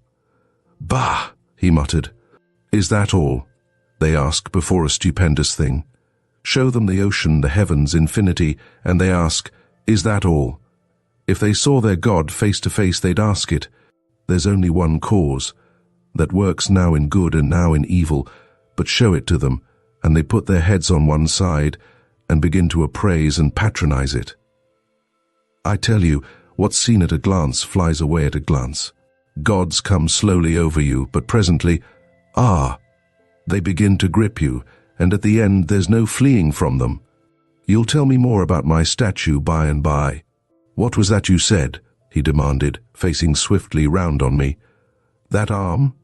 Ah, yes, but we'll see what you say about that arm 6 months from now. Yes, the arm. Now be off, he ordered me. I'll send for you again when I want you. He thrust me out. An asylum, Mr. Benlian, I thought as I crossed the yard, is the place for you. You see, I didn't know him then, and that he wasn't to be judged as an ordinary man is. Just you wait till you see. And straight away I found myself vowing that I'd have nothing more to do with him. I found myself resolving that, as if I were making up my mind not to smoke or drink, and I don't know why, with a similar sense that I was depriving myself of something. But somehow I forgot, and within a month he'd been in several times to see me, and once or twice had fetched me in to see his statue. In 2 months, I was in an extraordinary state of mind about him. I was familiar with him in a way, but at the same time I didn't know one scrap more about him. Because I'm a fool. Oh yes, I know quite well now what I am. You'll think I'm talking folly if I even begin to tell you what sort of a man he was. I don't mean just his knowledge, though I think he knew everything, sciences, languages and all that, for it was far more than that. Somehow when he was there, he had me all restless and uneasy, and when he wasn't there there's only the one word for it, jealous as if he'd been a girl. Even yet I can't make it out. And he knew how unsettled he'd got me, and I'll tell you how I found that out. Straight out one night when he was sitting up in my place, he asked me, "Do you like me, Pudgy?" I forgot to say that I'd told him they used to call me Pudgy at home because I was little and fat. It was odd, the number of things I told him that I wouldn't have told anybody else. "Do you like me, Pudgy?" he said. As for my answer, I don't know how it spurted out. I was much more surprised than he was, for I really didn't intend it. It was for all the world as if somebody else was talking with my mouth. "I loathe and adore you." It came, and then I looked round, awfully startled to hear myself saying that. But he didn't look at me. He only nodded. "Yes, of good and evil too," he muttered to himself. And then all of a sudden he got up and went out. I didn't sleep for ever so long after that, thinking how odd it was I should have said that. Well, to get on, after that something I couldn't account for began to come over me sometimes as I worked. It began to come over me, without any warning, that he was thinking of me down there across the yard. I used to know, this must sound awfully silly to you, that he was down yonder, thinking of me, and doing something to me. And one night, I was so sure that it wasn't fancy that I jumped straight up from my work, and I'm not quite sure what happened then, until I found myself in his studio, just as if I'd walked there in my sleep. And he seemed to be waiting for me, for there was a chair by his own, in front of the statue. "What is it, Benlian?" I burst out.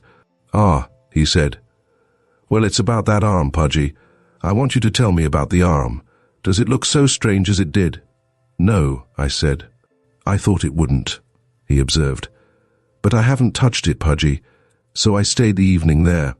But you must not think he was always doing that thing, whatever it was to me." On the other hand, I sometimes felt the oddest sort of release. I don't know how else to put it. Like when, on one of these muggy, earthy-smelling days, when everything's melancholy, the wind freshens up suddenly and you breathe again. And that, I'm trying to take it in order, you see, so that it will be plain to you, brings me to the time I found out that he did that too, and knew when he was doing it. I'd gone into his place one night to have a look at his statue. It was surprising what a lot I was finding out about that statue. It was still all out of proportion. That is to say, I knew it must be remembered I'd thought so, though it didn't annoy me now quite so much. I suppose I'd lost my fresh eye by that time. Somehow, too, my own miniatures had begun to look a bit kiddish. They made me impatient. And that's horrible, to be discontented with things that once seemed jolly good to you. Well, he'd been looking at me in the hungriest sort of way, and I looking at the statue, when all at once that feeling of release and lightness came over me. The first I knew of it was that I found myself thinking of some rather important letters my firm had written to me, wanting to know when a job I was doing was going to be finished. I thought myself it was time I got it finished. I thought I'd better set about it at once, and I sat suddenly up in my chair, as if I'd just come out of a sleep. And, looking at the statue, I saw it as it had seemed at first, all misshapen and out of drawing. The very next moment, as I was rising, I sat down again as suddenly as if somebody had pulled me back. Now, a chap doesn't like to be changed about like that. So, without looking at Benlyon, I muttered a bit testily, "Don't, Benlyon." Then I heard him get up and knock his chair away. He was standing behind me. "Pudgy," he said, in a moved sort of voice. "I'm no good to you. Get out of this." "Get out." No, Benlyon," I pleaded. "Get out, do you hear, and don't come again. Go and live somewhere else. Go away from London. Don't let me know where you go." "Oh, what have I done?" I asked unhappily, and he was muttering again. "Perhaps it would be better for me too," he muttered, and then he added, "Come, bundle out." So in home I went and finished my ivory for the firm, but I can't tell you how friendless and unhappy I felt. Now, I used to know in those days a little girl, a nice, warm-hearted little thing, just friendly, you know, who used to come to me sometimes in another place I lived at and mend for me and so on. It was an awful long time since I'd seen her, but she found me out one night, came to that yard, walked straight in, went straight to my linen bag and began to look over my things to see what wanted mending. Just as she used to. I don't mind confessing that I was a bit sweet on her at one time, and it made me feel awfully mean, the way she came in without asking any questions and took up my mending. So she sat doing my things, and I sat at my work, glad of a bit of company, and she chatted as she worked, just jolly and gentle and not at all reproaching me. But as suddenly as a shot, right in the middle of it all, I found myself wondering about Benlyon again. And I wasn't only wondering. Somehow I was horribly uneasy about him. It came to me that he might be ill or something, and all the fun of her having come to see me was gone. I found myself doing all sorts of stupid things to my work and glancing at my watch that was lying on the table before me. At last I couldn't stand it any longer. I got up. "Daisy," I said, "I've got to go out now." She seemed surprised. "Oh, why didn't you tell me I'd been keeping you?" she said, getting up at once. I muttered that I was awfully sorry. I packed her off. I closed the door in the hoarding behind her. Then I walked straight across the yard to Benlyon's. He was lying on a couch, not doing anything. "I know I ought to have come sooner, Benlyon," I said, "but I had somebody with me." "Yes," he said, looking hard at me, and I got a bit red. "She's awfully nice," I stammered. "But you never bother with girls and you don't drink or smoke." "No," he said. "Well," I continued, "you ought to have a little relaxation. You're knocking yourself up." And indeed, he looked awfully ill, but he shook his head. "A man's only a definite amount of force in him, Pudgy," he said, "and if he spends it in one way, he goes short in another. Mine goes there." He glanced at the statue. "I rarely sleep now," he added. "Then you ought to see a doctor," I said, a bit alarmed. I'd felt sure he was ill. No, Pudgy. My force is all going there, all but the minimum that can't be helped, you know. You've heard artists talk about putting their soul into their work, Pudgy. Don't rub it in about my rotten miniatures, Benlyon," I asked him. "You've heard them say that, but they're charlatans, professional artists, all, Pudgy. They haven't got any souls bigger than a sixpence to put into it. You know, Pudgy, that force and matter are the same thing, that it's decided nowadays that you can't define matter otherwise than as a point of force." "Yes," I found myself saying eagerly, as if I'd heard it dozens of times before. "So that if they could put their souls into it, it would be just as easy for them to put their bodies into it." I had drawn very close to him, and again, it was not fancy. I felt as if somebody, not me, was using my mouth. A flash of comprehension seemed to come into my brain. "Not that, Benley," I cried breathlessly. He nodded 3 or 4 times and whispered. I really don't know why we both whispered. "Really that, Benley," the first whispered again. "Shall I show you?" I tried my hardest not to, he still whispered. "Yes, show me," I replied in a suppressed voice. "Don't breathe a sound then. I keep them up there." He put his finger to his lips, as if we had been 2 conspirators. Then he tiptoed across the studio and went up to his bedroom in the gallery. Presently he tiptoed down again with some rolled-up papers in his hand. They were photographs, and we stooped together over a little table. His hand shook with excitement. "You remember this?" he whispered, showing me a rough print. It was one of the prints from the fogged plates that I'd taken after that first night. "Come closer to me if you feel frightened, Pudgy," he said. "You said they were old plates, Pudgy." No, the plates were all right. It's I who am wrong." "Of course," I said. It seemed so natural. "This one," he said, taking up one that was numbered 1, "is a plain photograph, in the flesh, before it started, Now look at this, and this," he spread them before me, all in order. 2 was a little fogged, as if a novice had taken it. On 3 a sort of cloudy veil partly obliterated the face. 4 was still further smudged and lost. And 5 was a figure with gloved hands held up, as a man holds his hands up when he is covered by a gun. The face of this one was completely blotted out, and it didn't seem in the least horrible to me, for I kept on murmuring, Of course. Then Benley rubbed his hands and smiled at me. "I'm making good progress, am I not?" he said. "Splendid," I breathed. "Better than you know too," he chuckled. "For you're not properly under yet. But you will be, Pudgy, you will be." Yes. "Will it be long, Benley?" "No," he replied. "Not if I can keep from eating and sleeping and thinking of other things than the statue. And if you don't disturb me by having girls about the place, Pudgy." "I'm awfully sorry," I said contritely. All right. Shh.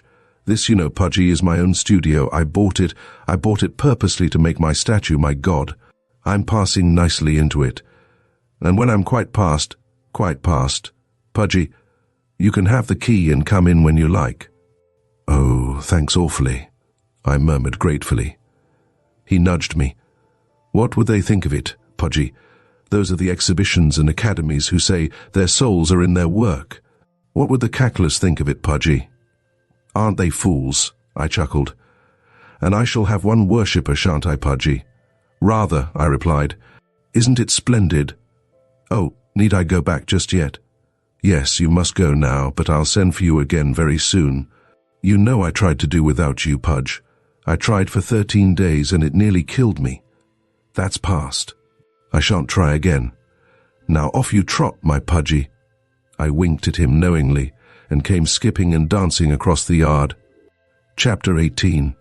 It's just silly, that's what it is, to say that something of a man doesn't go into his work. Why, even those wretched little ivories of mine, the thick-headed fellows who paid for them knew my touch in them, and once spotted it instantly when I tried to slip in another chap's who was hard up. Benley used to say that a man went about spreading himself over everything he came in contact with, diffusing some sort of influence as far as I could make it out, and the mistake was, he said, that we went through the world just wasting it instead of directing it. And if Benley didn't understand all about those things, I should jolly well like to know who does. A chap with a great abounding will and brain like him, it's only natural he should be able to pass himself on to a statue or anything else. When he really did without food and talk and sleep in order to save himself up for it, a man can't both do, and I remember he said to me once, "He's so much force no more, and he can either make himself with it or something else. If he tries to do both, he does both imperfectly. I'm going to do one perfect thing." Oh, he was a queer chap. Fancy a fellow making a thing like that statue out of himself and then wanting somebody to adore him. And I hadn't the faintest conception of how much I did adore him till yet again, as he had done before, he seemed to take himself away from me again, leaving me all alone and so wretched. And I was angry at the same time, for he'd promised me he wouldn't do it again. This was one night, I don't remember when. I ran to my landing and shouted down into the yard, "Benlyon! Benlyon!" There was a light in his studio, and I heard a muffled shout come back, "Keep away, keep away, keep away!" He was struggling. I knew he was struggling as I stood there on my landing, struggling to let me go. And I could only run and throw myself on my bed and sob, while he tried to set me free, who didn't want to be set free. He was having a terrific struggle, all alone there. He told me afterwards that he had to eat something now and then and to sleep a little, and that weakened him, strengthened his body and weakened the passing, you know. But the next day it was all right again. I was Benlyon's again. And I wondered, when I remembered his struggle, whether a dying man had ever fought for life as hard as Benlyon was fighting to get away from it and pass himself. The next time after that he fetched me, called me, whatever you like to name it, I burst into his studio like a bullet. He was sunk in a big chair, gaunt as a mummy now, and all the life in him seemed to burn in the bottom of his deep eye sockets. At the sight of him I fiddled with my knuckles and giggled. "You are going it, Benlyon," I said. "Am I not?" he replied, in a voice that was scarcely a breath.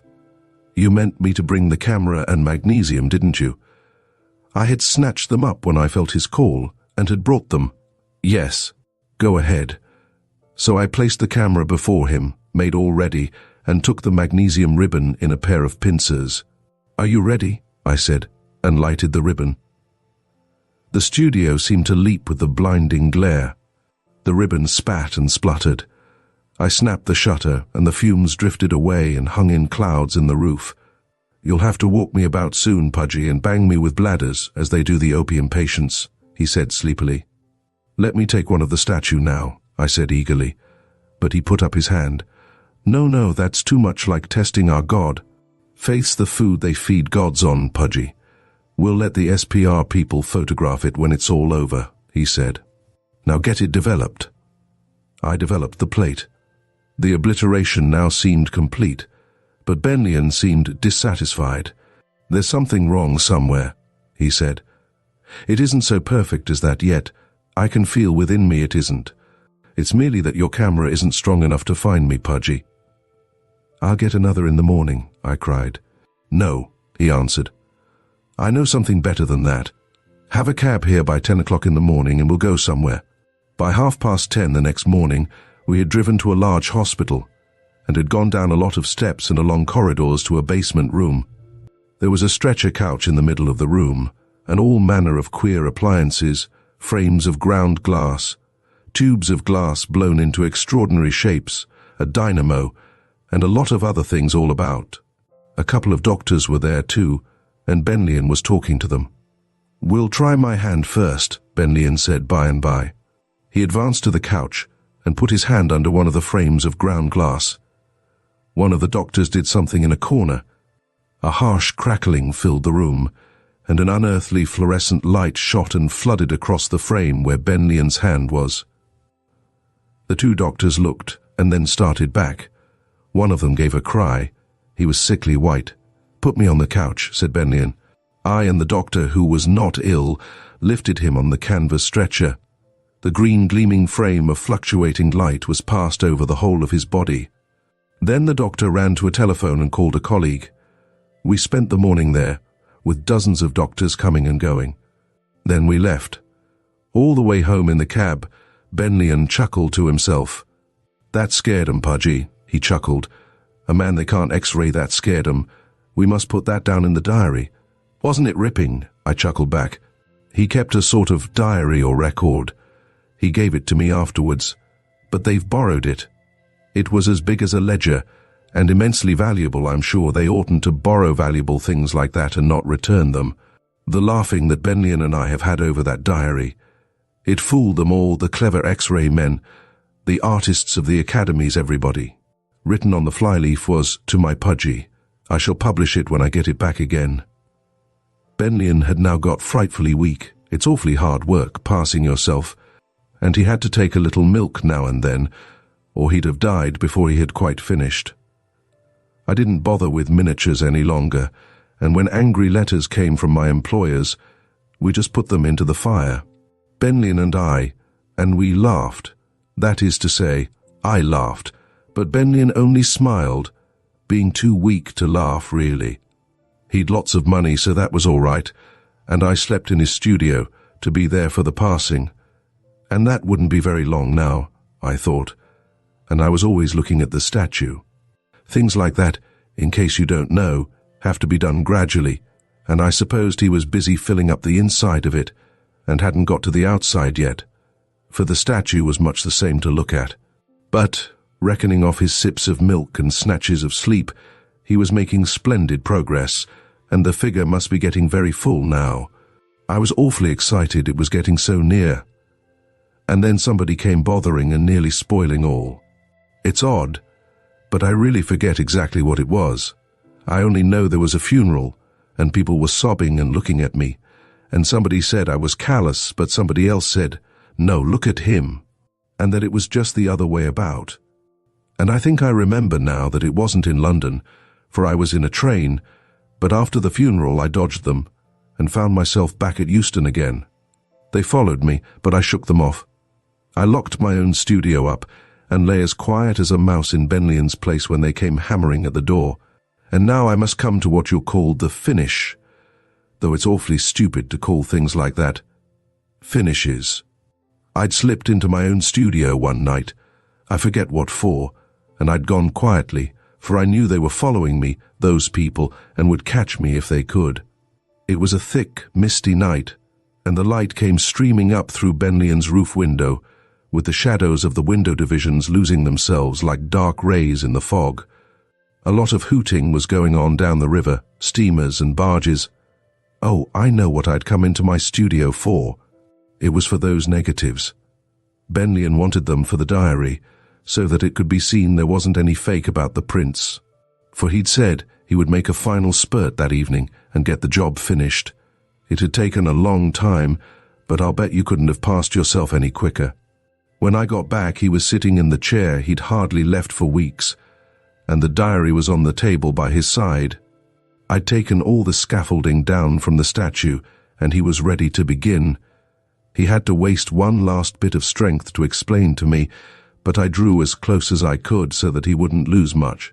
"Now, Pudgy," I just heard him say, "you've behaved splendidly, and you'll be quite still up to the finish, won't you?" I nodded.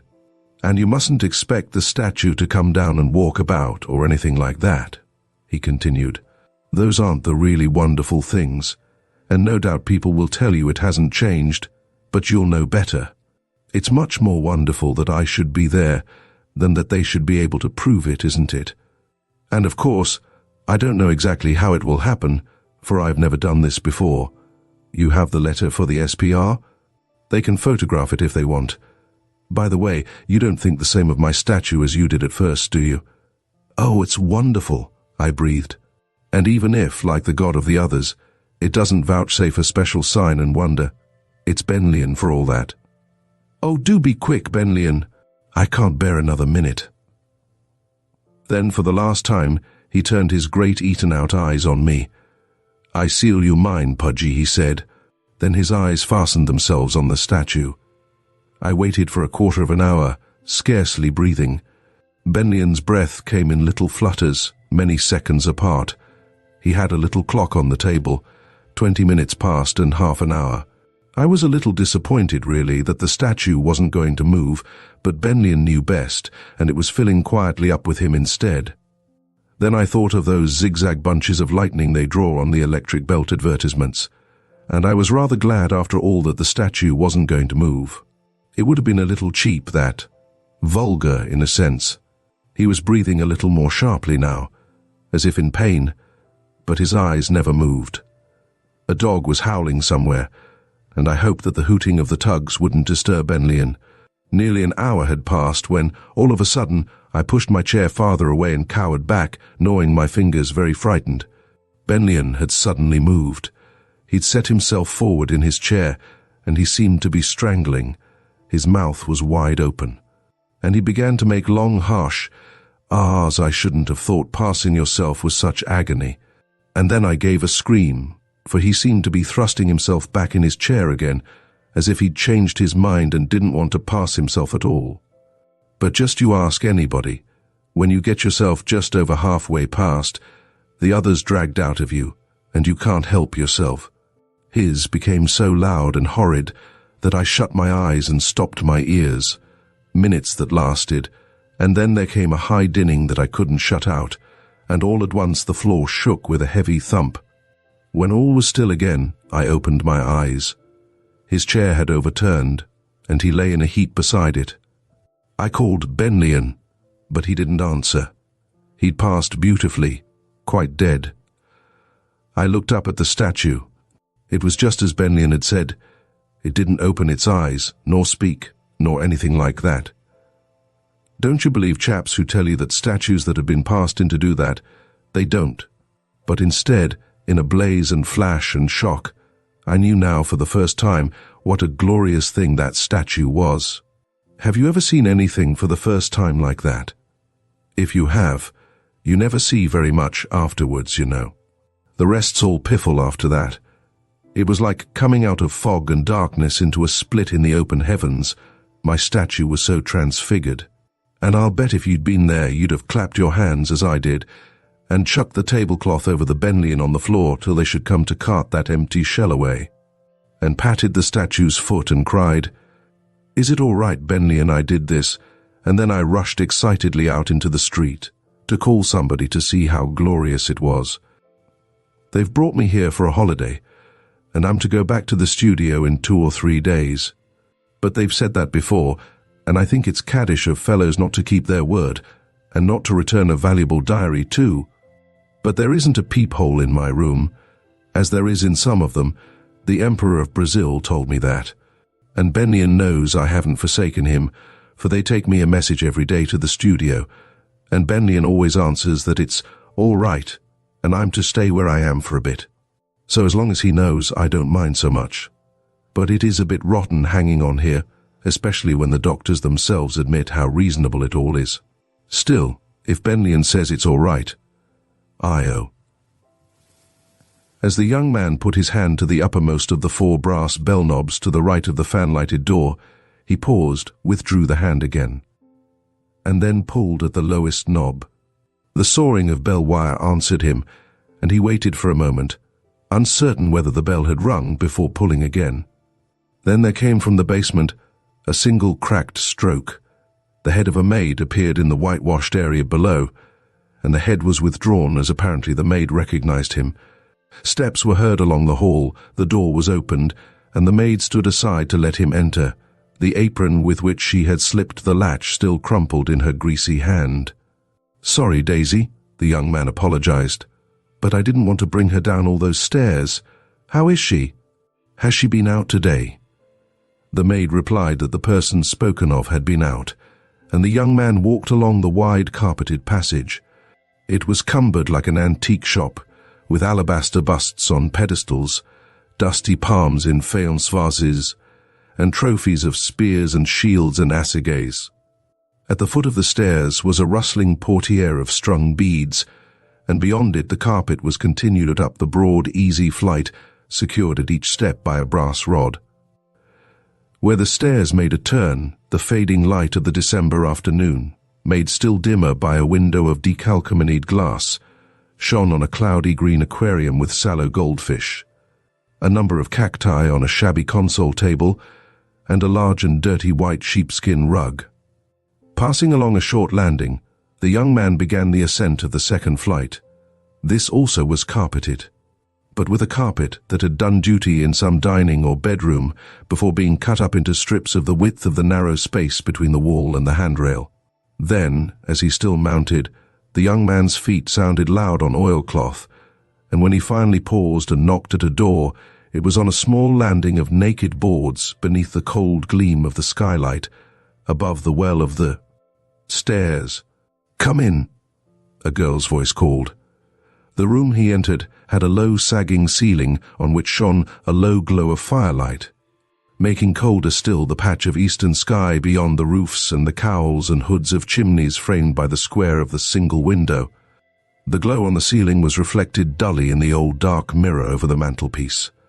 An open door in the farther corner, hampered with skirts and blouses, allowed a glimpse of the girl's bedroom.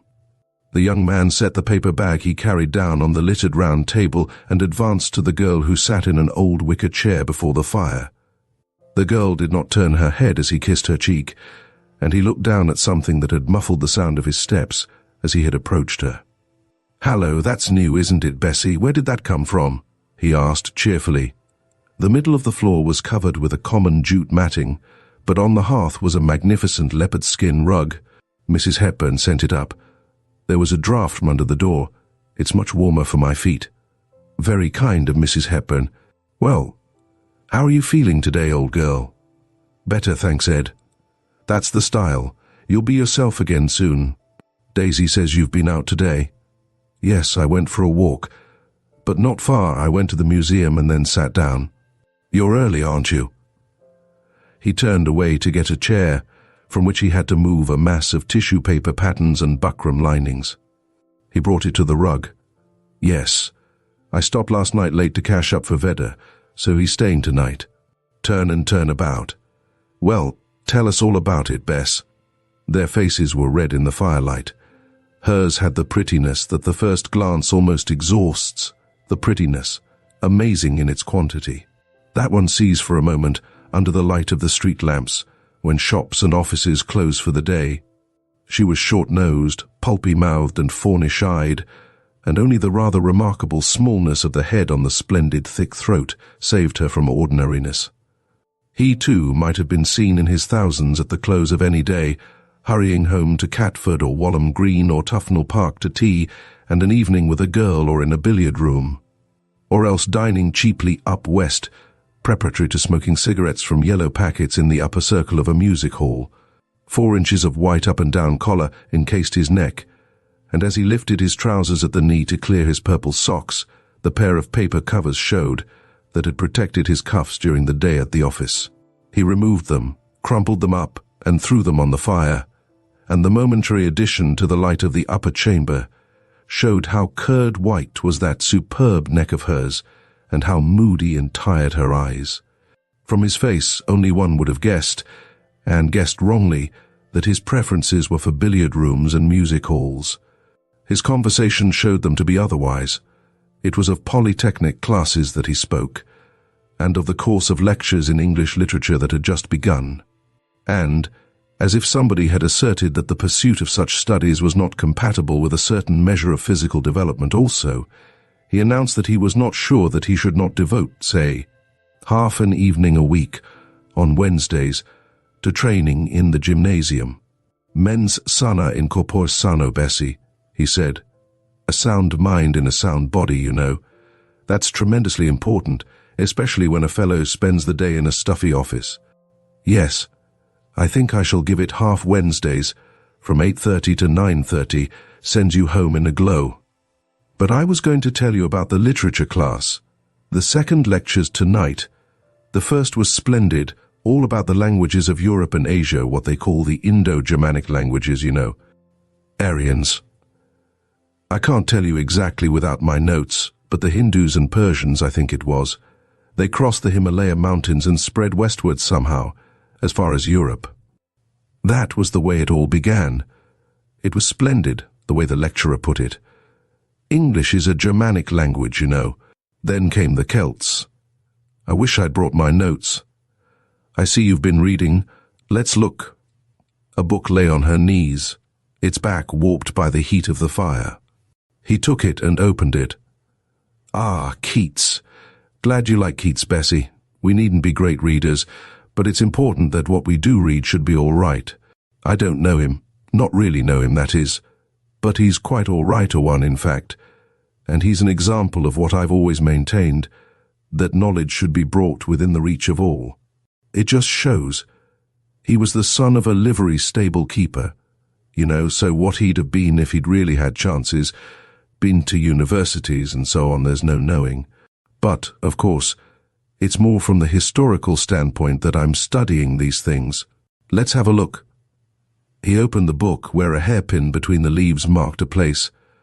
The firelight glowed on the page, and he read, monotonously and inelastically. And as I sat, over the light blue hills there came a noise of revellers. The rills into the wide stream came of purple hue, 'Twas Bacchus and his crew. The earnest trumpet spake, and silver thrills from kissing cymbals made a merry din. 'Twas Bacchus and his kin. Like to a moving vintage down they came, crowned with green leaves, and faces all on flame, all madly dancing through the pleasant valley to scare the melancholy. It was the wondrous passage from Endymion. Of the descent of the wild inspired rabble into India. Ed plucked for a moment at his lower lip, and then, with a "What's it all about, Bessie?" continued. Within his car, aloft, young Bacchus stood, trifling his ivy dart, in dancing mood, with sidelong laughing, and little rills of crimson wine imbrued his plump white arms and shoulders. Enough white for Venus's pearly bite, and near him rode Silenus on his arse, pelted with flowers as he on did pass, tipsily quaffing. I see. Mythology. That's made up of tales. And myths, you know. Like Odin and Thor and those. Only those were Scandinavian mythology. So it would be absurd to take it too seriously. But I think in a way things like that do harm. You see, he explained, the more beautiful they are, the more harm they might do. We ought always to show virtue and vice in their true colors, and if you look at it from that point of view, this is just drunkenness. That's rotten, destroys your body and intellect. As I heard a chap say once, it's an insult to the beasts to call it beastly. I joined the Blue Ribbon when I was 14 and I haven't been sorry for it yet. No, now there's Vedder. He went off on a bend, as he calls it, last night, and even he says this morning it wasn't worth it. But let's read on. Again he read, with unresilient movement, I saw Assyrian Egypt kneel down before the vine-wreath crown. I saw parched Abyssinia rouse and sing to the silver cymbals ring. I saw the whelming vintage hotly pierce old Tartary the fierce. Great Brahma from his mystic heaven groans. He was a Buddhist god, Brahma was. Mythology again. As I say, if you take it seriously, it's just glorifying intoxication. But I say, I can hardly see. Better light the lamp. We'll have tea first, then read. No, you sit still, I'll get it ready. I know where things are. He rose, crossed to a little cupboard with a sink in it, filled the kettle at the tap, and brought it to the fire. Then he struck a match and lighted the lamp. The cheap glass shade was of a foolish corolla shape, clear glass below, shading to pink, and deepening to red at the crimped edge. It gave a false warmth to the spaces of the room above the level of the mantelpiece and Ed's figure as he turned the regulator. Looked from the waist upwards, as if he stood within that portion of a spectrum screen that deepens to the band of red. The bright concentric circles that spread in rings of red on the ceiling were more dimly reduplicated in the old mirror over the mantelpiece. And the wintry eastern light beyond the chimney hoods seemed suddenly almost to die out. Bessie, her white neck below the level of the lampshade, had taken up the book again, but she was not reading. She was looking over it at the upper part of the grate. Presently she spoke. I was looking at some of those things this afternoon, at the museum. He was clearing from the table more buckram linings and patterns of paper, numbers of Myra's journal and the delineator. Already on his way to the cupboard, he had put aside a red-bodiced dressmaker's shape of wood and wire. What things? He asked. Those you were reading about. Greek, aren't they? Oh, the Greek room. But those people, Bacchus and those, weren't people in the ordinary sense. Gods and goddesses, most of them. Bacchus was a god. That's what mythology means. I wish sometimes our course took in Greek literature, but it's a dead language after all. German's more good in modern life. It would be nice to know everything, but one has to select, you know. Hallo, I clean forgot. I brought you some grapes, Bessie. Here they are, in this bag. We'll have 'em after tea, what? But, she said again after a pause, still looking at the grate, they had their priests and priestesses, and followers and people, hadn't they? It was their things I was looking at, combs and brooches and hairpins, and things to cut their nails with. They're all in a glass case there, and they had safety pins exactly like ours. Oh, they were a civilized people, said Ed cheerfully. It all gives you an idea. I only hope you didn't tire yourself out. You'll soon be all right, of course, but you have to be careful yet. We'll have a clean tablecloth, shall we?" She had been seriously ill, her life had been despaired of, and somehow the young polytechnic student seemed anxious to assure her that she was now all right again, or soon would be. They were to be married as soon as things brightened up a bit, and he was very much in love with her.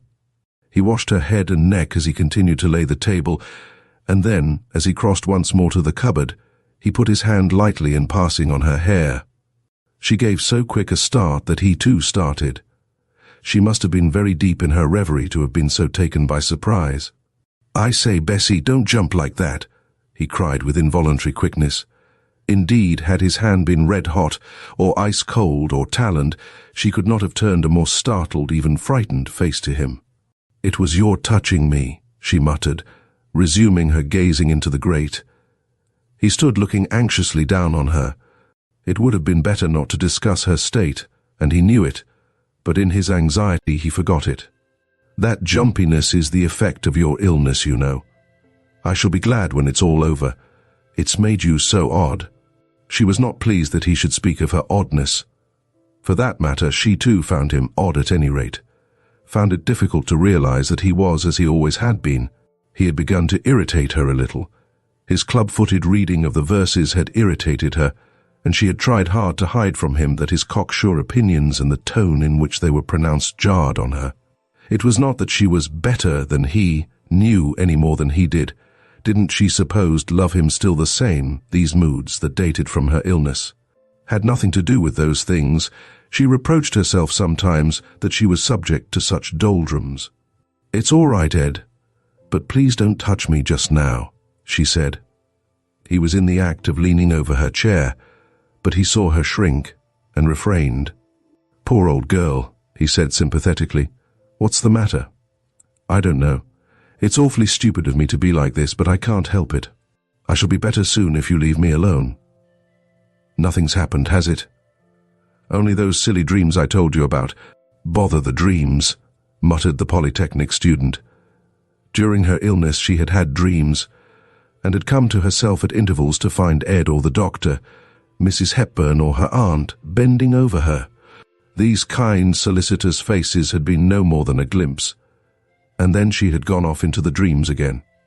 The curious thing had been that the dreams had seemed to be her vivid waking life, and the other things, the anxious faces, the details of her dingy bedroom, the thermometer under her tongue, had been the dream. And though she had come back to actuality, the dreams had never quite vanished.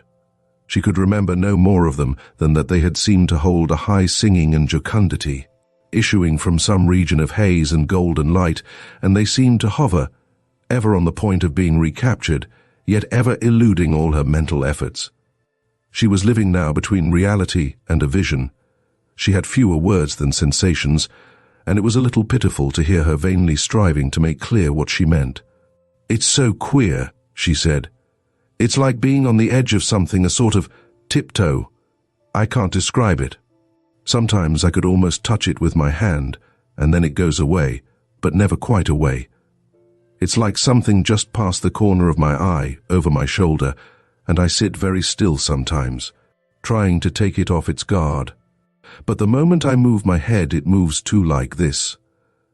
Again he gave a quick start at the suddenness of her action. Very stealthily her fawnish eyes had stolen sideways, and then she had swiftly turned her head. "Here, I say, don't, Bessie," he cried nervously. "You look awfully uncanny when you do that. You're brooding," he continued. "That's what you're doing, brooding. You're getting into a low state. You want bucking up. I don't think I shall go to the Polytech tonight. I shall stay and cheer you up. You know, I really don't think you're making an effort, darling." His last words seemed to strike her. They seemed to fit in with something of which she too was conscious. Not making an effort. She wondered how he knew that. She felt in some vague way that it was important that she should make an effort. For while her dream ever evaded her, and yet never ceased to call her with such a voice as he who reads on a magic page of the calling of elves hears stilly in his brain, yet somehow behind the seduction was another, and a sterner voice. There was warning as well as fascination. Beyond that edge at which she strained on tiptoe, mingled with the jocund calls to hasten, hasten, were deeper calls that bade her beware. They puzzled her. Beware of what? Of what danger? And to whom? "How do you mean I'm not making an effort, Ed?" she asked slowly, again looking into the fire, where the kettle now made a gnat-like singing. "Why? An effort to get all right again. To be as you used to be, as of course you will be soon." "As I used to be." The words came with a little check in her breathing. "Yes, before all this. To be yourself, you know. Myself, all jolly, and without these jerks and jumps. I wish you could get away. A fortnight by the sea would do you all the good in the world." She knew not what it was in the words "the sea" that caused her suddenly to breathe more deeply. The sea. It was as if, by the mere uttering of them, he had touched some secret spring, brought to fulfillment some spell. What had he meant by speaking of the sea? A fortnight before, had somebody spoken to her of the sea, it would have been the sea of Margate, of Brighton, of Southend, that, supplying the image that a word calls up as if by conjuration she would have seen before her. And what other image could she supply, could she possibly supply, now? Yet she did, or almost did, supply one. What new experience had she had, or what old one had been released in her? With that confused, joyous dinning just beyond the range of physical hearing, there had suddenly mingled a new illusion of sound, a vague, vast pash and rustle, silky and harsh both at once. Its tireless voice holding meanings of stillness and solitude, compared with which the silence that is mere absence of sound was vacancy. It was part of her dream, invisible, intangible, inaudible, yet there. As if he had been an enchanter, it had come into being at the word upon his lips. Had he other such words? Had he the master word that, she knew what the master word would do, would make the vision the reality and the reality the vision. Deep within her she felt something, her soul, herself, she knew not what, thrill and turn over and settle again. "The sea," she repeated in a low voice. "Yes, that's what you want to set you up, rather. Do you remember that fortnight at Littlehampton, you and me and your aunt? Jolly that was. I like Littlehampton. It isn't flash like Brighton, and Margate's always so beastly crowded. And do you remember that afternoon by the windmill? I did love you that afternoon, Bessie." He continued to talk, but she was not listening. She was wondering why the words "the sea" were somehow part of it all. The pins and brooches of the museum, the book on her knees, the dream. She remembered a game of hide-and-seek she had played as a child, in which cries of "warm, warm, warmer" had announced the approach to the hidden object. Oh, she was getting warm, positively hot. He had ceased to talk, and was watching her. Perhaps it was the thought of how he had loved her that afternoon by the windmill that had brought him close to her chair again. She was aware of his nearness, and closed her eyes for a moment as if she dreaded something. Then she said quickly, "Is tea nearly ready, Ed?" And as he turned to the table, took up the book again. She felt that even to touch that book brought her warmer. It fell open at a page. She did not hear the clatter Ed made at the table, nor yet the babble his words had evoked. Of the Pierrots and banjos and minstrels of Margate and Littlehampton.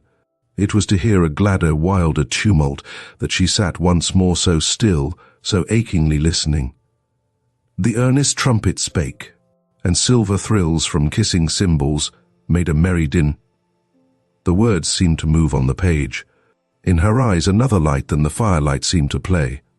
Her breast rose, and in her thick white throat a little inarticulate sound twanged. "Eh? Did you speak, Bessie?" Ed asked, stopping in his buttering of bread. "Eh? No." In answering, her head had turned for a moment, and she had seen him. Suddenly it struck her with force. What a shaving of a man he was. Desk-chested, weak-necked, conscious of his little important lip and chin. Yes, he needed a polytechnic gymnastic course. Then she remarked how once, at Margate, she had seen him in the distance, as in a hired baggy bathing dress he had bathed from a machine, in muddy water, one of 100 others, all rather cold, flinging a polo ball about and shouting stridently. A sound mind in a sound body. He was rather vain of his neat shoes, too, and doubtless stunted his feet, and she had seen the little spot on his neck caused by the chafing of his collar stud. No, she did not want him to touch her, just now at any rate. His touch would be too like a betrayal of another touch. Somewhere, sometime. Somehow. In that tantalizing dream that refused to allow itself either to be fully remembered or quite forgotten. What was that dream? What was it? She continued to gaze into the fire. Of a sudden she sprang to her feet with a choked cry of almost animal fury. The fool had touched her. Carried away doubtless by the memory of that afternoon by the windmill, he had, in passing once more to the kettle, crept softly behind her and put a swift burning kiss on the side of her neck. Then he had retreated before her, stumbling against the table and causing the cups and saucers to jingle. The basket chair tilted up, but righted itself again. I told you, she choked, her stockish figure shaking with rage. I told you, you. He put up his elbow as if to ward off a blow. You touch me, you. The words broke from her. He had put himself farther round the table. He stammered. Here, dash it all, Bessie, what is the matter? You touch me. All right, he said sullenly. I won't touch you again, no fear. I didn't know you were such a firebrand. All right, drop it now. I won't again. Good Lord. Slowly the white fist she had drawn back sank to her side again. All right now, he continued to grumble resentfully. You needn't take on so. It said, I won't touch you again. Then, as if he remembered that after all she was ill and must be humoured, he began, while her bosom still rose and fell rapidly, to talk with an assumption that nothing much had happened. Come, sit down again, Bessie.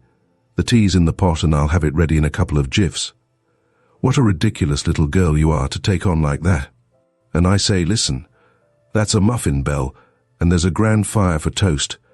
You sit down while I run out and get 'em. Give me your key so I can let myself in again. He took her key from her bag, caught up his hat, and hastened out. But she did not sit down again. She was no calmer for his quick disappearance. In that moment when he had recoiled from her, she had had the expression of some handsome and angered snake, its hood puffed, ready to strike. She stood dazed. One would have supposed that that ill-advised kiss of his had indeed been the master word she sought, the word she felt approaching, the word to which the objects of the museum, the book, that rustle of a sea she had never seen, had been but the ever-warming stages. Some merest trifle stood between her and those elfin cries, between her and that thin golden mist in which faintly seen shapes seemed to move, shapes almost of tossed arms, waving, brandishing objects strangely all but familiar. That roaring of the sea was not the rushing of her own blood in her ears, that rosy flush not the artificial glow of the cheap red lampshade. The shapes were almost as plain as if she saw them in some clear but black mirror, the sounds almost as audible as if she heard them through some not very thick muffling. Quick, the book, she muttered. But even as she stretched out her hand for it, again came that solemn sound of warning. As if something sought to stay it, she had deliberately to thrust her hand forward. Again the high dinning calls of hasten, hasten were mingled with that deeper beware. She knew in her soul that, once over that terrible edge, the dream would become the reality and the reality the dream. She knew nothing of the fluidity of the thing called personality, not a thing at all, but a state, a balance, a relation, a resultant of forces so delicately in equilibrium that a touch. And pff! The horror of formlessness rushed over all. As she hesitated, a new light appeared in the chamber. Within the frame of the small square window, beyond the ragged line of the chimney cowls, an edge of orange brightness showed. She leaned forward. It was the full moon, rusty and bloated and flattened by the earth mist. The next moment her hand had clutched at the book. Whence came ye, merry damsels? Whence came ye so many and in such glee? Why have ye left your bowers desolate, your lutes and gentler fate? We follow Bacchus, Bacchus on the wing a-conquering. Bacchus, young Bacchus, Good or ill betide, we dance before him thorough kingdoms wide. Come hither, lady fair, and joined be to our wild minstrelsy. There was an instant in which darkness seemed to blot out all else, then it rolled aside, and in a blaze of brightness was gone. It was gone, and she stood face to face with her dream, that for 2,000 years had slumbered in the blood of her and her line. She stood, with mouth agape and eyes that hailed, her thick throat full of suppressed clamour. The other was the dream now, and these, they came down, mad and noisy and bright Maenades, Thyades, Satyrs, Fauns naked, in hides of beasts, ungirded, dishevelled, wreathed and garlanded, dancing, singing, shouting. The thudding of their hooves shook the ground, and the clash of their timbrels and the rustling of their thyrsi filled the air. They brandished frontal bones, the dismembered quarters of kids and goats. They struck the bronze cantharus. They tossed the silver obber up aloft. Down a cleft of rocks and woods they came, trooping to a wide seashore with the red of the sunset behind them. She saw the evening light on the sleek and dappled hides, the gilded ivory and rich brown of their legs and shoulders, the white of inner arms held up on high, their wide red mouths, the quivering of the twin flesh gouts on the necks of the leaping fawns, and, shutting out the glimpse of sky at the head of the deep ravine, the god himself descended, with his car full of drunken girls who slept with the serpents coiled about them. Shouting and moaning and frenzied, leaping upon one another with libidinous laughter and beating one another with the half-stripped thyrsi, they poured down to the yellow sands and the anemonied pools of the shore. They raced to the water, that gleamed pale as nacre in the deepening twilight in the eye of the evening star. They ran along its edge over their images in the wet sands, calling their lost companion. "Hasten, hasten," they cried, and one of them, a young man with a torso noble as the dawn and shoulder lines strong as those of the eternal hills, ran here and there calling her name. "Louder, louder," she called back in an ecstasy. Something dropped and tinkled against the fender. It was one of her hairpins. One side of her hair was in a loose tumble. She threw up the small head on the superb thick neck. "Louder, I cannot hear." Once more, the throwing up of her head that had brought down the rest of her hair had given her a glimpse of herself in the glass over the mantelpiece. For the last time that formidable "beware" sounded like thunder in her ears. The next moment she had snapped with her fingers the ribbon that was cutting into her throbbing throat. He with the torso and those shoulders was seeking her. How should he know her in that dreary garret, in those joyless habiliments? He would as soon known his own in that crimson-bodiced, wire-framed dummy by the window yonder. Her fingers clutched at the tawdry, mercerized silk of her blouse. There was a rip, and her arms and throat were free. She panted as she tugged at something that gave with a short click-click. As of steel fastenings, something fell against the fender. These also. She tore at them, and kicked them as they lay about her feet as leaves lie about the trunk of a tree in autumn. Ah! And as she stood there, as if within the screen of a spectrum that deepened to the band of red, her eyes fell on the leopard skin at her feet. She caught it up, and in doing so, saw purple grapes that issued from the mouth of a paper bag on the table. With the dappled pelt about her, she sprang forward. The juice spurted through them into the mass of her loosened hair. Down her body there was a spilth of seeds and pulp. She cried hoarsely aloud. Once more, "Oh, answer me! Tell me my name!" Ed's steps were heard on the oil-clothed portion of the staircase. "My name! Oh, my name!" she cried in an agony of suspense. "Oh, they will not wait for me. They have lighted the torches. They run up and down the shore with torches. Oh, cannot you see me?" Suddenly she dashed to the chair on which the litter of linings and tissue paper lay.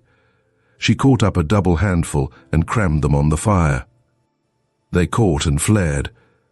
There was a call upon the stairs, and the sound of somebody mounting in haste. Once only, my name. The soul of the Bacchante rioted, struggled to escape from her eyes.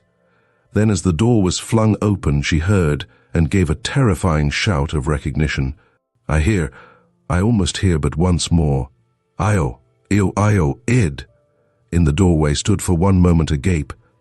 The next, ignorant of the full purport of his own words, ignorant that though man may come westwards, he may yet bring his worship with him, ignorant that to make the dream the reality, and the reality the dream is heaven's dreadfulest favor, and ignorant that, that edge once crossed, there is no return to the sanity and sweetness and light that are only seen clearly in the moment, when they are lost forever.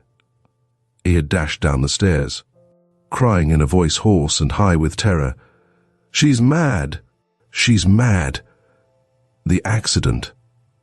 Chapter 19. The street had not changed so much, but that, little by little, its influence had come over Romarin again, and as the clock a street or two away had struck 7, he had stood, his hands folded on his stick, first curious, then expectant, and finally, as the sound had died away, oddly satisfied in his memory. The clock had a peculiar chime, a rather elaborate one, ending inconclusively on the dominant, and followed after an unusually long interval by the stroke of the hour itself. Not until its last vibration had become too subtle for his ear had Romarin resumed the occupation that the pealing of the hour had interrupted. It was an occupation that especially tended to abstraction of mind, the noting in detail of the little things of the street that he had forgotten with such completeness that they awakened only tardy responses in his memory, now that his eyes rested on them again.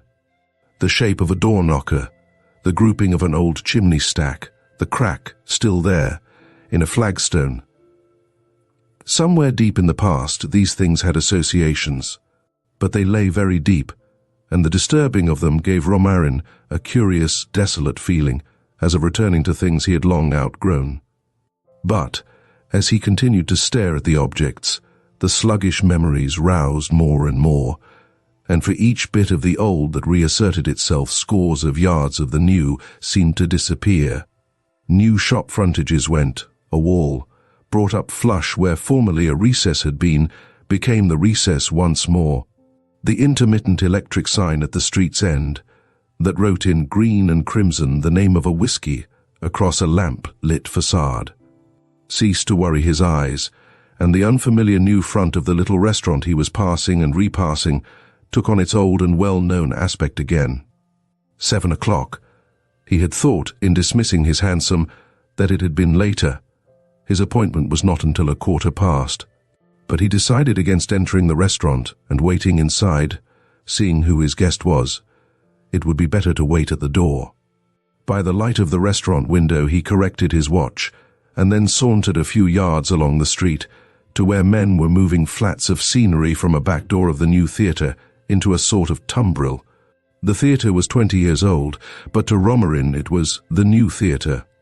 There had been no theatre there in his day. In his day had been twice 20 years before. 40 years before, that street, that quarter, had been bound up in his life. He had not, 40 years ago, been the famous painter, honored, decorated, taken by the arm by monarchs. He had been a student, wild and raw as any, with that tranquil and urbane philosophy that had made his success still in abeyance within him. As his eyes had rested on the door knocker next to the restaurant, a smile had crossed his face. How had that door knocker come to be left by the old crowd that had wrenched off so many others? By what accident had that survived, to bring back all the old life now so oddly? He stood, again smiling, his hands folded on his stick. A crown prince had given him that stick, and had had it engraved, "To my friend, Romarin." "You oughtn't to be here, you know," he said to the door knocker. "If I didn't get you, Marsden ought to have done so." It was Marsden whom Romarin had come to meet, Marsden, of whom he had thought with such odd persistency lately. Marsden was the only man in the world between whom and himself lay as much as the shadow of an enmity, and even that faint shadow was now passing. One does not guard, for 40 years, animosities that take their rise in quick outbreaks of the young blood, and now that Romarin came to think of it, he hadn't really hated Marsden for more than a few months. It had been within those very doors, Romarin was passing the restaurant again, that there had been that quick blow about a girl, and the tables had been pushed hastily back, and he and Marsden had fought, while the other fellows had kept the waiters away. And Romarin was now 64, and Marsden must be a year older, and the girl? Who knew? Probably dead long ago. Yes, time heals these things, thank God. And Romarin had felt a genuine flush of pleasure when Marsden had accepted his invitation to dinner. But Romarin looked at his watch again. It was rather like Marsden to be late. Marsden had always been like that, had come and gone pretty much as he had pleased, regardless of inconvenience to others. But doubtless, he had had to walk. If all reports were true, Marsden had not made very much of his life in the way of worldly success, and Romarin, sorry to hear it, had wished he could give him a leg up. Even a good man cannot do much when the current of his life sets against him in a tide of persistent ill luck, and Romarin, honored and successful, yet knew that he had been one of the lucky ones. But it was just like Marsden to be late, for all that. At first, Romarin did not recognize him when he turned the corner of the street and walked towards him. He hadn't made up his mind beforehand exactly how he had expected Marsden to look, but he was conscious that he didn't look it. It was not the short stubble of grey beard, so short that it seemed to hesitate between beard and unshavenness. It was not the figure nor carriage clothes alter that, and the clothes of the man who was advancing to meet Romarin were, to put it bluntly, shabby, nor was it. But Romarin did not know what it was in the advancing figure that for the moment found no response in his memory. He was already within half a dozen yards of the men who were moving the scenery from the theatre into the tumbrel, and one of the workmen put up his hand as the edge of a fresh wing appeared.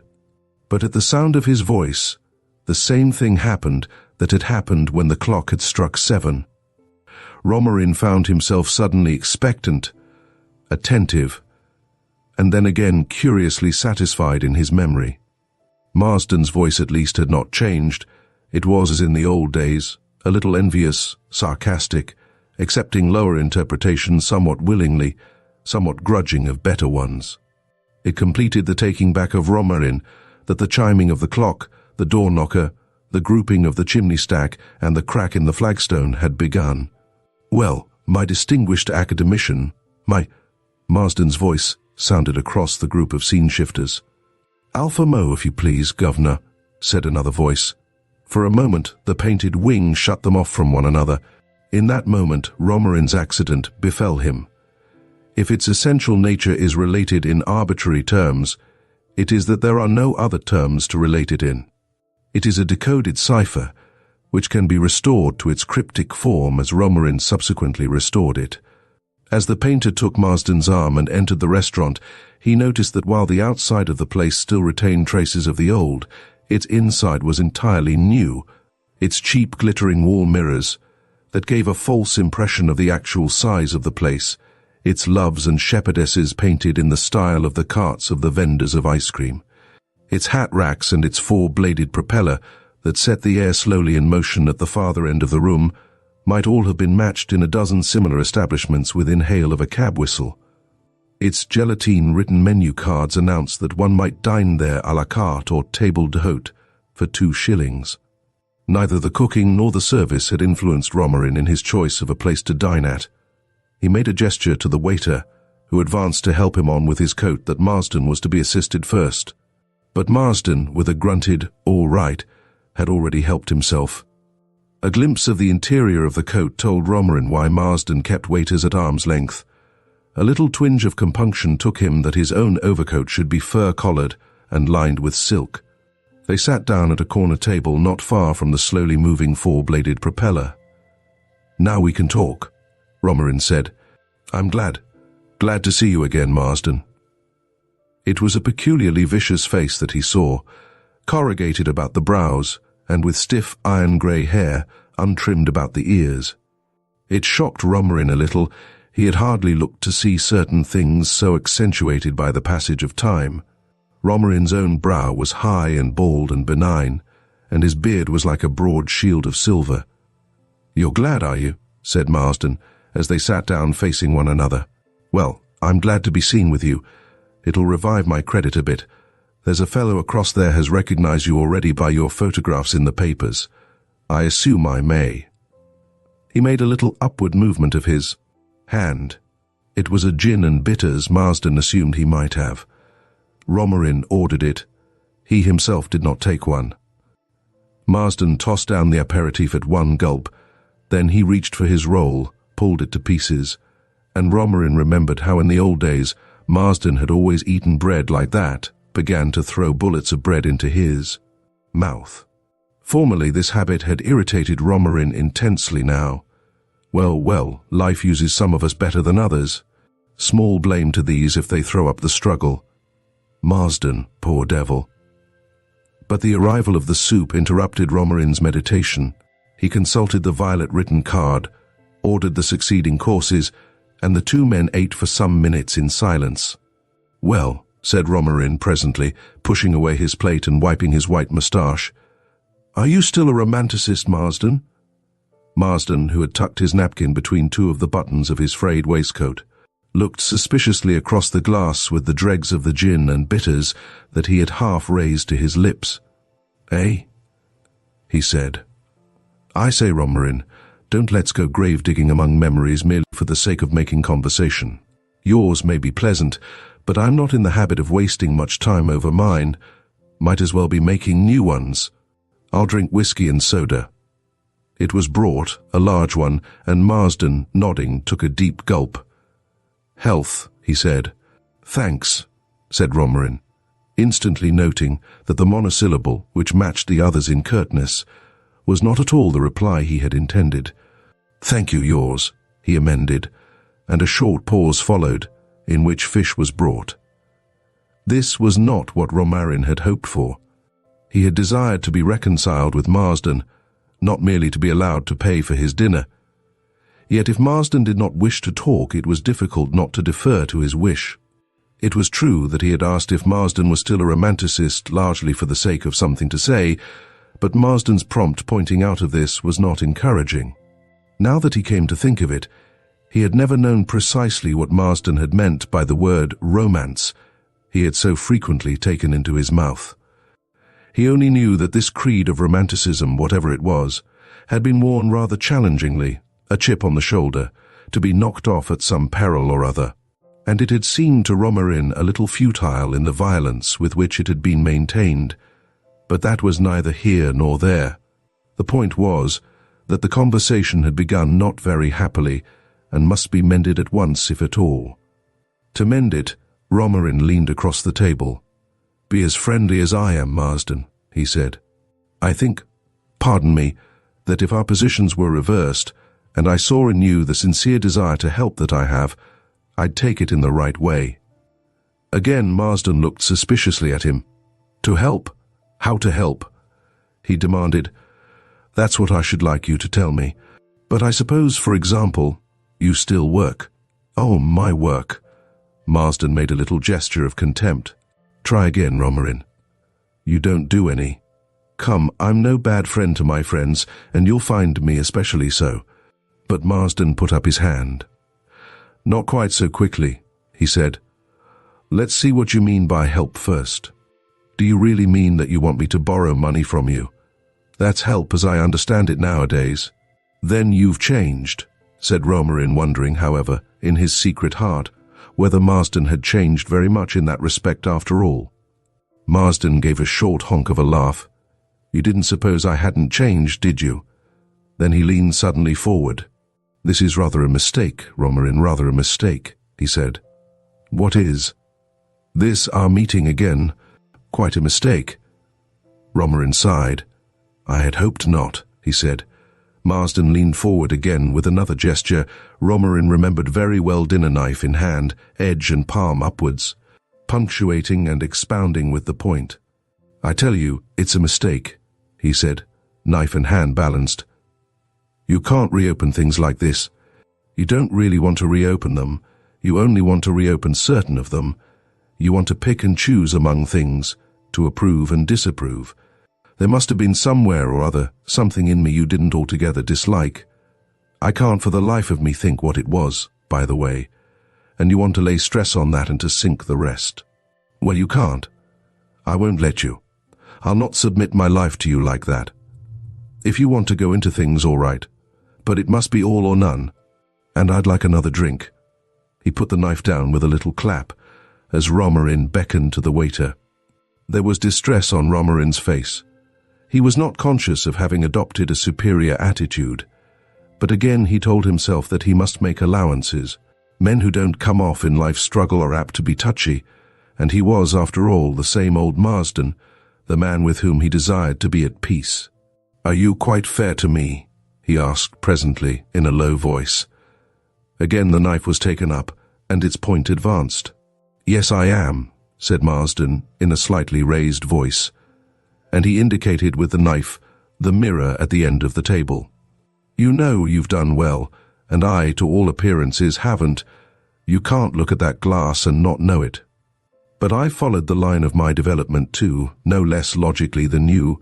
My life's been mine, and I'm not going to apologize for it to a single breathing creature. More, I'm proud of it. At least there's been singleness of intention about it. So I think I'm strictly fair in pointing that out when you talk about helping me." Perhaps so, Romarin agreed a little sadly. "It's your tone more than anything else that makes things a little difficult. Believe me, I've no end in my mind except pure friendliness." "No-oh," said Marsden, a long no that seemed to deliberate, to examine, and finally to admit. "No. I believe that. And you usually get what you set out for." "Oh yes. I've watched your rise. I've made a point of watching it. It's been a bit at a time, but you've got there. You're that sort. It's on your forehead, your destiny." Romarin smiled. "Hello, that's new, isn't it?" he said. "It wasn't your habit to talk much about destiny, if I remember rightly. Let me see. Wasn't this more your style, will, passion, laughs at impossibilities and says, etc. and so forth? Wasn't that it? With always the suspicion not far away that you did things more from theoretical conviction than real impulse after all?" A dispassionate observer would have judged that the words went somewhere near home. Marsden was scraping together with the edge of his knife the crumbs of his broken roll. He scraped them into a little square and then trimmed the corners. Not until the little pile was shaped to his liking did he look surlily up. "Let it rest, Romarin," he said curtly. "Drop it," he added. "Let it alone. If I begin to talk like that too, we shall only cut one another up. Clink glasses there and let it alone." Mechanically, Romarin clinked, but his bald brow was perplexed. "Cut one another up," he repeated. "Yes, let it alone." "Cut one another up," he repeated once more. "You puzzle me entirely." "Well, perhaps I'm altogether wrong. I only wanted to warn you that I've dared a good many things in my time. Now drop it." Romarin had fine brown eyes under oriental arched brows. Again they noted the singularly vicious look of the man opposite. They were full of mistrust and curiosity, and he stroked his silver beard. "Drop it," he said slowly. "No, let's go on. I want to hear more of this. I'd much rather have another drink in peace and quietness. Waiter!" Either leaned back in his chair, surveying the other. "You're a perverse devil still," was Romarin's thought. Marsden's, apparently, was of nothing but the whiskey and soda the waiter had gone to fetch. Romarin was inclined to look askance at a man who could follow up a gin and bitters with 3 or 4 whiskies and soda without turning a hair. It argued the seasoned cask. Marsden had bidden the waiter leave the bottle and the siphon on the table, and was already mixing himself another stiff peg. "Well," he said, "since you will have it so, to the old days." "To the old days," said Romarin, watching him gulp it down. "Queer looking back across all that time at 'em, isn't it? How do you feel about it?" "In a mixed kind of way, I think, the usual thing, pleasure and regret mingled." "Oh, you have regrets, have you?" "For certain things, yes. Not, let me say, my turn-up with you, Marsden," he laughed. "That's why I chose the old place." He gave a glance round at its glittering newness. "Do you happen to remember what all that was about?" "I've only the vaguest idea." Marsden gave him a long look. "That all?" he asked. "Oh, I remember in a sort of way. That romantic soap bubble of yours was really at the bottom of it, I suspect. Tell me," he smiled, "did you really suppose life could be lived on those mad lines you used to lay down?" "My life," said Marsden calmly. Has been. Not literally. Literally. You mean to say that you haven't outgrown? I hope not. Romarin had thrown up his handsome head. Well, well, he murmured incredulously. Why, well, well, Marsden demanded. But of course you never did and never will know what I meant. By romance? No, I can't say that I did. But as I conceived it, it was something that began in appetite and ended in diabetes. Not philosophic, eh? Marsden inquired, picking up a chicken bone. Highly unphilosophic, said Romarin, shaking his head. Grunted Marsden, stripping the bone. Well, I grant it pays in a different way. It does pay then? Romarin asked. Oh yes, it pays. The restaurant had filled up. It was one frequented by young artists, musicians, journalists and the clingers, to the rather frayed fringes of the arts. From time to time, heads were turned to look at Romarin's portly and handsome figure, which the press, the Regent Street photographic establishments, and the Academy supplements had made well known. The plump young Frenchwoman within the glazed cash office near the door, at whom Marsden had several times glanced in a way at which Romarin had frowned, was aware of the honor done the restaurant, and several times the blonde, bearded proprietor had advanced and inquired with concern whether the dinner and the service was to the liking of Monsieur. And the eyes that were turned to Romarin plainly wondered who the scalawag dining with him might be. Since Romarin had chosen that their conversation should be of the old days, and without picking and choosing, Marsden was quite willing that it should be so. Again he was casting the bullets of bread into his mouth, and again Romarin was conscious of irritation. Marsden too noticed it, but in awaiting the roti he still continued to roll and bolt the pellets, washing them down with gulps of whiskey and soda. Oh yes, it paid, he resumed. Not in that way, of course. He indicated the head, quickly turned away again, of an aureoled youngster with a large bunch of black satin tie, not in admiration of that sort, but in other ways. Tell me about it. Certainly, if you want it. But you're my host. Won't you let me hear your side of it all first?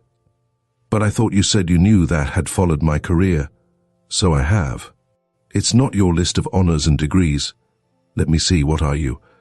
Ra, DCL, Doctor of Literature, whatever that means, and Professor of this, that and the other, and not at the end of it yet. I know all that. I don't say you haven't earned it. I admire your painting, but it's not that. I want to know what it feels like to be up there where you are. It was a childish question, and Romarin felt foolish in trying to answer it.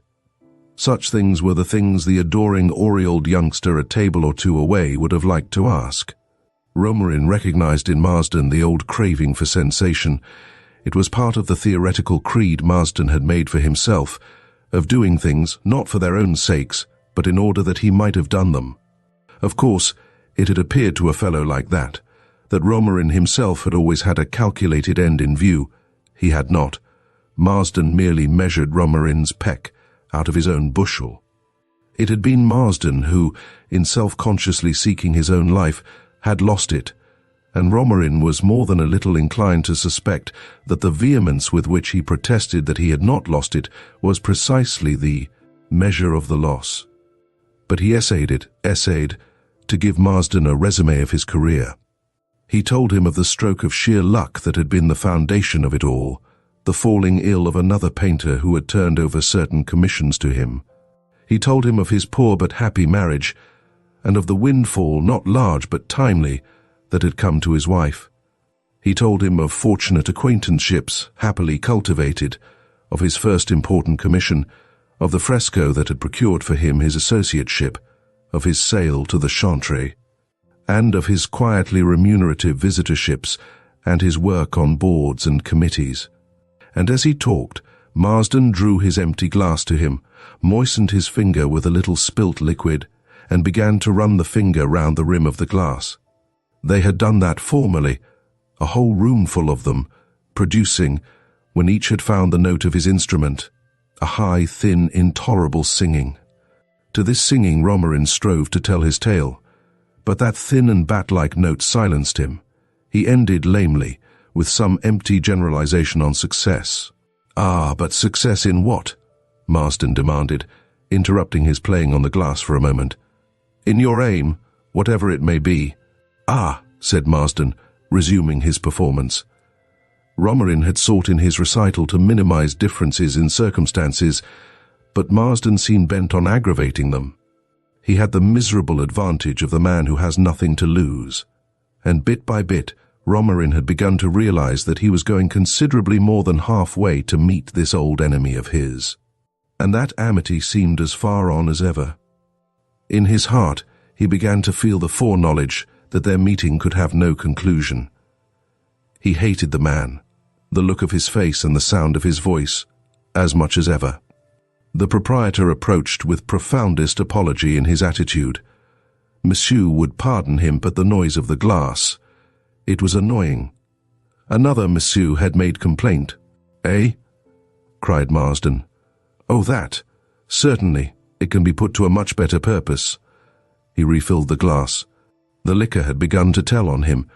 A quarter of the quantity would have made a clean living man incapably drunk, but it had only made Marsden's eyes bright. He gave a sarcastic laugh. "And is that all?" he asked. Romerin replied shortly that that was all.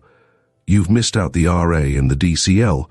Then let me add that I'm a doctor of civil law and a full member of the Royal Academy," said Romerin, almost at the end of his patience. "And now, since you don't think much of it, may I hear your own account?" "Oh, by all means. I don't know, however, that—" He broke off to throw a glance at a woman who had just entered the restaurant, a divesting glance that caused Romerin to redden to his crown and drop his eyes.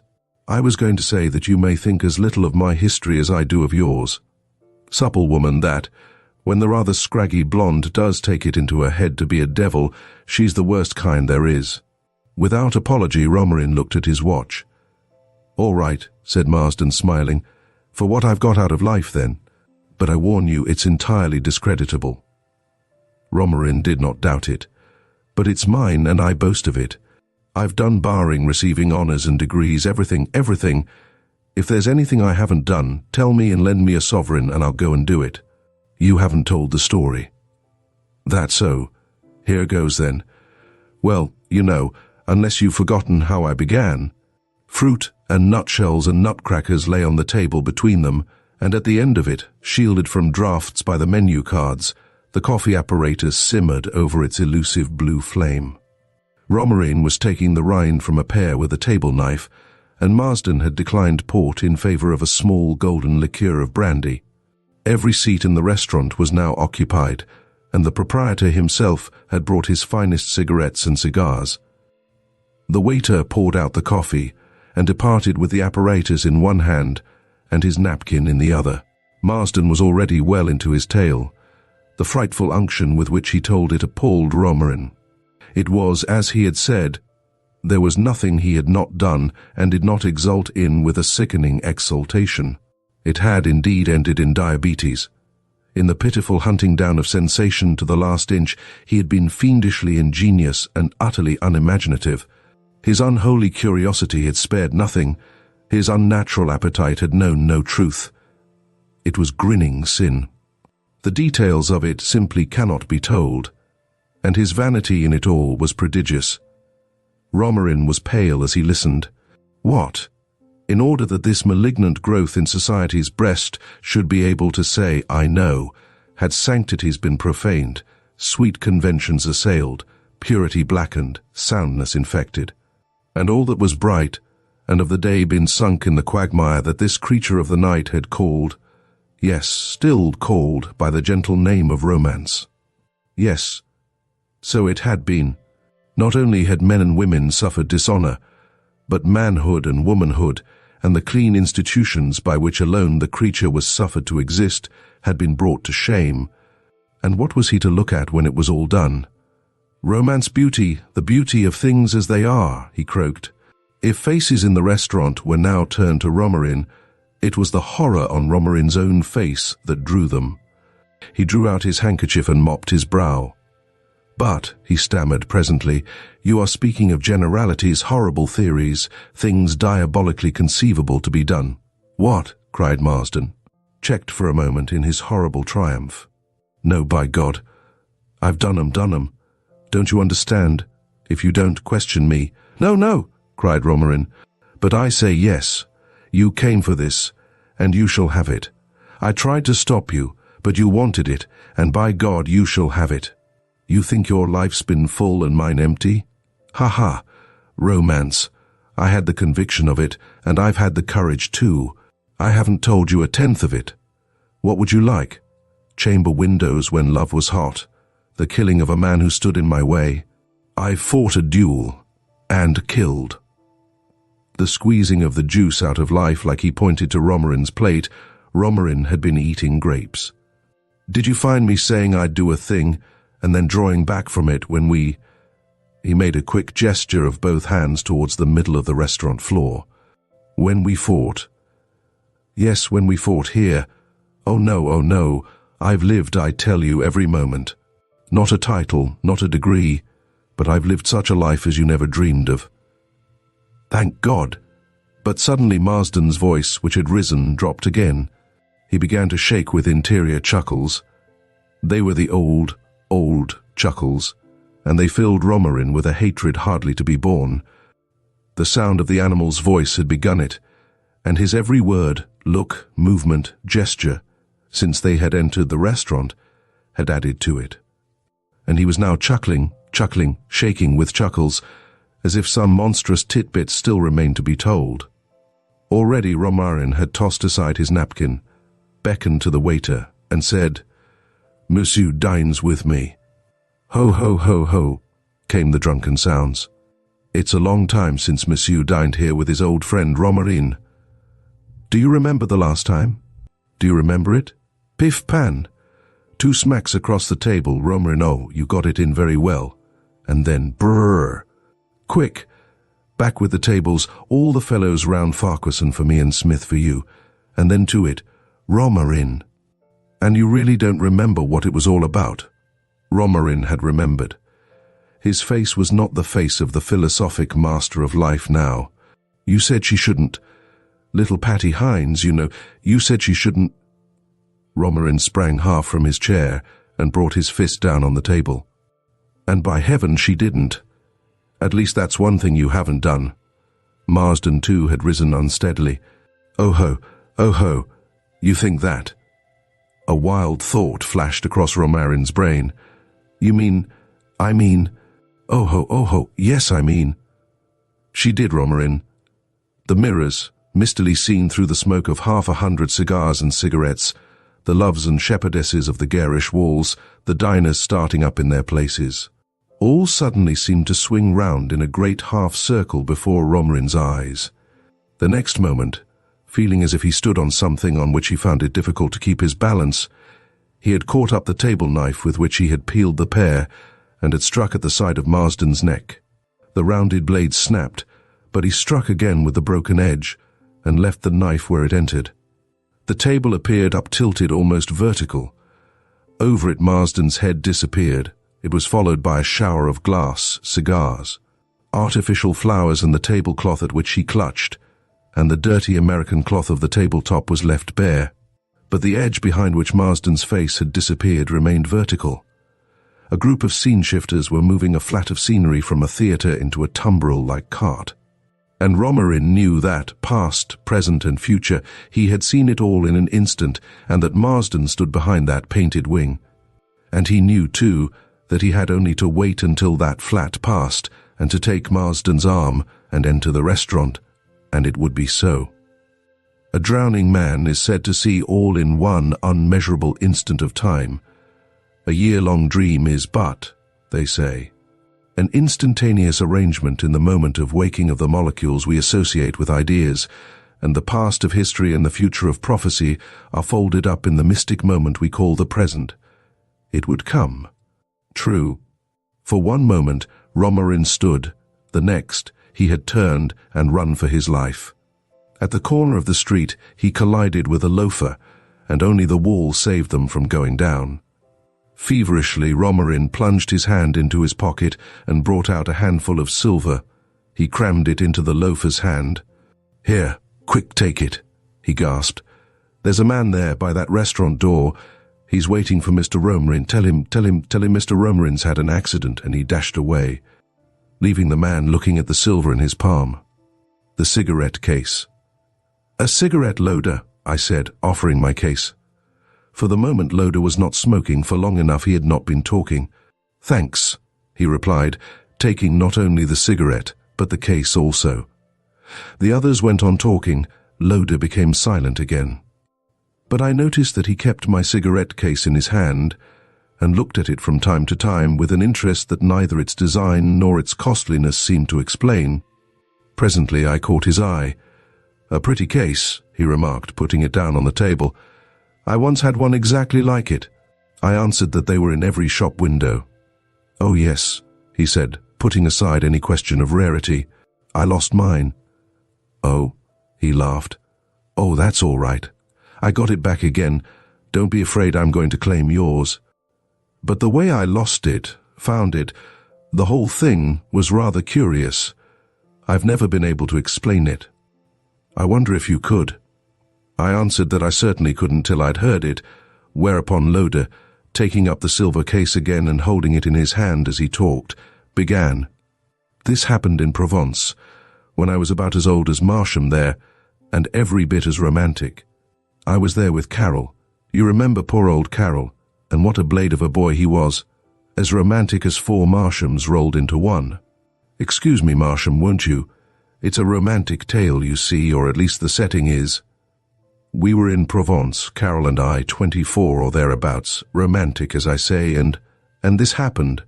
And it happened on the top of a whole lot of other things, you must understand. The things that do happen when you're 24. If it hadn't been Provence, it would have been somewhere else, I suppose, nearly, if not quite as good.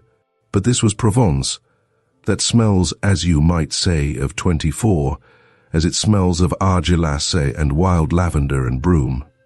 We'd had the dickens of a walk of it, just with knapsacks, had started somewhere in the Ardèche, and tramped south through the vines and almonds and olives, Montélimar, Orange, Avignon, and a fortnight at that blanched skeleton of a town, Les Baux. We'd nothing to do, and had gone just where we liked, or rather just where Carol had liked, and Carol had had the de Bello Gallico in his pocket, and had had a notion, I fancy, of taking in the whole ground of the Roman conquest. I remember he lugged me off to some place or other, Pourir, I believe its name was, because I forget how many thousands were killed in a riverbed there. And they stove in the water casks, so that if the men wanted water, they'd have to go forward and fight for it. And then we'd gone on to Arles, where Carol had fallen in love with everything that had a bow of black velvet in her hair, and after that Tarascon, Nimes and so on, the usual round. I won't bother you with that. In a word, we'd had 2 months of it, eating almonds and apricots from the trees, watching the women at the communal washing fountains under the dark plane trees, singing Magali and the Cacantes, and Carol yarning away all the time about Caesar and Vercingetorix and Dante, and trying to learn Provençal so that he could read the stuff in the Journal des Félibrés that he'd never have looked at if it had been in English. Well, we got to Darbisson. We'd run across some young chap, or other Rangon his name was, who was a vine planter in those parts, and Rangon had asked us to spend a couple of days with him and his mother, if we happened to be in the neighborhood. So, as we might as well happen to be there as anywhere else, we sent him a postcard and went. This would be in June or early in July. All day we walked across a plain of vines, past hurdles of wattled can and great windscreens of velvety cypresses, 60 feet high, all white with dust on the north side of them. For the Mistral was having its 3 days' revel, and it whistled and roared through the can till scores of yards of them at a time were bowed nearly to the earth. A roaring day it was, I remember, but the wind fell a little late in the afternoon, and we were poring over what it had left of our ordnance survey like fools. We'd got the unmounted paper maps instead of the linen ones when Rangon himself found us, coming out to meet us in a very badly turned-out trap. He drove us back himself, through Darbisson, to the house, 1.5 miles beyond it, where he lived with his mother. He spoke no English. Rangon didn't, though, of course, both French and Provençal, and as he drove us, there was Carol, using him as a Franco-Provençal dictionary, peppering him with questions about the names of things in the patois. I beg its pardon, the language, though there's a good deal of my eye and Betty Martin about that. And I fancy this Philibridge business will be in a good many pieces when Frederick Mistral is under that Court of Love pavilion arrangement he's had put up for himself in the graveyard at Milan. If the language has got to go, well, it's got to go, I suppose. And while I personally don't want to give it a kick, I rather sympathize with the government. Those jaunts of a Sunday out to Les Baux, for instance, with paper lanterns and Bengal fire, and a fellow spouting Eau Blanche Venus d'Arles are well enough, and compare favourably with our bank holidays and Sunday league picnics, but that's nothing to do with my tale after all. So he drove on, and by the time we got to Rangon's house, Carol had learned the greater part of. As you, no doubt, know, it's a restricted sort of life in some respects that a young vigneron lives in those parts. And it was as we reached the house that Rangon remembered something. Or he might have been trying to tell us as we came along, for all I know, and not been able to get a word in edgeways for Carol and his Provençal. It seemed that his mother was away from home for some days, apologies of the most profound, of course. Our host was the soul of courtesy, though he did try to get at us a bit later. We expressed our polite regrets, naturally, but I didn't quite see at first what difference it made. I only began to see when Rangon, with more apologies, told us that we should have to go back to Darbisson for dinner. It appeared that when Madame Rangon went away for a few days, she dispersed the whole of the female side of her establishment also, and she'd left her son with nobody to look after him except an old man we'd seen in the yard mending one of these double-cylindered sulphur sprinklers they clap across the horse's back and drive between the rows of vines. Rangon explained all this as we stood in the hall, drinking an A-hall crowded with oak furniture and photographs, and a cradle-like bread crib, and doors opening to right and left to the other rooms of the ground floor. He had also, it seemed, to ask us to be so infinitely obliging as to excuse him for 1 hour after dinner. Our postcard had come unexpectedly, he said, and already he had made an appointment with his agent about the vendange for the coming autumn. We begged him, of course, not to allow us to interfere with his business in the slightest degree. He thanked us 1,000 times. But though we dine in the village, we will take our own wine with us, he said. A wine, one of my wines, you shall see. Then he showed us round his place. I forget how many hundreds of acres of vines, and into the great building with the presses and pumps and casks and the huge barrel they call the Thunderbolt. And about 7 o'clock we walked back to Darbisson to dinner, carrying our wine with us. I think the restaurant we dined in was the only one in the place, and our gaillard of a host, he was a straight-backed, well-set-up chap, with rather fine eyes, did us on the whole pretty well. His wine certainly was good stuff, and set our tongues going. A moment ago I said a fellow like Rangon leads a restricted sort of life in those parts. I saw this more clearly as dinner went on. We dined by an open window, from which we could see the stream with the planks across it, where the women washed clothes during the day and assembled in the evening for gossip. There were a dozen or so of them there as we dined, laughing and chatting in low tones. They all seemed pretty. It was quickly falling dusk. All the girls are pretty then, and are quite conscious of it. You know Marsham. Behind them, at the end of the street, one of these great cypress windscreens showed black against the sky. A ragged edge, something like the line the needle draws on a rainfall chart, and you could only tell whether they were men or women under the plantains by their voices rippling and chattering, and suddenly a deeper note. Once I heard a muffled scuffle and a sound like a kiss.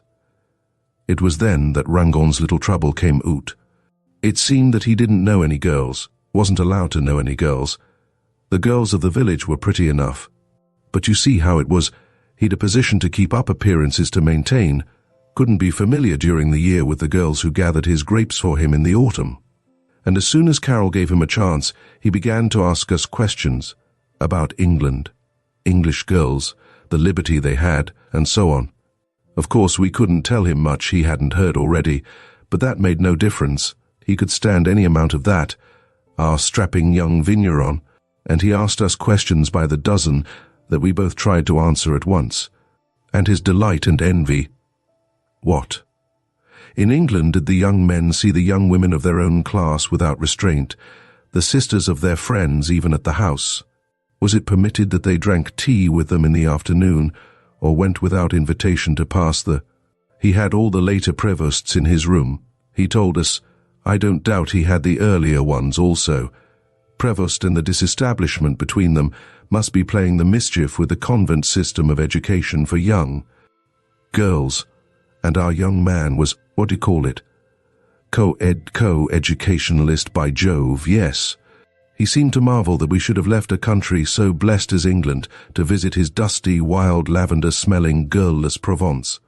You don't know half your luck, Marsham. Well, we talked after this fashion. We'd left the dining room of the restaurant and had planted ourselves on a bench outside with Rangon between us, when Rangon suddenly looked at his watch and said it was time he was off to see this agent of his. Would we take a walk, he asked us, and meet him again there, he said. But as his agent lived in the direction of his own home, we said we'd meet him at the house in an hour or so. Off he went, envying every Englishman who stepped, I don't doubt. I told you how young we were. Hey-ho. Well, off goes Rangon, and Carol and I got up, stretched ourselves and took a walk. We walked a mile or so until it began to get pretty dark, and then turned, and it was as we came into the blackness of one of these cypress hedges that the thing I'm telling you of happened. The hedge took a sharp turn at that point. As we came round the angle, we saw a couple of women's figures hardly more than 20 yards ahead. Don't know how they got there so suddenly, I'm sure, and that same moment I found my foot on something small and white and glimmering on the grass. I picked it up. It was a handkerchief, a woman's embroidered. The two figures ahead of us were walking in our direction. There was every probability that the handkerchief belonged to one of them, so we stepped out. At my pardon, madame, and lifted hat, one of the figures turned her head. Then, to my surprise, she spoke in cultivated English. I held out the handkerchief. It belonged to the elder lady of the two, the one who had spoken, a very gentle-voiced old lady, older by very many years than her companion. She took the handkerchief and thanked me. Somebody stern, isn't it, is that Englishmen don't travel to see Englishmen. I don't know whether he'd stand to that in the case of Englishwomen. Carol and I didn't. We were walking rather slowly along, 4 abreast across the road. We asked permission to introduce ourselves, did so, and received some name in return which, strangely enough, I've entirely forgotten. I only remember that the ladies were aunt and niece, and lived at Darbison. They shook their heads when I mentioned M. Rangon's name and said we were visiting him. They didn't know him. I'd never been in Darbison before, and I haven't been since, so I don't know the map of the village very well. But the place isn't very big, and the house at which we stopped in 20 minutes or so is probably there yet. It had a large double door, a double door in 2 senses, for it was a big porte-cochere with a smaller door inside it and an iron grille shutting in the whole. The gentle-voiced old lady had already taken a key from her reticule and was thanking us again for the little service of the handkerchief. Then, with the little gesture one makes when one has found oneself on the point of omitting a courtesy, she gave a little musical laugh. "But," she said with a little movement of invitation, "one sees so few compatriots here, if you have the time to come in and smoke a cigarette. Also the cigarette," she added with another rippling laugh, "for we have few callers and live alone." Hastily as I was about to accept, Carol was before me, professing a nostalgia for the sound of the English tongue that made his recent protestations about Provençal a shameless hypocrisy. Persuasive young rascal, Carol was, poor chap. So the elder lady opened the grille and the wooden door beyond it, and we entered. By the light of the candle which the younger lady took from a bracket just within the door, we saw that we were in a handsome hall or vestibule. And my wonder that Rangon had made no mention of what was apparently a considerable establishment was increased by the fact that its tenants must be known to be English and could be seen to be entirely charming. I couldn't understand it, and I'm afraid hypotheses rushed into my head that cast doubts on the Rangons. whether they were all right. We knew nothing about our young planter, you see. I looked about me. There were tubs here and there against the walls, gaily painted, with glossy-leaved aloes and palms in them. One of the aloes, I remember, was flowering. A little fountain in the middle made a tinkling noise. We put our caps on a carved and gilt console table, and before us rose a broad staircase with shallow steps of spotless stone and a beautiful wrought-iron handrail. At the top of the staircase were more palms and aloes, and double doors painted in a clear grey. We followed our hostesses up the staircase. I can hear yet the sharp, clean click our boots made on that hard, shiny stone, see the lights of the candle gleaming on the handrail. The young girl, she was not much more than a girl, pushed at the doors, and we went in. The room we entered was all of a piece with the rest for rather old-fashioned fineness. It was large, lofty, beautifully kept. Carol went round for Miss, whatever her name was, lighting candles in sconces, and as the flames crept up, they glimmered on a beautifully polished floor, which was bare except for an Eastern rug here and there. The elder lady had sat down in a gilt chair, Louis XIV, I should say, with a striped rep of the colour of a petunia. And I really don't know, don't smile, Smith, what induced me to lead her to it by the fingertips, bending over her hand for a moment as she sat down. There was an old tambour frame behind her chair, I remember, and a vast oval mirror with clustered candle brackets filled the greater part of the farther wall, the brightest and clearest glass I've ever seen. He paused, looking at my cigarette case, which he had taken into his hand again. He smiled at some recollection or other, and it was a minute or so before he continued. I must admit that I found it a little annoying, after what we'd been talking about at dinner an hour before, that Rangon wasn't with us. I still couldn't understand how he could have neighbours so charming without knowing about them, but I didn't care to insist on this to the old lady, who for all I knew might have her own reasons for keeping to herself. And, after all, it was our place to return Rangon's hospitality in London if he ever came there, not, so to speak, on his own doorstep. So presently I forgot all about Rangon, and I'm pretty sure that Carol, who was talking to his companion of some Filibridge junketing or other, and having the air of Gounod's Mireille, hummed softly over to him, didn't waste a thought on him either. Soon Carol, you remember what a pretty crooning humming voice he had. Soon Carol was murmuring what they call seconds, but so low that the sound hardly came across the room, and I came in with a soft bass note from time to time. No instrument, just an unaccompanied murmur no louder than an Aeolian harp, and it sounded infinitely sweet and plaintive, and what shall I say? Weak, attenuated, faint, pale, you might almost say, in that formal, rather old-fashioned salon, with that great clear oval mirror throwing back the still flames of the candles in the sconces on the walls. Outside the wind had now fallen completely. All was very quiet. And suddenly, in a voice not much louder than a sigh, Carol's companion was singing oft in the stilly night, "You know it." He broke off again to murmur the beginning of the air. Then, with a little laugh for which we saw no reason, he went on again. "Well, I'm not going to try to convince you of such a special and delicate thing as the charm of that hour. It wasn't more than an hour. It would be all about an hour we stayed. Things like that just have to be said and left. You destroy them the moment you begin to insist on them. We've every one of us had experiences like that, and don't say much about them. I was as much in love with my old lady as Carol evidently was with his young one. I can't tell you why. Being in love has just to be taken for granted too, I suppose. Marsham understands." We smoked our cigarettes and sang again, once more filling that clear painted, quiet apartment with a murmuring no louder than if a light breeze found that the bells of a bed of flowers were really bells and played on 'em. The old lady moved her fingers gently on the round table by the side of her chair. Oh, infinitely pretty it was. Then Carol wandered off into the "Que cantes awfully pretty. It is not for myself I sing, but for my friend who is near me, and I can't tell you how like four old friends we were. Those two so oddly met, ladies and Carol and myself. And so too oft in the stilly night again. But for all the sweetness and the glamour of it, we couldn't stay on indefinitely, and I wondered what time it was, but didn't ask. Anything to do with clocks and watches would have seemed a cold and mechanical sort of thing just then.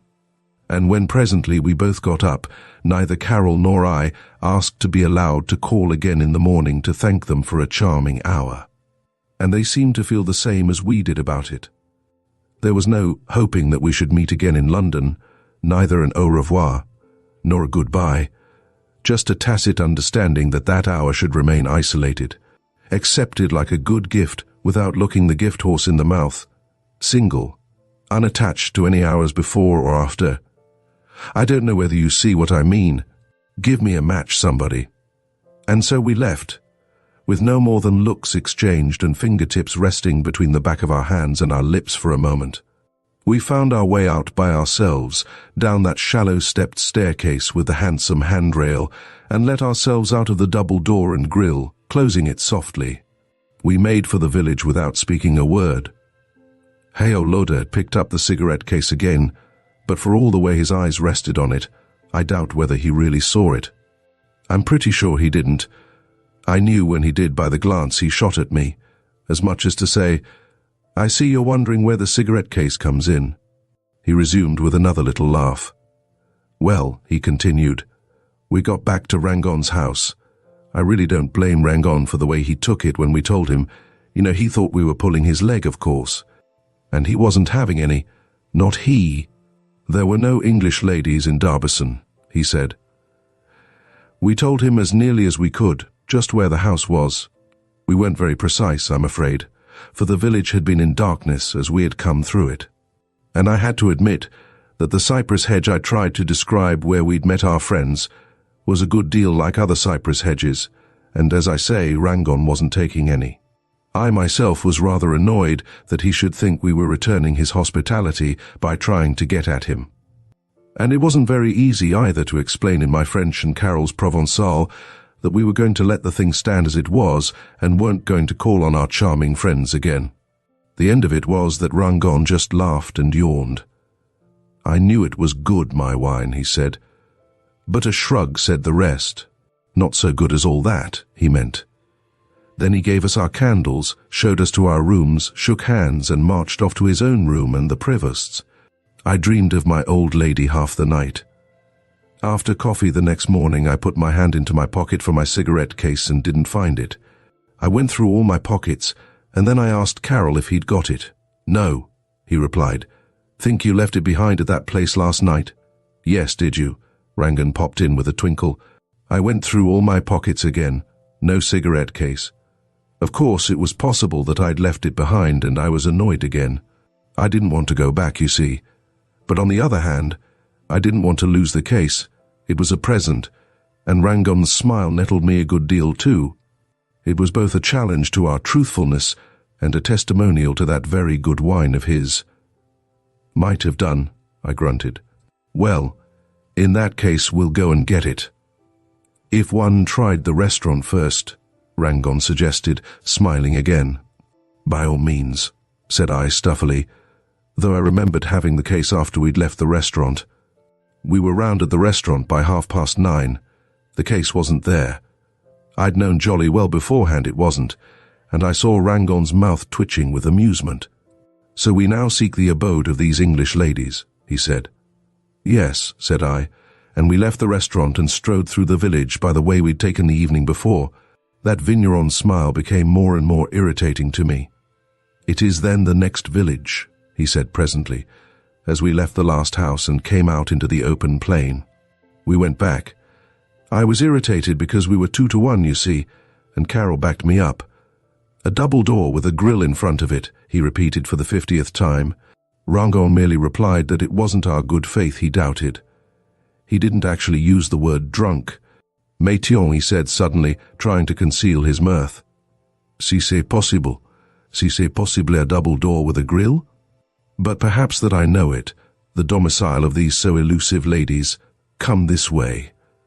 He took us back along a plantain-groved street, and suddenly turned up an alley that was little more than 2 gutters, and a crack of sky overhead between 2 broken tiled roofs. It was a dilapidated, deserted ruelle, and I was positively angry when Rangon pointed to a blistered old porte-cochere with a half-unhinged railing in front of it. "Is it that, your house?" he asked. "No," says I, and "Oh," says Carol, and off we started again. But another half hour brought us back to the same place, and Carol scratched his head. "Who lives there, anyway?" he said, glowering at the porte-cochere, chin forward, hands in pockets. "Nobody," says Rangon, as much as to say, "Look at it." Monsieur then meditates taking it. Then I struck in, quite out of temper by this time. "How much would the rent be?" I asked, as if I really thought of taking the place just to get back at him. He mentioned something ridiculously small in the way of francs. "One might at least see the place," says I. "Can the key be got?" He bowed. "The key was at the baker's, not 100 yards away," he said. We got the key. It was the key of the inner wooden door. That grid of rusty iron didn't need one. It came clean off its single hinge when Carol touched it. Carol opened, and we stood for a moment motioning to one another to step in. Then Rangan went in first, and I heard him murmur, "Pardon, Miss Dames." Now this is the odd part. We passed into a sort of vestibule or hall with a burst lead pipe in the middle of a dry tank in the center of it. There was a broad staircase rising in front of us to the first floor, and double doors just seen in the half-light at the head of the stairs. Old tubs stood against the walls, but the palms and aloes in them were dead, only a cabbage stalk or two, and the rusty hoops lay on the ground about them.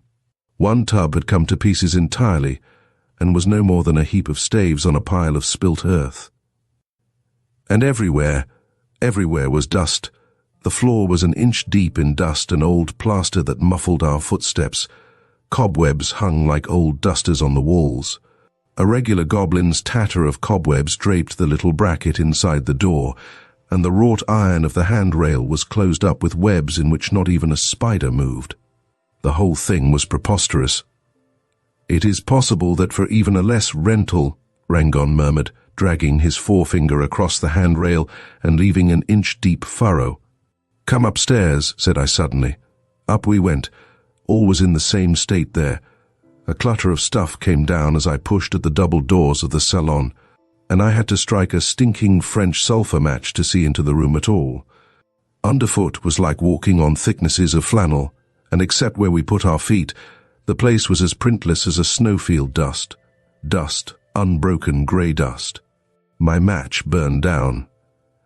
"Wait a minute, I've said Carol," and struck the wax match. There were the old sconces with never a candle end in them. There was the large oval mirror, but hardly reflecting Carol's match for the dust on it. And the broken chairs were there, all gutless, and the rickety old round table. But suddenly I darted forward. Something new and bright on the table twinkled with the light of Carol's match. The match went out, and by the time Carol had lighted another, I had stopped. I wanted Rangon to see what was on the table. "You'll see by my footprints how far from that table I've been," I said. "Will you pick it up?" And Rangon, stepping forward, picked up from the middle of the table my cigarette case. Loda had finished. Nobody spoke. For quite a minute nobody spoke, and then Loda himself broke the silence, turning to me. "Make anything of it?" he said. I lifted my eyebrows. "Only your vigneron's explanation," I began, but stopped again, seeing that wouldn't do. "Anybody make anything of it?" said Loda, turning from one to another. I gathered from Smith's face that he thought one thing might be made of it, namely, that Loda had invented the whole tale. But even Smith didn't speak. "Were any English ladies ever found to have lived in the place murdered, bodies found and all that?"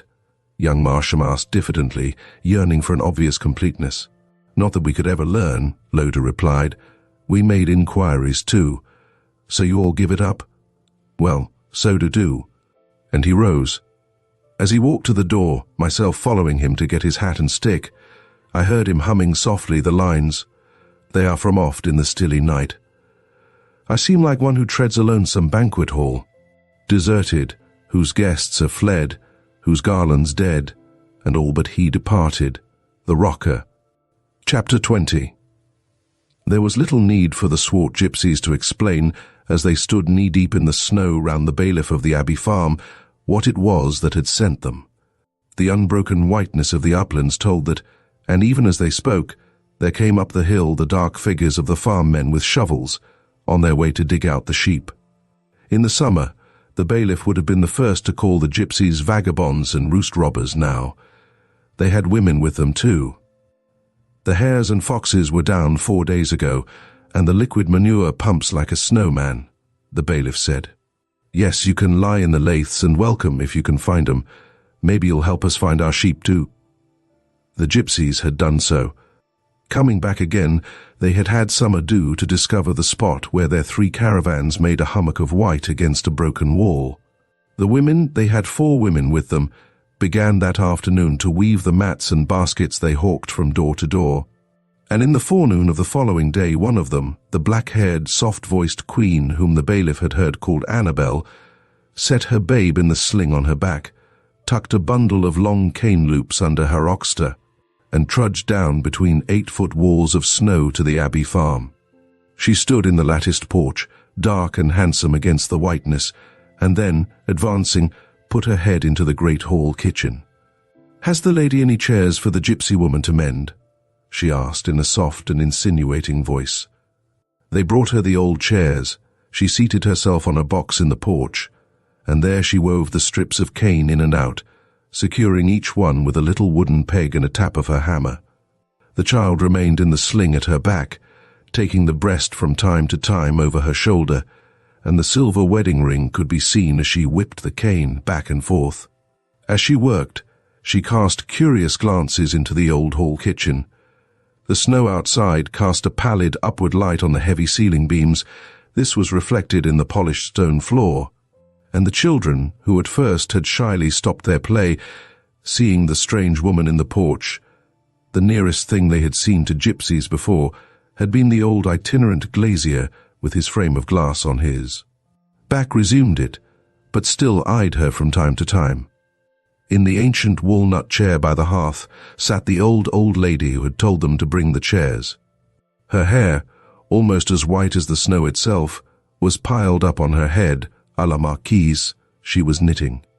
But now and then she allowed the needle in the little wooden sheath at her waist to lie idle, closed her eyes, and rocked softly in the old walnut chair. "Ask the woman who is mending the chairs whether she is warm enough there," the old lady said to one of the children, and the child went to the porch with the message. "Thank you, little missy, thank you. Lady dear Annabel is quite warm," said the soft voice, and the child returned to the play. It was a childish game of funerals at which the children played.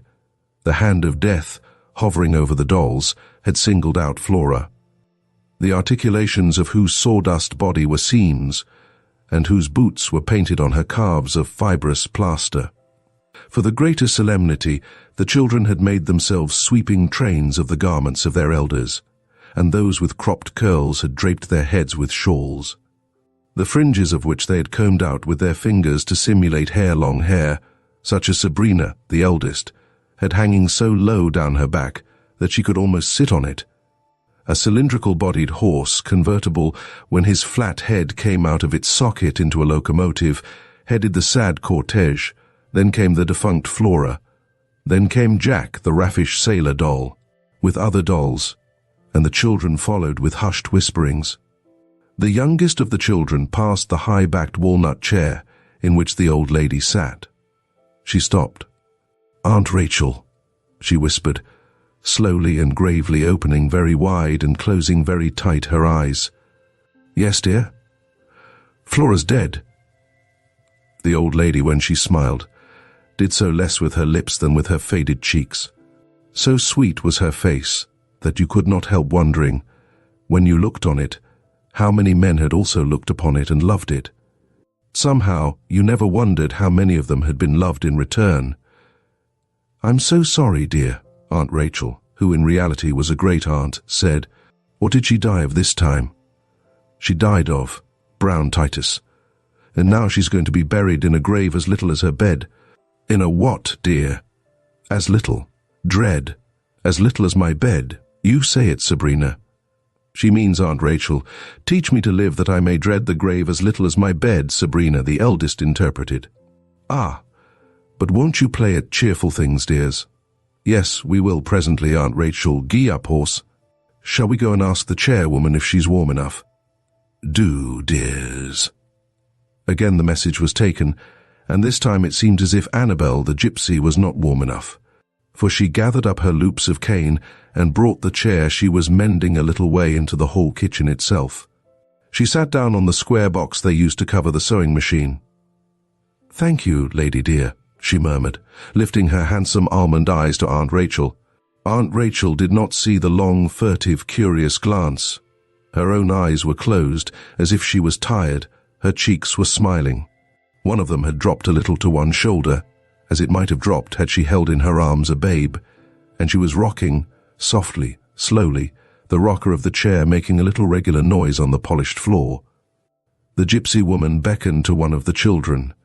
"Tell the lady, when she wakes, that I will tack a strip of felt to the rocker, and then it will make no noise at all," said the low and wheedling voice, and the child retired again. The interment of Flora proceeded. An hour later, Flora had taken up the burden of life again. It was as Angela, the youngest, was chastising her for some offense, that Sabrina, the eldest, looked with wondering eyes on the babe in the gypsy's sling. She approached on tiptoe. "May I look at it, please?" she asked timidly. The gypsy set one shoulder forward, and Sabrina put the shawl gently aside, peering at the dusky brown morsel within. "Sometime, perhaps, if I'm very careful," Sabrina ventured diffidently. "If I'm very careful, may I hold it?" Before replying, the gypsy once more turned her almond eyes towards Aunt Rachel's chair. Aunt Rachel had been awakened for the conclusion of Flora's funeral, but her eyes were closed again now, and once more her cheek was dropped in that tender, suggestive little gesture, and she rocked.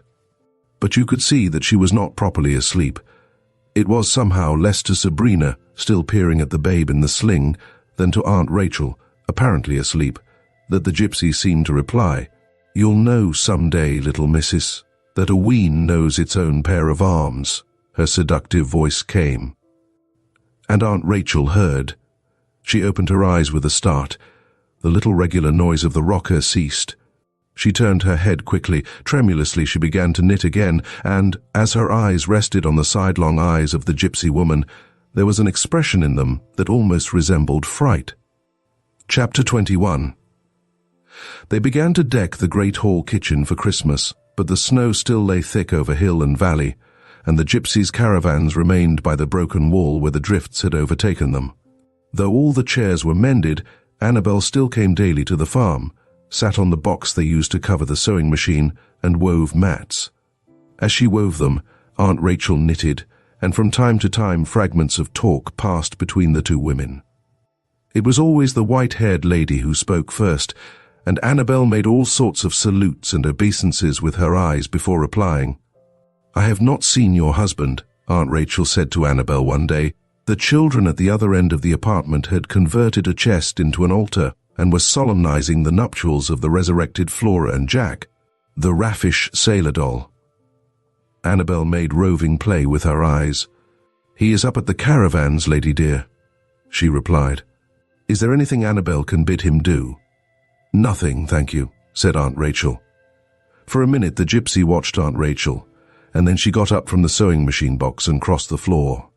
She leaned so close towards her that she had to put up a hand to steady the babe at her back.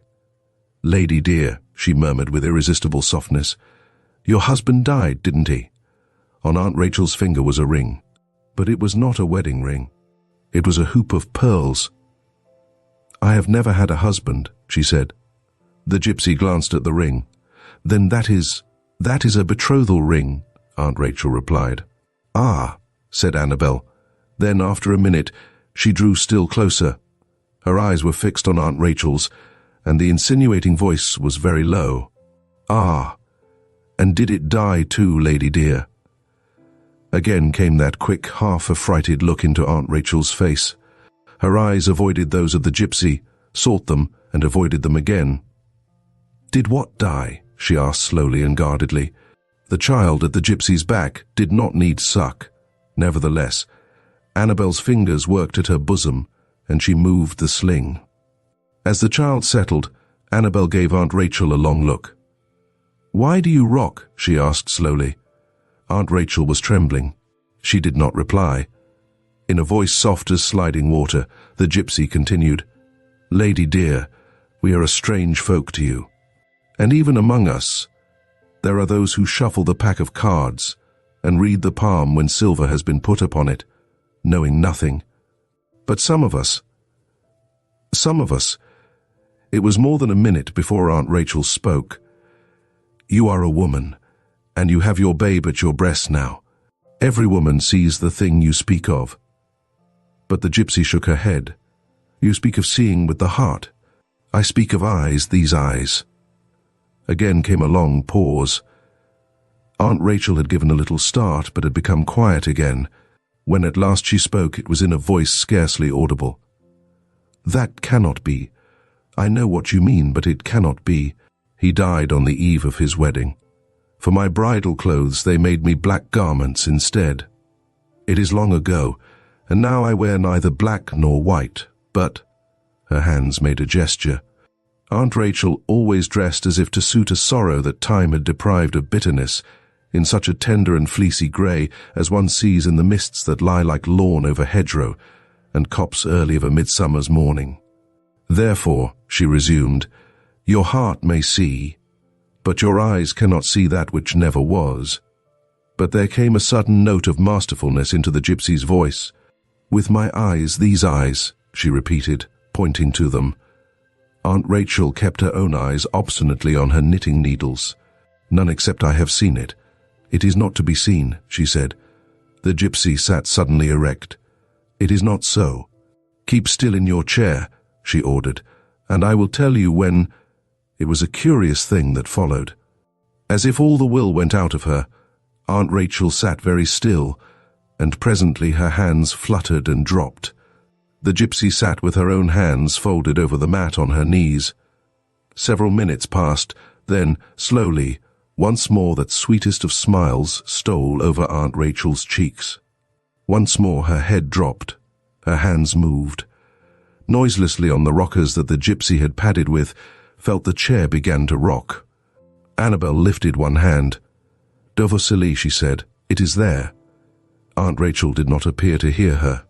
With that ineffable smile still on her face, she rocked. Then, after some minutes, there crossed her face such a look as visits the face of one who, waking from sleep, strains his faculties to recapture some blissful and vanishing vision. "It is gone," said the gypsy woman. Aunt Rachel opened her eyes again. She repeated dully after Annabel, "It is gone. Ghosts," the gypsy whispered presently, "are of the dead, therefore it must have lived." But again Aunt Rachel shook her head. "It never lived. You were young and beautiful." Still the shake of the head. "He died on the eve of his wedding. They took my white garments away and gave me black ones. How then could it have lived? Without the kiss, no. But sometimes a woman will lie through her life, and at the graveside still will lie. Tell me the truth." But they were the same words that Aunt Rachel repeated. "He died on the eve of his wedding. They took away my wedding garments." From her lips a lie could hardly issue. The gypsy's face became grave. She broke another long silence. "I believe," she said at last. "It is a new kind, but no more wonderful than the other. The other I have seen, now I have seen this also. Tell me, does it come to any other chair?" "It was his chair, he died in it," said Aunt Rachel. "And you die in it. As God wills. Has. Other life." "Visited it long?" "Many years, but it is always small, it never grows. To their mothers babes never grow. They remain ever babes. None other has ever seen it. Except yourself, none. I sit here, presently it creeps into my arms, it is small and warm, I rock, and then it goes. Would it come to another chair?" "I cannot tell, I think not. It was his chair," Annabel mused. At the other end of the room, Flora was now bestowed on Jack, the disreputable sailor. The gypsy's eyes rested on the bridal party. Yet another might see it. None has. No, but yet. The door does not always shut behind us suddenly. Perhaps one who has toddled, but a step or two over the threshold might, by looking back, catch a glimpse. What is the name of the smallest one? Angela. That means angel, look. The doll who died yesterday is now being married. It may be that life has not yet sealed the little one's eyes. Will you let Annabel ask her if she sees what it is you hold in your arms?" Again the voice was soft and wheedling. "No, Annabel," said Aunt Rachel faintly. "Will you rock again?" Aunt Rachel made no reply.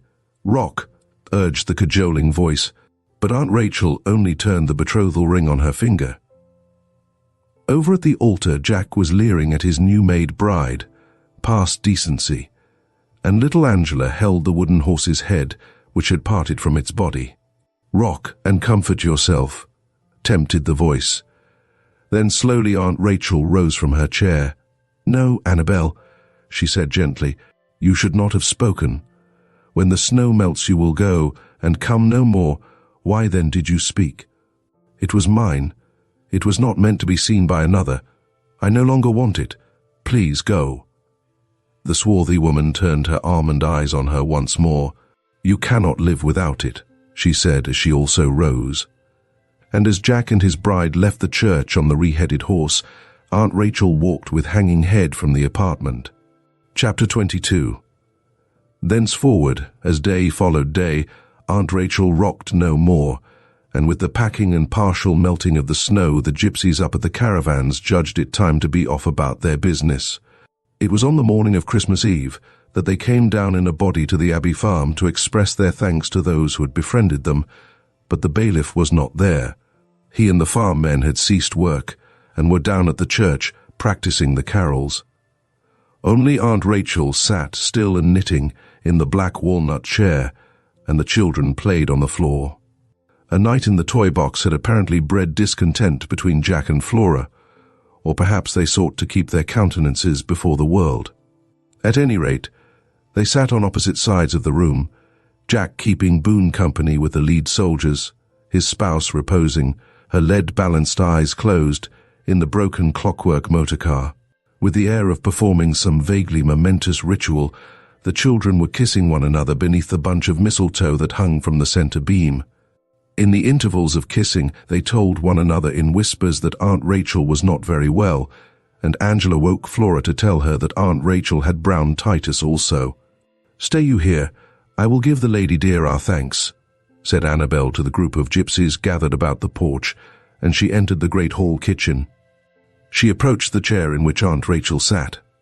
There was obeisance in the bend of her body, but command in her long almond eyes as she spoke. "Lady dear, you must rock or you cannot live." Aunt Rachel did not look up from her work. "Rocking, I should not live long," she replied. "We are leaving you. All leave me. Annabel fears she has taken away your comfort, only for a little while. The door closes behind us, but it opens again." "But for that little time, Rock," Aunt Rachel shook her head. "No, it is finished. Another has seen. Say goodbye to your companions. They are very welcome to what they have had, and God speed you. They thank you, lady dear. Will you not forget that Annabel saw and Rock? No more." Annabel stooped and kissed the hand that bore the betrothal hoop of pearls. The other hand Aunt Rachel placed for a moment upon the smoky head of the babe in the sling. It trembled as it rested there, but the tremor passed, and Annabel, turning once at the porch, gave her a last look. Then she departed with her companions. That afternoon, Jack and Flora had shaken down to wedlock as married folk should, and sat together before the board spread with the dolls' tea things. The pallid light in the great hall kitchen faded, the candles were lighted, and then the children, first borrowing the stockings of their elders to hang at the bed's foot, were packed off early, for it was the custom to bring them down again at midnight for the carols. Aunt Rachel had their good-night kisses, not as she had them every night, but with the special ceremony of the mistletoe. Other folk, grown folk, sat with Aunt Rachel that evening, but the old walnut chair did not move upon its rockers. There was merry talk, but Aunt Rachel took no part in it. The board was spread with ale and cheese and spiced loaf for the carol singers, and the time drew near for their coming. When at midnight, faintly on the air from the church below, there came the chiming of Christmas morning, all bestirred themselves. "They'll be here in a few minutes," they said. "Somebody go and bring the children down." and within a very little while subdued noises were heard outside and the lifting of the latch of the yard gate. The children were in their nightgowns, hardly fully awake. A low voice outside was heard giving orders, and then there arose on the night the carol. "Hush!" they said to the wondering children. "Listen!" It was the cherry tree carol that rose outside, of how sweet Mary, the Queen of Galilee, besought Joseph to pluck the cherries for her babe, and Joseph refused, and the voices of the singers that had begun hesitatingly grew strong and loud and free. And Joseph wouldn't pluck the cherries. Somebody was whispering to the tiny Angela. Mary said to Cherry Tree, "Bow down to my knee, that I may pluck cherries for my babe and me."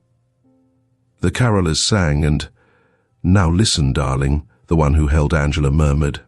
The uppermost spray then bowed down to her knee. "Thus you may see, Joseph, these cherries are for me."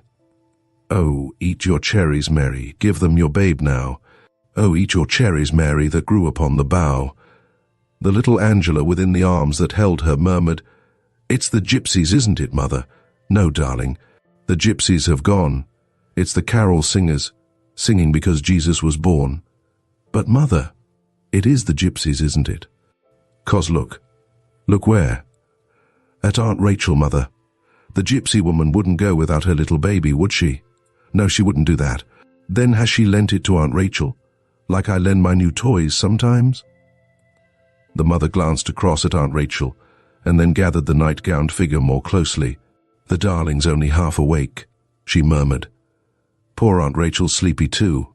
Aunt Rachel, her head dropped, her hands lightly folded, as if about some shape that none saw but herself. Her face, again ineffable with that sweet and peaceful smile, was once more rocking softly in her chair. Hic Jacet. A Tale of Artistic Conscience. Introduction. As I lighted my guests down the stairs of my Chelsea lodgings, turned up the hall gas that they might see the steps at the front door, and shook hands with them, I bade them good night the more heartily that I was glad to see their backs. Lest this should seem but an inhospitable confession, let me state first that they had invited themselves, dropping in ones and twos until 7 or 8 of them had assembled in my garret, and secondly, that I was rather extraordinarily curious to know why, at close on midnight, the one I knew least well of all had seen fit to remain after the others had taken their departure. To these 2 considerations I must add a third, namely, that I had become tardily conscious that, if Andriovsky had not lingered of himself, I should certainly have asked him to do so. It was to nothing more than a glance, swift and momentary, directed by Andriovsky to myself while the others had talked, that I traced this desire to see more of the little Polish painter, but a glance derives its import from the circumstance under which it is given. That rapid turning of his eyes in my direction an hour before had held 100 questions, implications, criticisms, incredulities, condemnations. It had been one of those uncovenanted gestures that hold the promise of the treasures of an eternal friendship. I wondered as I turned down the gas again, and remounted the stairs what personal message and reproach in it had lumped me in with the others. And by the time I had reached my own door again, a phrase had fitted itself in my mind to that quick, ironical turning of Andriovsky's eyes. Et tu, brute. He was standing where I had left him, his small, shabby figure in the attitude of a diminutive colossus on my hearthrug.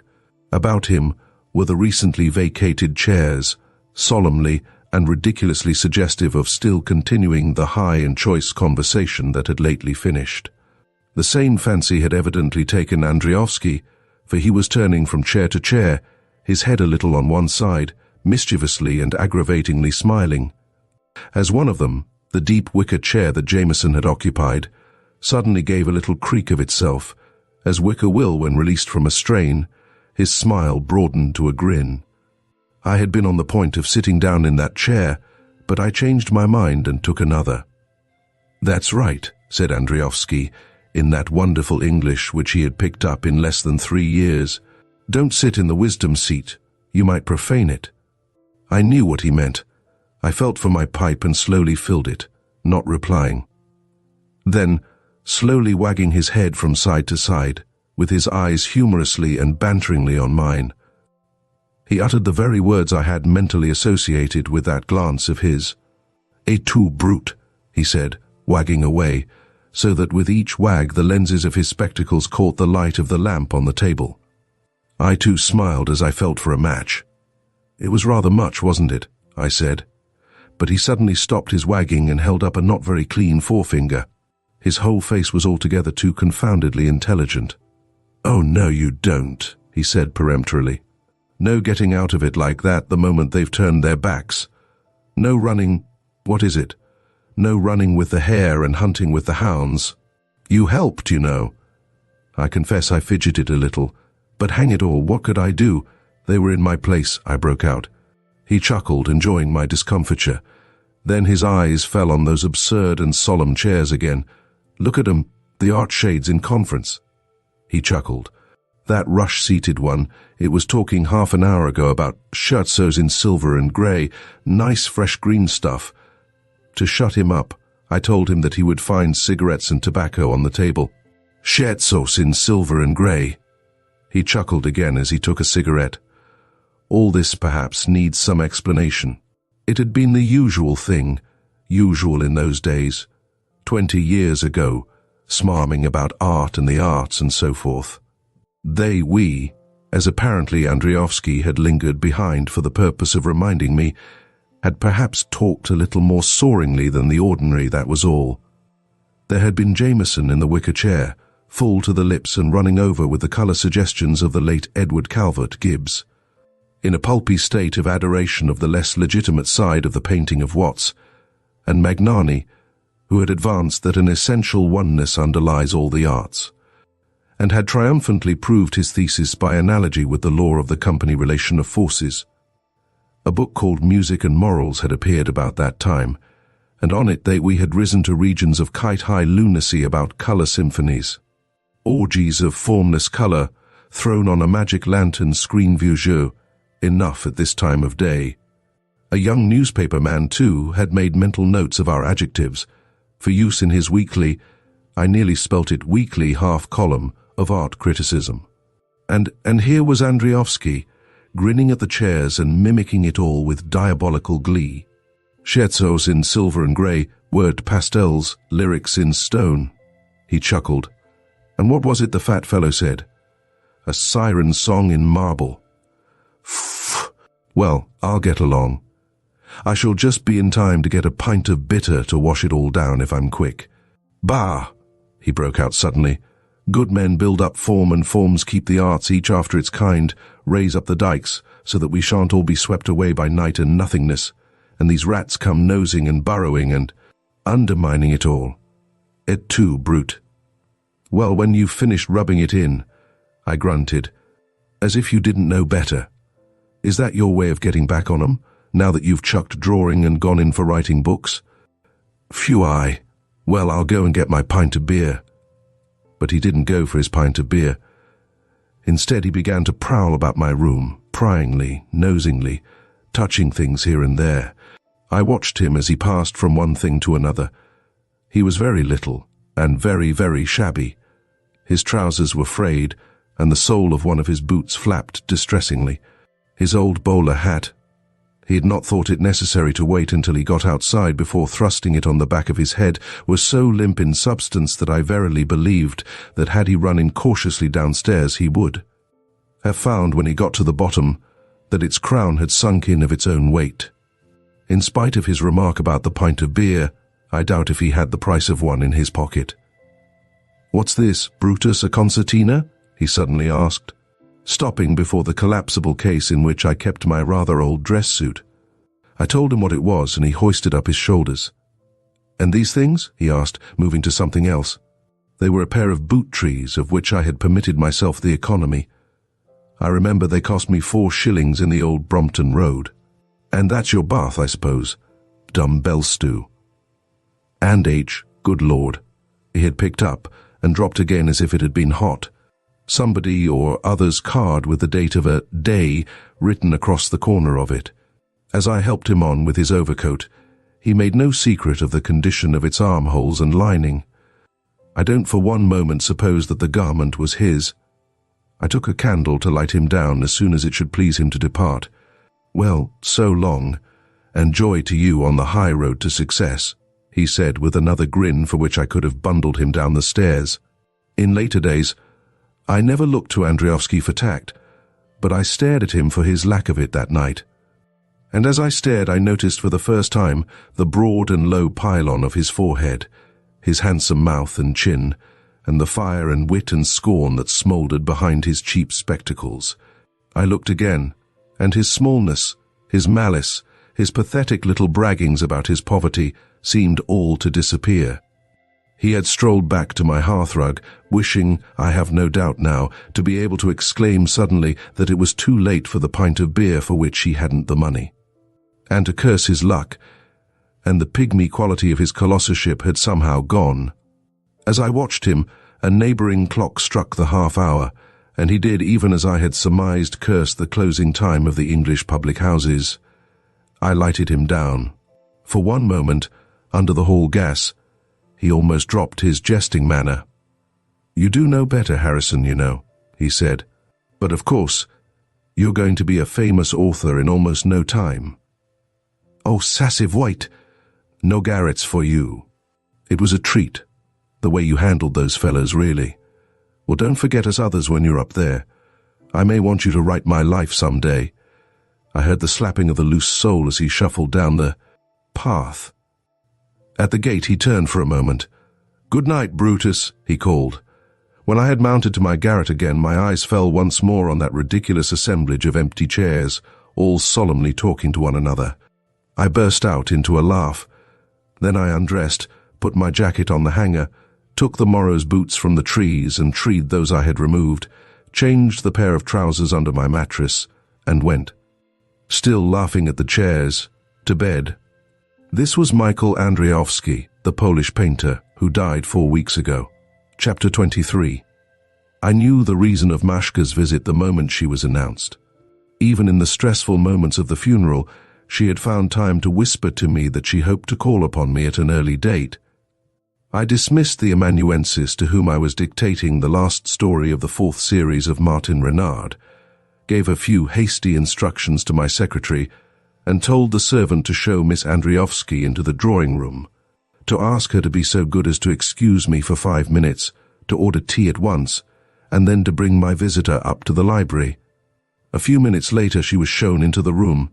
She was dressed in the same plainly cut costume of dead black she had worn at the funeral, and had pushed up her heavy veil over the close-fitting cap of black fur that accentuated her Slavonic appearance. I noticed again with distress the pallor of her face and the bistred rings that weeks of nursing had put under her dark eyes. I noticed also her resemblance, in feature and stature, to her brother. I placed a chair for her. The tea tray followed her in, and without more than a murmured greeting, she peeled off her gloves and prepared to preside at the tray. She had filled the cups, and I had handed her toast before she spoke. Then, "I suppose you know what I've come about," she said. I nodded. "Long, long ago you promised it. Nobody else can do it. The only question is, when?" "That's the only question," I agreed. "We, naturally," she continued, after a glance in which her eyes mutely thanked me for my implied promise, "are anxious that it should be as soon as possible. But, of course, I shall quite understand." She gave a momentary glance round my library. I helped her out. "You mean that I'm a very important person nowadays, and that you're afraid to trespass on my time? Never mind that. I shall find time for this. But tell me before we go any further exactly how you stand and precisely what it is you expect." Briefly, she did so.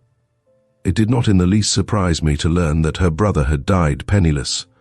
And if you hadn't undertaken the life, she said, he might just as well not have worked in poverty all these years. You can, at least, see to his fame. I nodded again gravely, and ruminated for a moment. Then I spoke. "I can write it fully and in detail up to 5 years ago," I said. "You know what happened then. I tried my best to help him, but he never would let me. Tell me, Mashka, why he wouldn't sell me that portrait." I knew instantly from her quick confusion that her brother had spoken to her about the portrait he had refused to sell me. and had probably told her the reason for his refusal.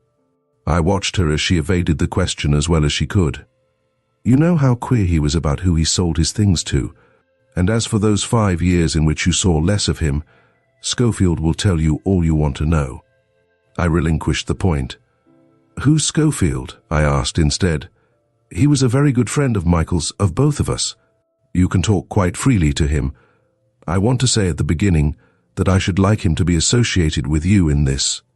I don't know how I divined on the spot her relation to Schofield, whoever he was. She told me that he too was a painter. Michael thought very highly of his things, she said. I don't know them, I replied. You probably wouldn't, she returned. But I caught the quick drop of her eyes from their brief excursion round my library, and I felt something within me stiffen a little. It did not need Mashka Andriovsky to remind me that I had not attained my position without, let us say, splitting certain differences. The looseness of the expression can be corrected hereafter. Life consists very largely of compromises.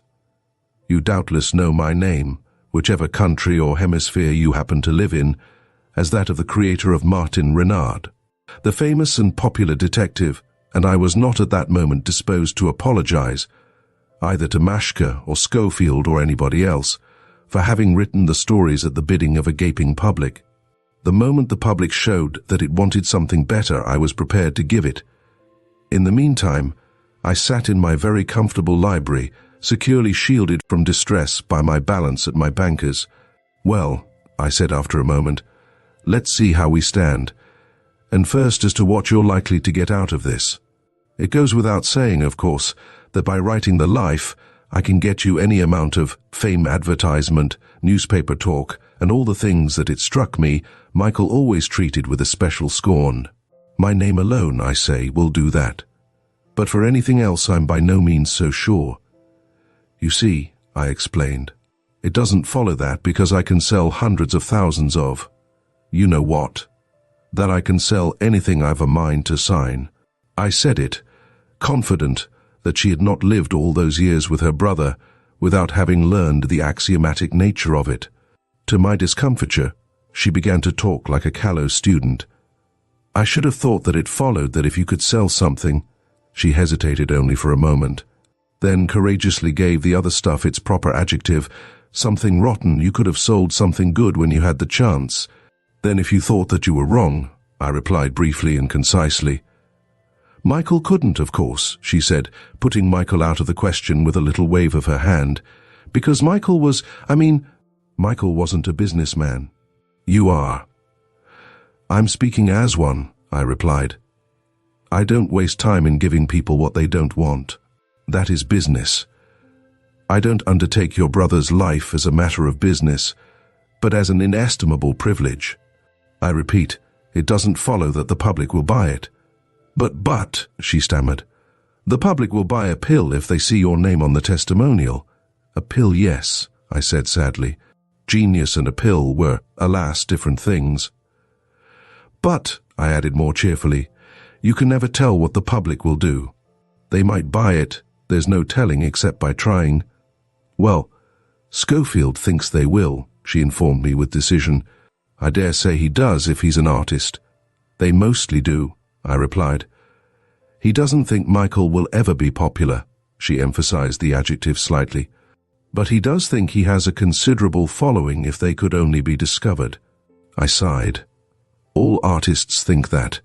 They will accept any compromise except the one that is offered to them.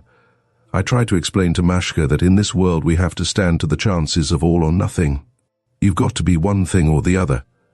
I don't know that it matters very much which, I said. There's Michael's way, and there's mine. That's all. However, we'll try it. All you can say to me and more, I'll say to a publisher for you.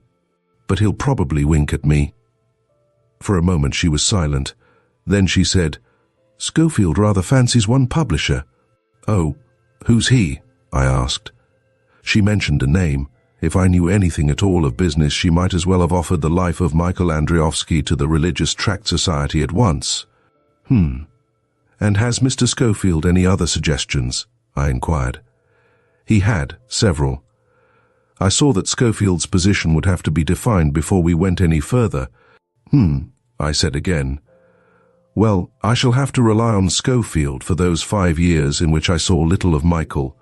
But unless Schofield knows more of publishing than I do, and can enforce a better contract and a larger sum on account than I can, I really think, Mashka, that you'll do better to leave things to me.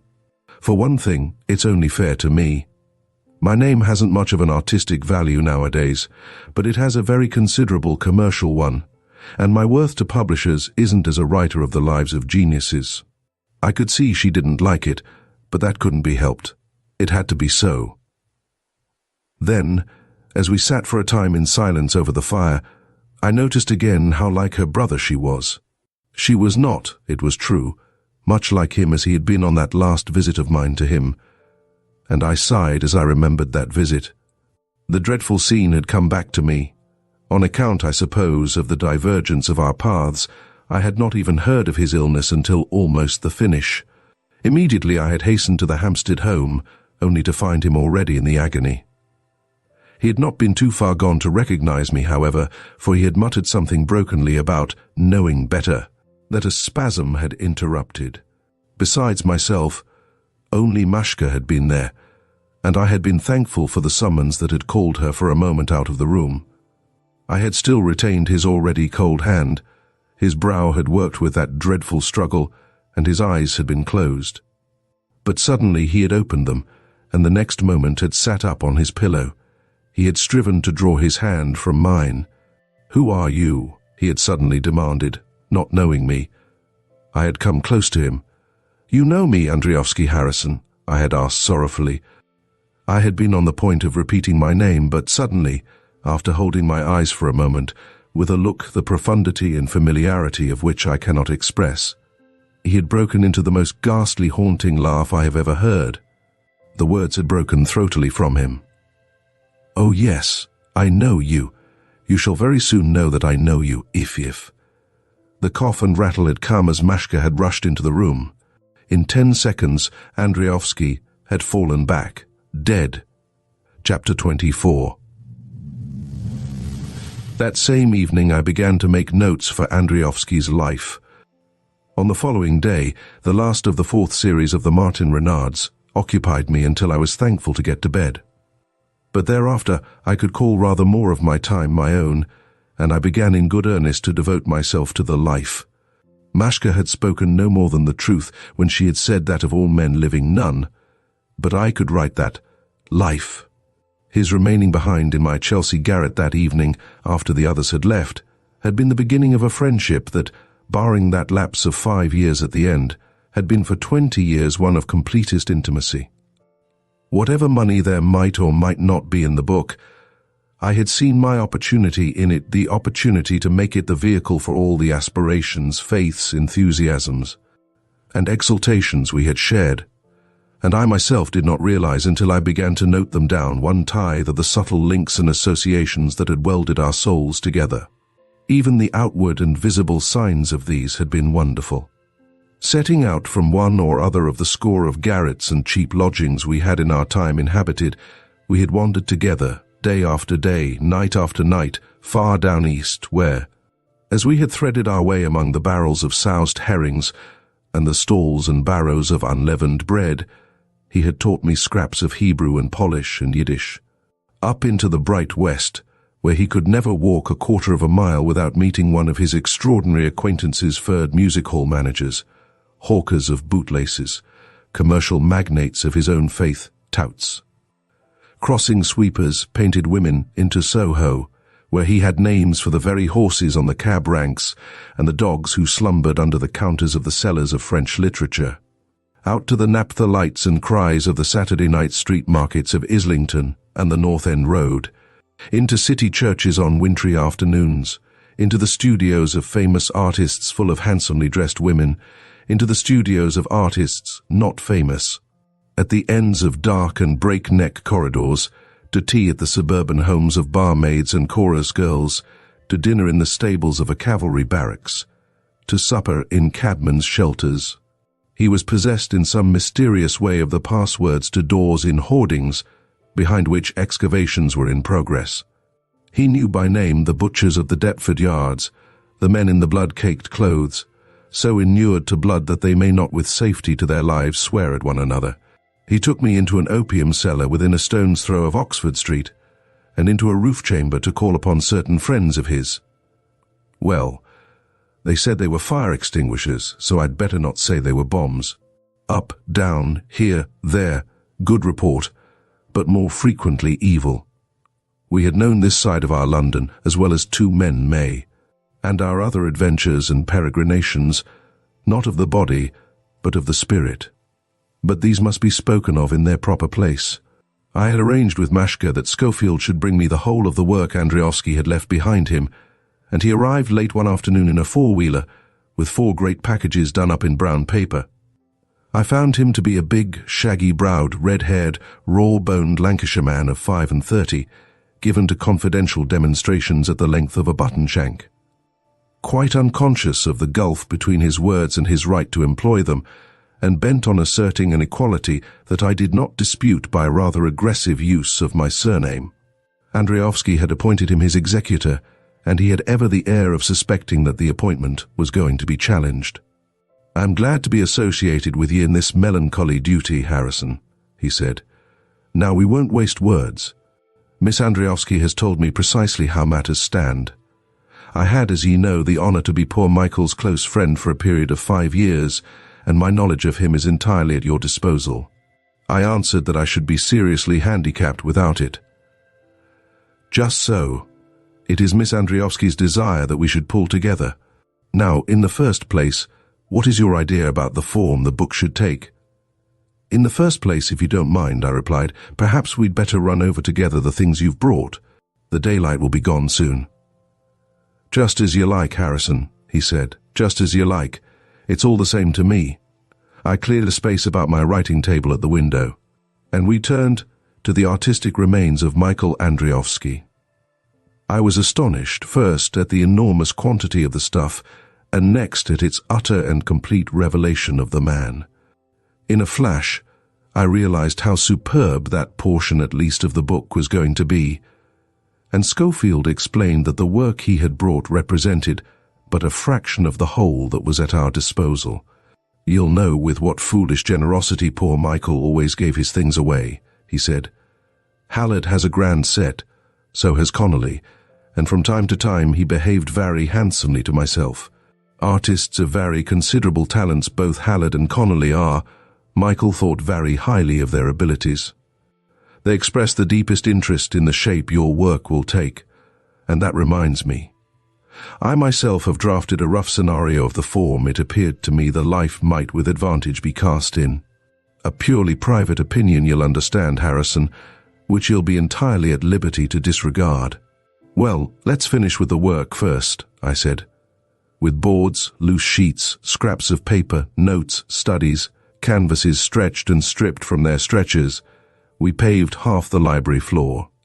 Schofield keeping up all the time a running fire of grand, a masterpiece, a gem, that Harrison. They were all that he said, and presently I ceased to hear his voice. The splendor of the work issued undimmed even from the severe test of Schofield's praise, and I thought again with pride how I was the only man living who could adequately write that life.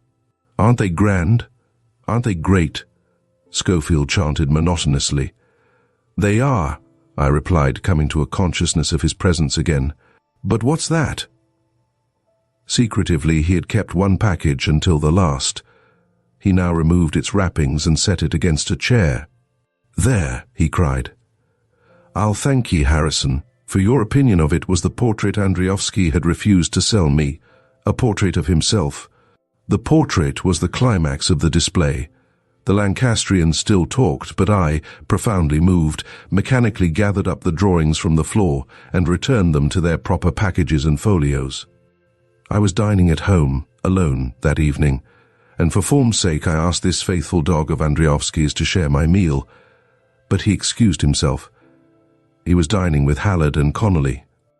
When the drawings were all put away, all save that portrait, he gave an inquisitive glance round my library. It was the same glance as Mashka had given when she had feared to intrude on my time, but Schofield did these things with a much more heavy hand.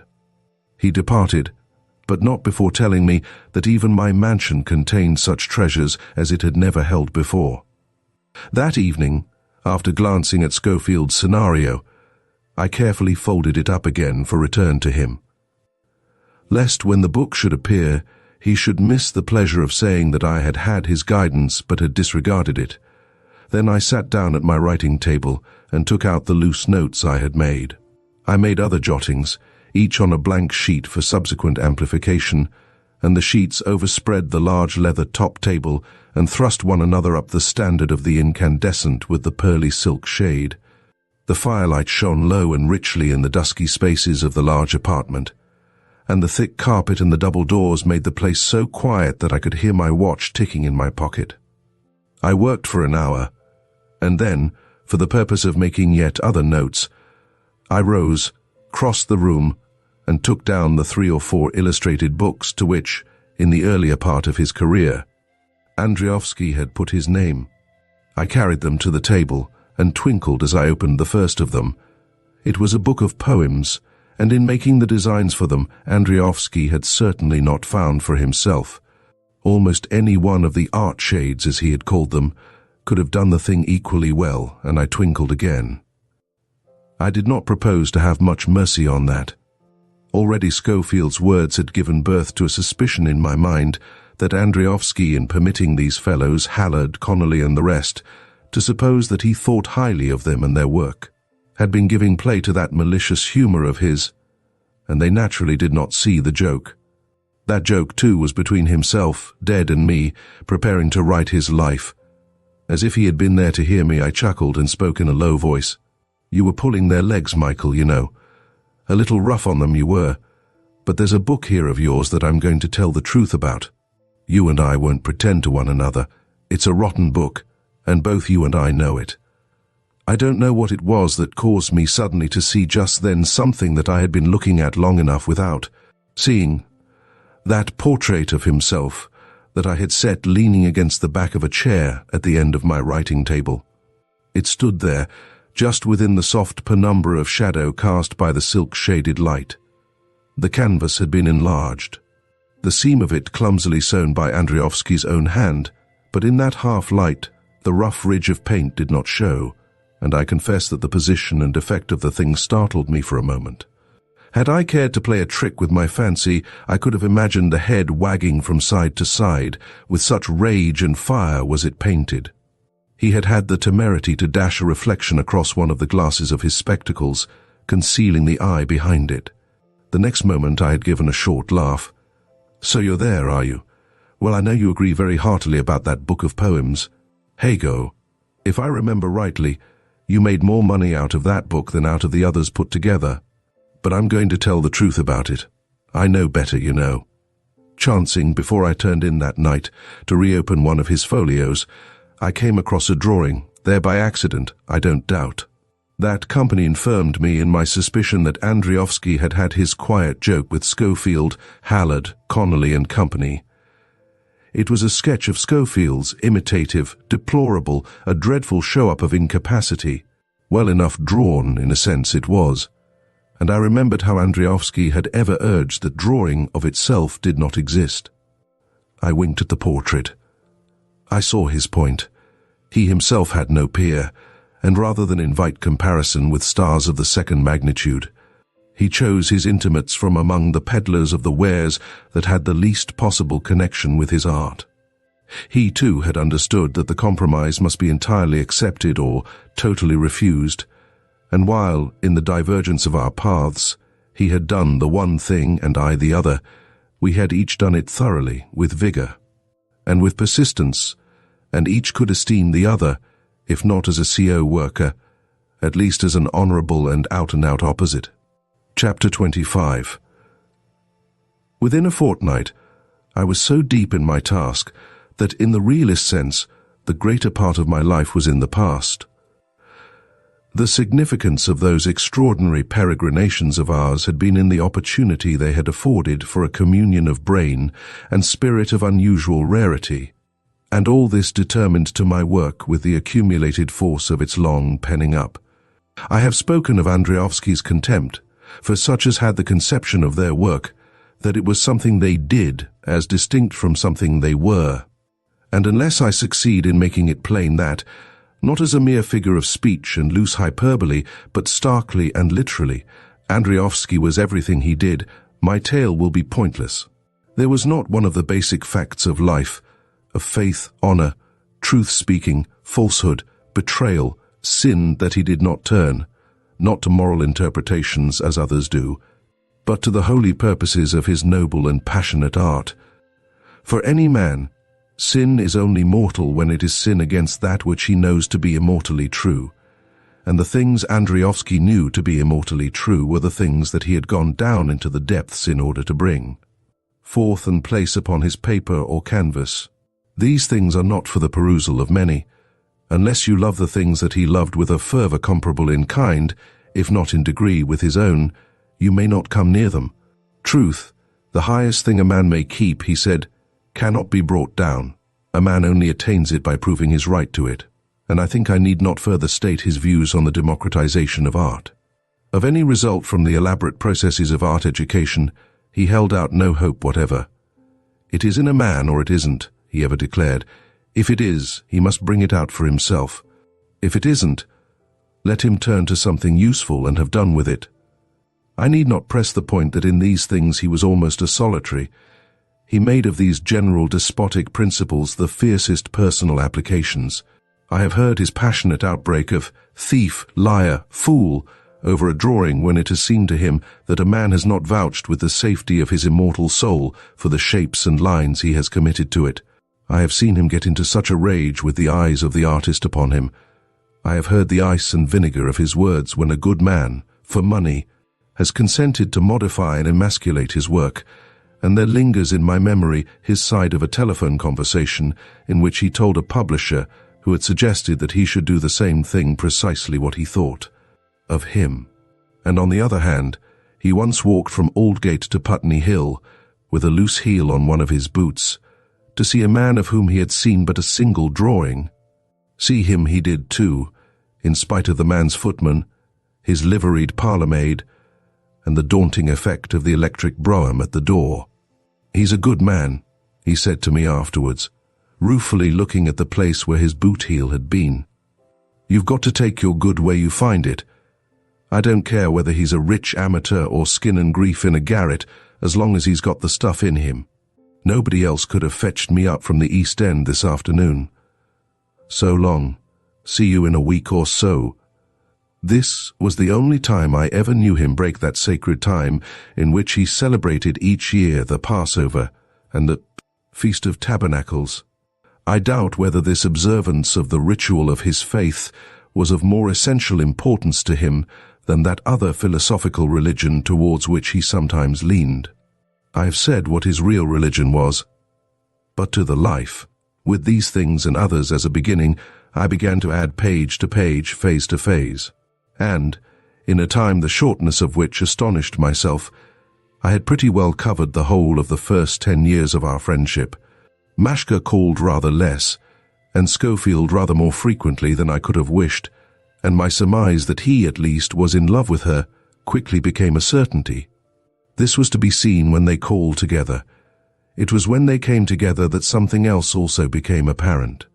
This was their slightly derisive attitude towards the means by which I had attained my success. It was not the less noticeable that it took the form of compliments on the outward and visible results. Singly I could manage them. Together they were inclined to get a little out of hand. I would have taxed them fairly and squarely with this, singly or together. But for one thing, the beautiful ease with which the life was proceeding.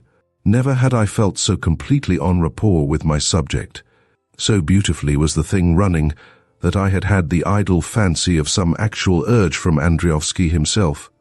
And each night, before sitting down to work, I set his portrait at my desk's end, as if it had been some kind of an observance.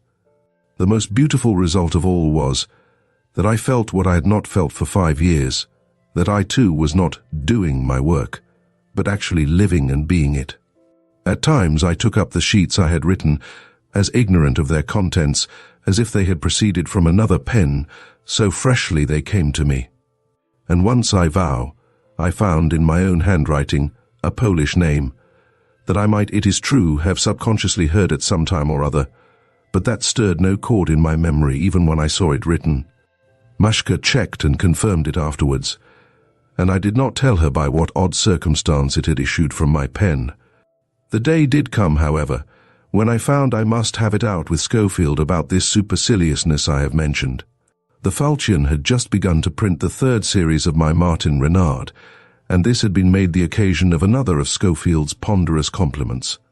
I acknowledged it with none too much graciousness, and then he said, "I've no doubt, Harrison, that by this time the famous sleuth-hound of crime has become quite a creature of flesh and blood to ye." It was the tone as much as the words that riled me, and I replied that his doubts, or the lack of them, were a privacy with which I did not wish to meddle. From being merely a bore, the fellow was rapidly becoming insolent. "But I opine he'll get wearisome now and then, and in that case poor Michael's life will come as a grand relaxation," he next observed. If I meant to have it out, here was my opportunity. "I should have thought you'd have traced a closer connection than that between the two things," I remarked. He shot a quick glance at me from beneath his shaggy russet brows.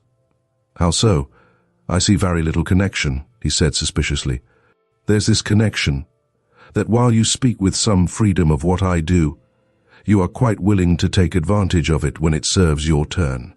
"Advantage, Harrison," he said slowly, "of the advertisement Martin Renard gives you.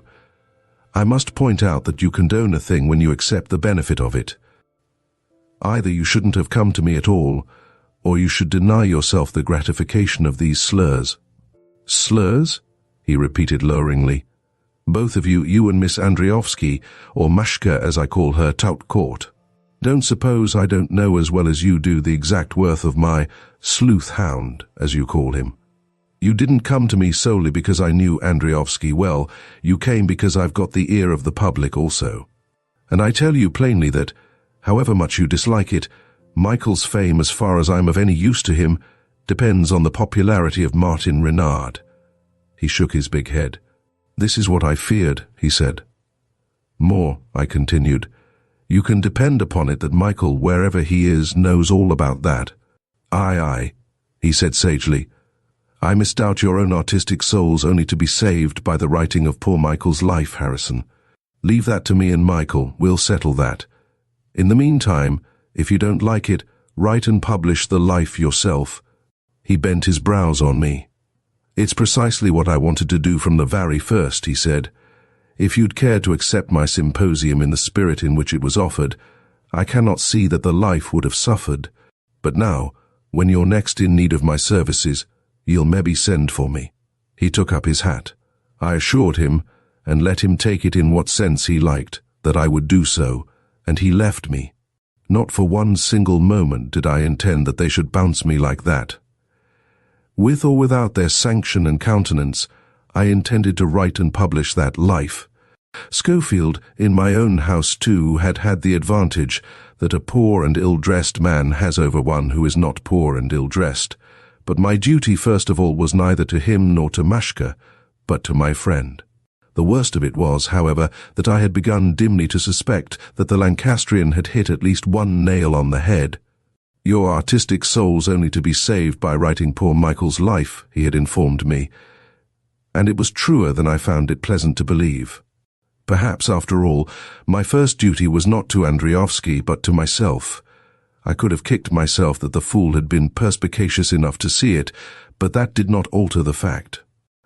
I saw that in the sense in which Andriovsky understood sin, I had sinned. My only defense lay in the magnitude of my sin. I had sinned thoroughly, out and out, and with a will. It had been the only respectable way, Andriovsky's own way, when he had cut the company of an academician to hobnob with a vagabond. I had at least instituted no comparison, lowered no ideal, was innocent of the accursed attitude of facing both ways that degrades all lovely and moving things. I was, by a paradox, too black a sinner not to hope for redemption. I fell into a long musing on these things. Had any of the admirers of Martin Renard entered the library of his author that night, he would have seen an interesting thing. He would have seen the creator of that idol of clerks and messenger lads and fourth-form boys frankly putting the case before a portrait propped up on a chair. He would have heard that popular author haranguing, pleading curiously on his defense, turning the thing this way and that. If you'd gone over, Michael, that author argued, you'd have done precisely the same thing. If I'd stuck it out, we were, after all, of a kind. We've got to be one thing or the other. Isn't that so, Andriovsky? Since I made up my mind, I faced only one way. Only one way. I've kept your ideal and theirs entirely separate and distinct. Not one single beautiful phrase will you find in the Martin Renards. I've cut 'em out. Every one. I may have ceased to worship, but I've profaned no temple. And think what I might have done what they all do. They deal out the slush, but with an apologetic glance at the art shades. You know the style. Oh, Harrison, he does that detective rubbish. But that's not Harrison. If Harrison liked to drop that he could be a fine artist, I haven't done that. I haven't run with the hare and hunted with the hounds. I am just Harrison, who does that detective rubbish. These other chaps, Schofield and Connolly, they're the real sinners. Michael, the fellows who can't make up their minds to be one thing or the other. Artists of considerable abilities, Ha. Of course you know Mashka's going to marry that chap. What'll they do, do you think?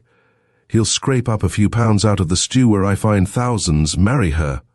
And they'll set up a salon and talk the stuff the chairs talked that night, you remember. But you wait until I finish your life. I laid it all before him, almost as if I sought to propitiate him. I might have been courting his patronage for his own life. Then, with a start, I came to find myself talking nonsense to the portrait that years before Andriovsky had refused to sell me. Chapter 26. The first check I experienced in the hitherto so easy flow of the life came at the chapter that dealt with Andriovsky's attitude towards professionalism in art. He was inflexible on this point. There ought not to be professional artists. When it was pointed out that his position involved a premium upon the rich amateur, he merely replied that riches had nothing to do with the question, and that the starver in the garret was not excused for his poverty's sake from the observance of the implacable conditions. He spoke literally of the need to create, usually in the French term besoin, and he was inclined to regard the imposition of this need on a man rather as a curse laid upon him than as a privilege and a pleasure. But I must not enlarge upon this further than to observe that this portion of his life, which I was approaching, coincided in point of time with that period of my own life at which I had been confronted with the alternative of starving for art's sake or becoming rich by supplying a clamorous trade demand. It came, this check I have spoken of, one night as I was in the very middle of a sentence, and though I have cudgelled my brains in seeking how best I can describe it, I am reduced to the simple statement that it was as arresting, as sharp, actual, and impossible to resist as if my hand had been seized and pinned down in its passage across the paper. I can even see again the fragment of the sentence I had written, and the mere contemplation of a betrayal so essential. Then came that abrupt and remarkable stop. It was such an experience as I had formerly known only in nightmare. I sat there looking blankly and stupidly at my own hand. And not only was my hand arrested, but my brain also had completely ceased to work. For the life of me, I could not recall the conclusion of the sentence I had planned a moment before. I looked at my hand, and looked again. And as I looked, I remembered something I had been reading only a few days before, a profoundly unsettling description of an experiment in autosuggestion. The experiment had consisted of the placing of a hand upon a table, and the laying upon it the conjuration that, the will notwithstanding, it should not move. And as I watched my own hand, pale on the paper in the pearly light, I knew that, by some consent to the nullification of the will that did not proceed from the self I was accustomed to regard as my own, that injunction was already placed upon it. My conscious and deliberate will was powerless. I could only sit there and wait until whatever inhibition had arrested my writing hand should permit it to move forward again. It must have been several minutes before such a tingling of the nerves as announces that the blood is once more returning to a cramped member warned me that I was about to be released. Warily I awaited my moment, Then I plucked my hand to myself again with a suddenness that caused a little blot of ink to spurt from my fountain pen onto the surface of the paper. I drew a deep breath.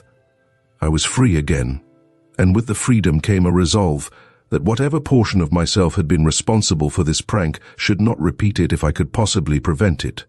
But scarcely had I come, as I may say, and not without a little gush of alarm now that it was over, to myself, when I was struck by a thought. It was a queer, wild sort of thought. It fetched me out of my chair and set me striding across the library to a lower shelf in the farthest corner.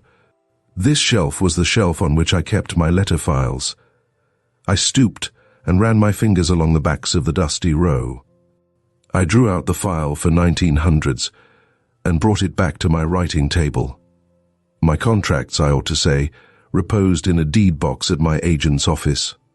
But my files contained, in the form of my agent's letters, a sufficient record of my business transactions. I opened the file concertina-wise and turned to the section lettered R. I drew out the correspondence that related to the sale of the first series of the Martin Renards. As I did so, I glanced at the movable calendar on my table. The date was January 20th. The file contained no letters for January of any significance whatever. The thought that had half formed in my brain immediately became nonsense. I replaced the letters in their compartment and took the file back to its shelf again. For some minutes I paced the library irresolutely. Then I decided I would work no more that night. When I gathered together my papers, I was careful to place that with the half-finished sentence on the top, so that with the first resting of my eyes upon it on the morrow, my memory might haply be refreshed. I tried again to finish that sentence on the morrow. With certain modifications that I need not particularize here, my experience was the same as on the previous night. It was the same when I made the attempt on the day after that. At 10 o'clock of the night of the fourth day, I completed the sentence without difficulty. I just sat down in my chair and wrote it. With equal ease, I finished the chapter on professional artists. It was not likely that Schofield would have refrained from telling Mashka of our little difference on our last meeting, and within a week of the date I have just mentioned, I learned that she knew all about it. And, as the circumstances of my learning this were in a high degree unusual, I will relate them with such clearness as I am able. I ought first to say, however, that the selection of the drawings that were to illustrate the book having been made, the drawings for which my own text was to serve as commentary would be the better expression. The superintendence of their production had been left to Schofield. He, Mashka, and I passed the proofs in consultation. The blocks were almost ready, and the reason for their call that evening was to consider the possibility of having all ready for production in the early spring, a possibility which was contingent on the state of advancement of my own share of the book. That evening I had experienced my second check. I omit those that had immediately succeeded the first one, as resembling that one so closely in the manner of their coming. It had not come by any means so completely and definitively as the former one, but it had sufficed to make my progress, both mentally and mechanically, so sluggish and struggling a performance that for the time being I had given up the attempt, and was once more regarding with a sort of perturbed stupor my hand that held the pen. Andriovsky's portrait stood in its usual place, on the chair at the end of my writing table, but I had eyes for nothing but that refractory hand of mine. Now it is true that during the past weeks I had studied Andriovsky's portrait thoroughly enough to be able to call up the vivid mental image of it at will. But that did not entirely account for the changed aspect with which it now presented itself to that uncomprehended sense within us that makes of these shadows such startling realities, flashing and lifelike, as was the presentation on the canvas. Mind you, I was not looking at it, but all the time at my own hand. It was dead paint by comparison with that mental image which I saw, if I may so use a term of which custom has restricted the meaning to one kind of seeing, as plainly as I ever saw Andriovsky in his life. I know now that it was by virtue of that essential essence that bound us heart and brain and soul together that I so saw him, eyes glittering, head sardonically wagging, fine mouth shaping phrases of insight and irony. And the strange thing was that I could not have located this so living image by confining it to any portion of the space within the four walls of my library. It was before me, behind me, within my head, about me, was me, invading and possessing the me that sat at the table. At one moment, the eyes mockingly invited me to go on with my work. The next, a frown had seated itself on that massive pylon of his forehead. And then suddenly his countenance changed entirely. A wave of horror broke over me. He was suddenly as I had seen him that last time in the Hampstead home, sitting up on his pillow, looking into my eyes with that terrible look of profundity and familiarity, and asking me who I was. "Harrison, ha! You shall very soon know that I know you if." It is but by the accidents of our limited experience that sounds are loud or soft to that inner ear of us. These words were at one and the same time a dreadful thunder and a voice interstellarly inaccessible and withdrawn. They too were before, behind, without, and within. And incorporated, I know not how else to express it, with these words were other words, in the English I knew, in the Hebrew in which he had quoted them from the sacred books of his people, in all languages, in no language, save that essential communication, of which languages are but the inessential husk and medium words that told me, that though I took the wings of the morning and fled into the uttermost parts of the earth, yea, though I made my bed in hell, I could not escape him. He had kept his word. I did know that he knew who and what I was. I cannot tell whether my lips actually shaped the question that even in that moment burst from me. But form and forms. It is then true that all things are but aspects of one thing. Yes, in death, the voice seemed to reply. My next words, I know, were actually spoken aloud. Then tell me, do you not wish me to write it? Suddenly I leapt out of my chair with a gulping cry. A voice had spoken. Of course we wish you to write IIT. For one instant of time my vision seemed to fold on itself like smoke. Then it was gone. The face into which I was wildly staring was Mashka's, and behind her stood Schofield. They had been announced, but I had heard nothing of it. "Were you thinking of not writing it?" she demanded, while Schofield scowled at me. No, I stammered as I got up and tardily placed them chairs.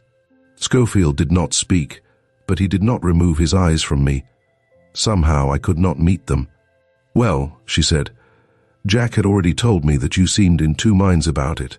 That's what we've called about, to know definitely what it is you propose to do." I saw that she had also called, if necessary, to quarrel. I began to recover a little. "Did you tell her that?" I demanded of Schofield. "If you did, you misinterpreted me." In my house, he ignored the fact that I was in the room.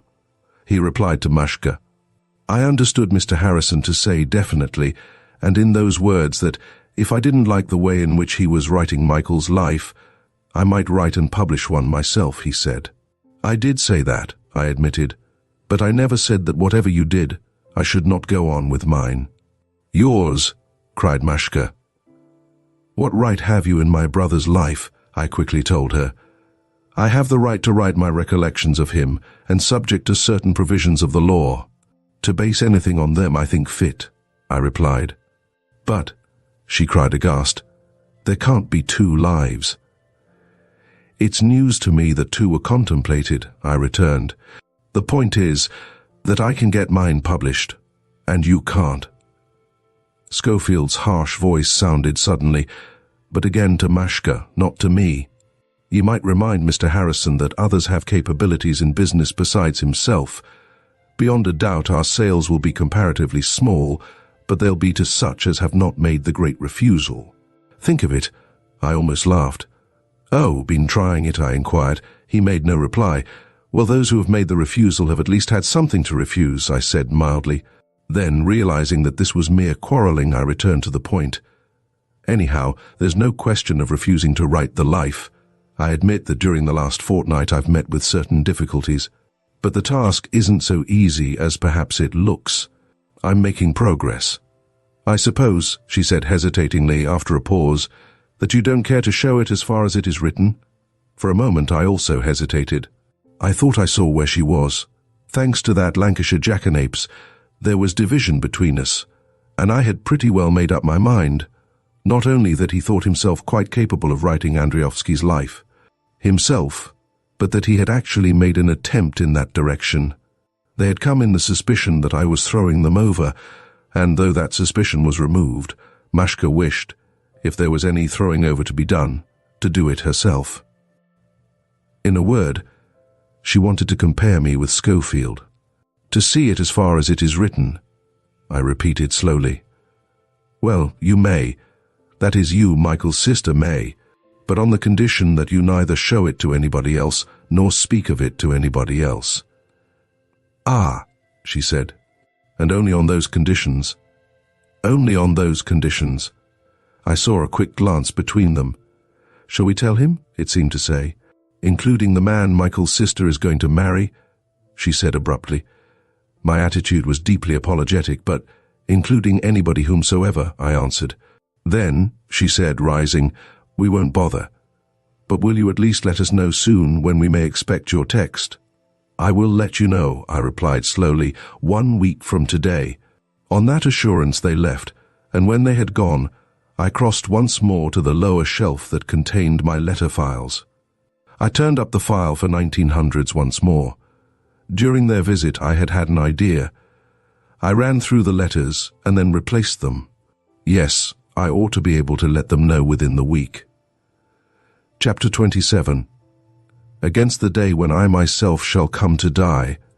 There are in the pigeonholes of the newspaper library certain biographical records that deal roughly with the outward facts of my life. And these, supplemented by documents I shall place in the hands of my executors, will tell the story of how I leaped at a bound into wealth and fame with the publication of the cases of Martin Renard. I will set down as much of that story as has its bearing on my present tale. Martin Renard was not immediately accepted by the first editor to whom it was offered. It does not suffice that in order to be popular, a thing shall be merely good or bad, it must be bad or good in a particular way. For taking the responsibility when they happen to miss that particular way, editors are paid their salaries. When they happen to hit it, they grow fat on circulation money, since it becomes me ill to quarrel with the way in which any man earns his money. I content myself with merely stating the fact. By the time the fourth editor had refused my series, I was about at my last gasp. To write the things at all, I had had to sink 4 months in time, and debts, writs, and pawnshops were my familiars. I was little better off than Andriovsky at his very worst.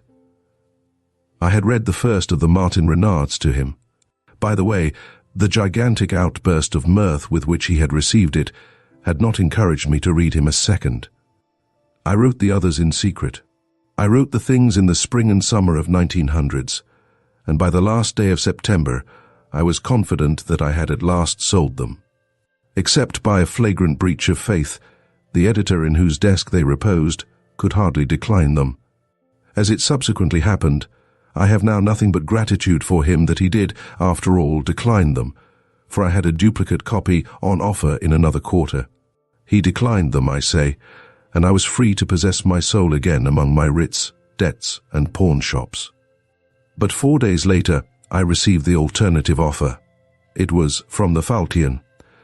The Faltian, as you may remember, has since run no less than 5 complete series of Martin Renards. It bought both sides, that is to say, both British and American serial rights. Of the 12 Martin Renards I had written, my wise agent had offered the Faltian 6 only. On his advice, I accepted the offer. Instantaneously with the publication of those 6 stories came my success. In 2 continents I was home in the hearts of the public. I had my small cheque. It was not much more than £100. But wait, said my agent, let's see what we can do with the other 6. Precisely what he did with them only he and I know, but I don't mind saying that £3,000 did not buy my first serial rights. Then came second and third rights, and after them the book rights, British, American, and colonial. Then came the translation rights. In French, my creation is, of course, as in English, Martin Renard. In German, he is Martin Fuchs. And by a similar process you can put him, my translators have put him, into Italian, Swedish, Norwegian, Russian, and 3/4 of the tongues of Europe. And this was the first series only. It was only with the second series that the full splendor of my success appeared. My very imitators grew rich. My agent's income from his comparatively small percentage on my royalties was handsome, and he chuckled and bade me wait for the dramatic rights and the day when the touring companies should get to business. I had got there, and I remember, sadly enough now, my first resolution when the day came when I was able to survey the situation with anything approaching calm. It was, enough. For the rest of my days I need not know poverty again. Thenceforward I need not, unless I chose, do any but worthy work. Martin Renard had served his purpose handsomely, and I intended to have nothing more to do with him. Then came that dazzling offer for the second series. I accepted it. I accepted the third likewise, and I've told you about the fourth. I've tried to kill Martin Renard. He was killing me. I have, in the pages of the Falchion, actually killed him, but I have had to resuscitate him. I cannot escape from him. I am not setting down one word more of this than bears directly on my tale of Andriovsky's life, for those days when my whole future had hung in the balance were the very days covered by that portion of Andriovsky's life at which I had now arrived. I had reached, and was hesitating at, our point of divergence. Those checks and releases which I had at first found so unaccountable corresponded with the vicissitudes of the Martin Renard negotiations. The actual dates did not, of course, coincide. I had quickly discovered the falsity of that scent. Neither did the intervals between them. With the exception of those few days in which I had been unable to complete that half-written sentence, the few days immediately prior to my parallel acceptance by the Falchion. But by that other reckoning of time, of mental and spiritual experience, they tallied exactly. The gambling chances of 5 years ago meant present stumblings and haltings. The breach of faith of an editor long since meant a present respite, and another week should bring me to that point of my so strangely reduplicated experience that, allowing for the furious mental rate at which I was now living, would make another node, with that other point in the more slowly lived past that had marked my acceptance of the offer for the second half-dozen of the Martin Renards. It had been on this hazardous calculation that I had made my promise to Mushka. I passed that week in a state of constantly increasing apprehension. True, I worked at the Life, even assiduously, but it was plain sailing, mere cataloguing of certain of Andriovsky's works. A chapter I had deliberately planned, pour mieux sauterto enhanced the value of the penultimate and final chapters. These were the real crux of the Life. These were what I was reserving myself for. These were to show that only his body was dead, and that his spirit still lived, and his work was still being done wherever a man could be found whose soul burned within him with the same divine ardor. But I was now realizing, day by day, hour by hour more clearly, what I was incurring. I was penning nothing less than my own artistic damnation. Self-condemned, indeed, I had been this long time, but I was now making the world a party to the sentence. The crowning of Andriovsky involved my own annihilation. His life would be my hic jacet, and yet I was prepared, nay, resolved, to write it. I had started, and I would go forward. I would not be spewed with the lukewarm out of the mouth of that spirit, from which proceeds all that is bright and pure and true. The vehemence with which I had rejected its divine bidding should at least be correspondent with my adoration of it. The snivelling claims of the Schofields I spurned. If, as they urged, an artist must live, he must live royally or starve with a tight mouth. No complaining. And one other claim I urged in the teeth of this spirit, which, if it was a human spirit at all, it could not disregard. Those pigeon-holed obituaries of mine will proclaim to the world, one and all, the virtues of my public life. In spite of my royal earnings, I am not a rich man. I have not accepted wealth without accepting the personal responsibility for it. Sick men and women in more than one hospital lie in wards provided by Martin Renard and myself, and I am not dishonored in my institution at Poplar. Those vagrant wanderings with Andriovsky have enabled me to know the poor and those who help the poor. My personal labors in the administration of the Institute are great, for outside the necessary routine I leave little to subordinates. I have declined honors offered to me for my services to literature, and I have never encouraged a youth of parts or lacking them to make of literature a profession, and so on and so forth. All this and more you will read when the day comes, and I don't doubt the Falchion will publish my memoir in Morning Borders. But to resume, I finished the chapter I have mentioned. Mashka and her fiancé kept punctiliously away. Then, before sitting down to the penultimate chapter, I permitted myself the relaxation of a day in the country. I can't tell you precisely where I went. I only know it was somewhere in Buckinghamshire, and that, ordering the car to await me a dozen miles farther on, I set out to walk. Nor can I tell you what I saw during that walk. I don't think I saw anything. There was a red wintry disk of a sun, I remember, and a land grey with rime, and that is all. I was entirely occupied with the attempt I was about to make. I think that even then I had the sense of doom, for I know not how otherwise I should have found myself several times making little husbandings of my force, as if conscious that I should need it all. For I was determined, as never in my life have I been determined, to write that life, and I intended not to wait to be challenged, but to challenge. I met the car, returning in search of me, and I dined at a restaurant, went home to bed, and slept dreamlessly. On the morrow I deliberately refrained from work until the evening. My challenge to Andriovsky and the powers he represented should be boldly delivered at the very gates of their own hour. Not until 8:30, with the curtains drawn, the doors locked, and orders given that on no account whatever was I to be disturbed, did I switch on the pearly light, place Andriovsky's portrait in its now accustomed place, and draw my chair up to my writing table. Chapter 28. But before I could resume the life at the point at which I had left it, I felt that there were certain preliminaries to be settled. It was not that I wished to sound a parley with any view of coming to terms. I had determined what the terms were to be. As a boxer who leaps from his corner the moment the signal is given, astounding with suddenness his less prompt antagonist, so I should be ready when the moment came. But I wished the issue to be defined. I did not propose to submit the whole of my manhood to the trial.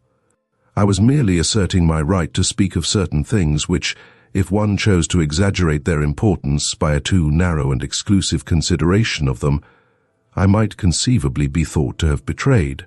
I drew a sheet of paper towards me, and formally made out my claim. It occupied not more than a dozen lines, and its nature has already been sufficiently indicated. I put my pen down again, leaned back in my chair, and waited. I waited, but nothing happened.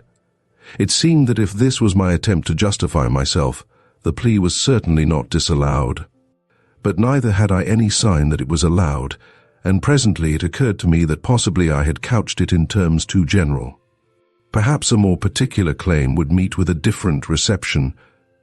During the earlier stages of the book's progress, I had many times deliberated on the desirability of a preface that should state succinctly what I considered to be my qualifications for the task. Though I had finally decided against any such statement, the form of the preface might nevertheless serve for the present occasion. I took another sheet of paper, headed it Preface, and began once more to write.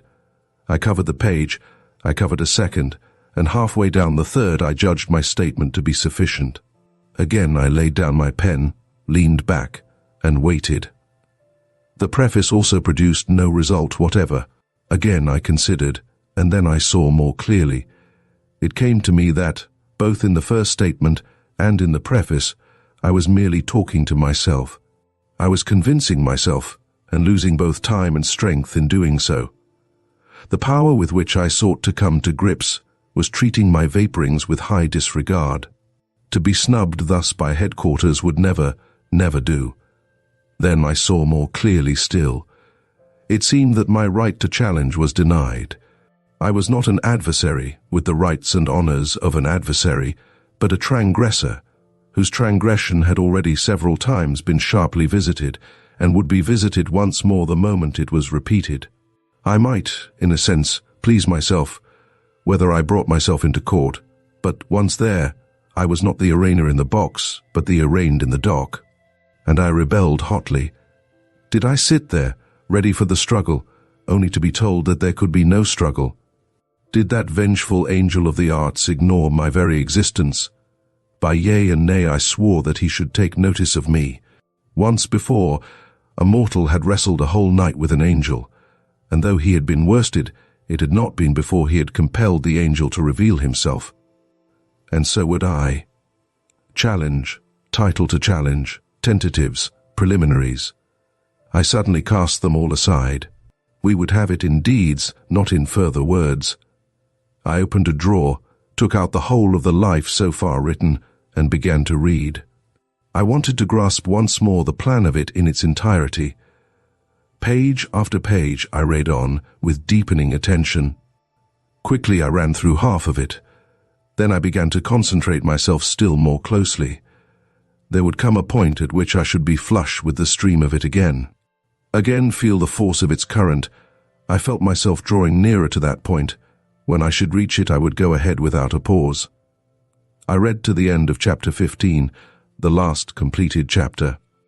Then instantly I took my pen and wrote, Chapter 16. I felt the change at the very first word. I will not retraverse any ground I have covered before.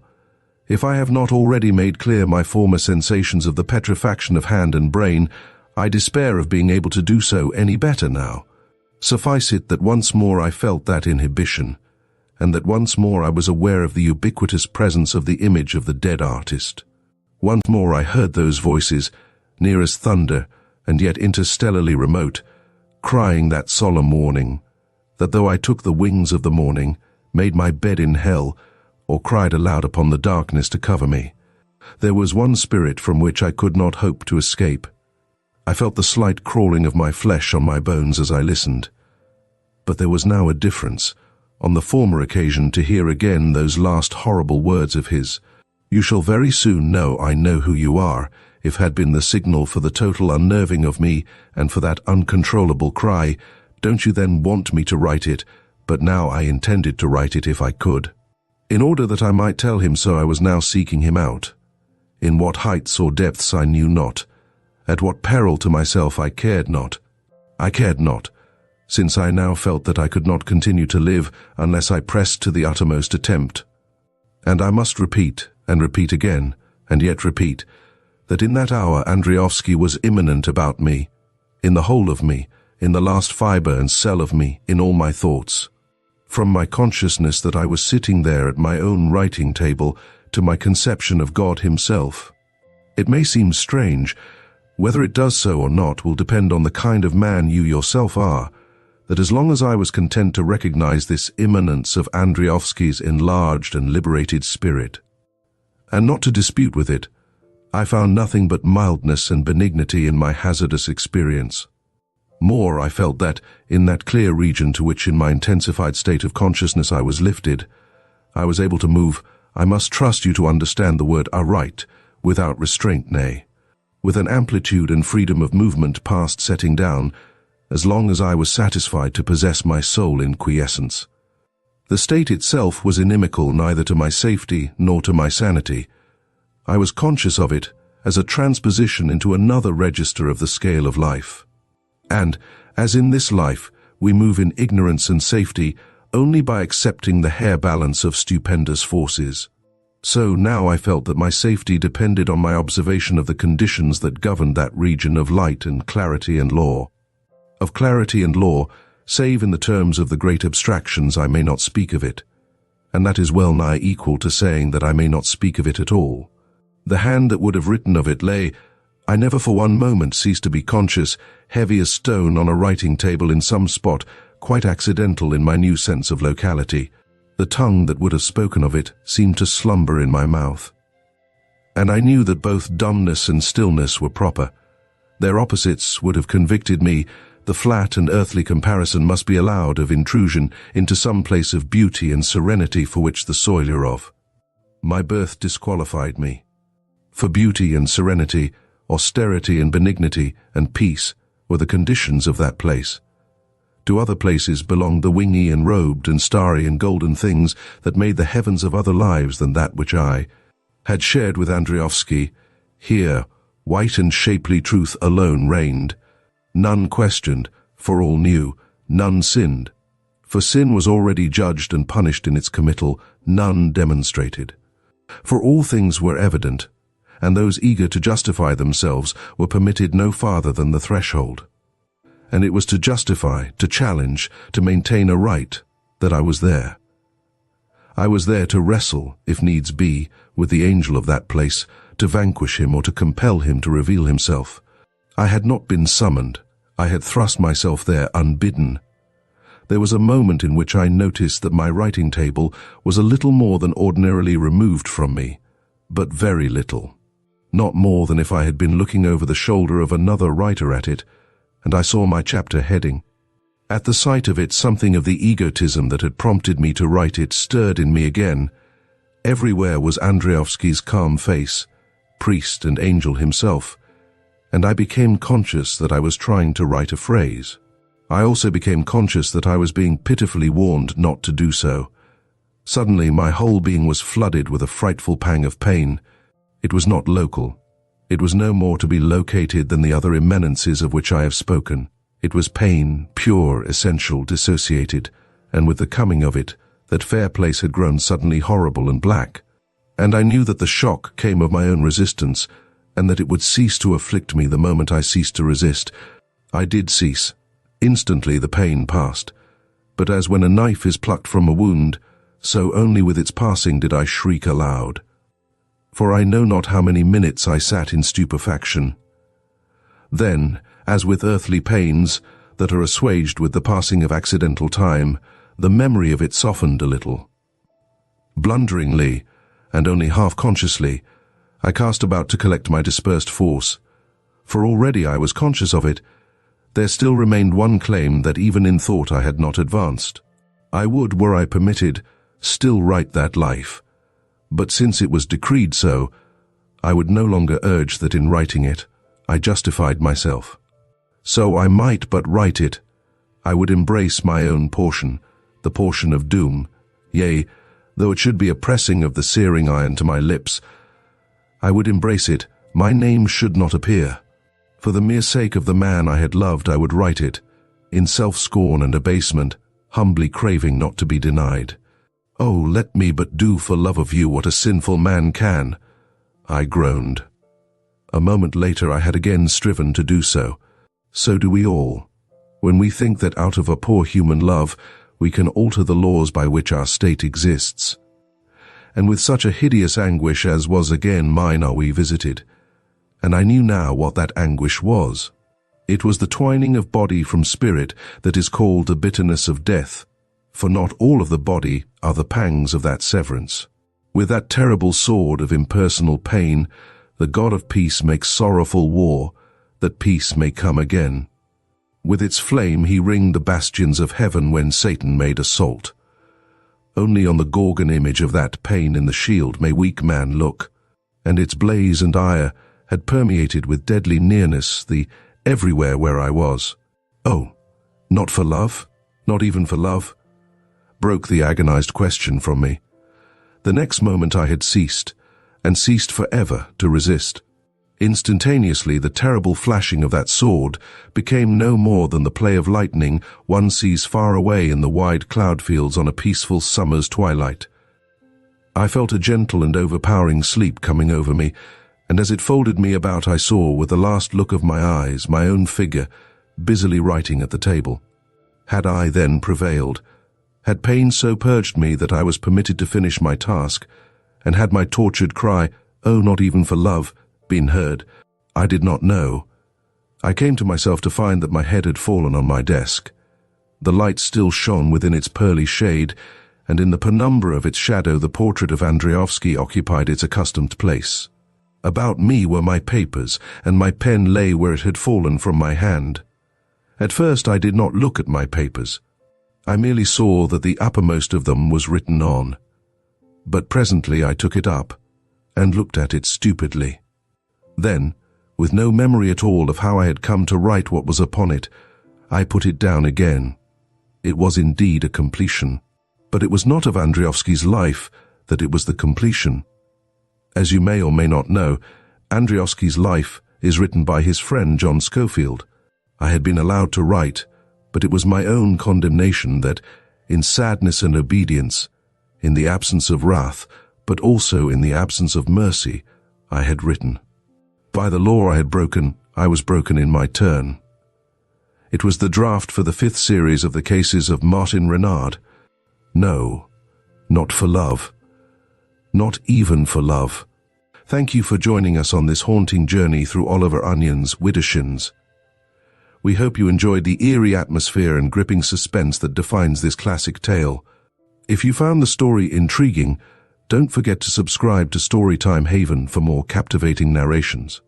Share your thoughts and favorite moments in the comments below, and stay tuned for our next adventure into the world of literature. Until then, keep exploring the mysteries that lie within the pages of great stories.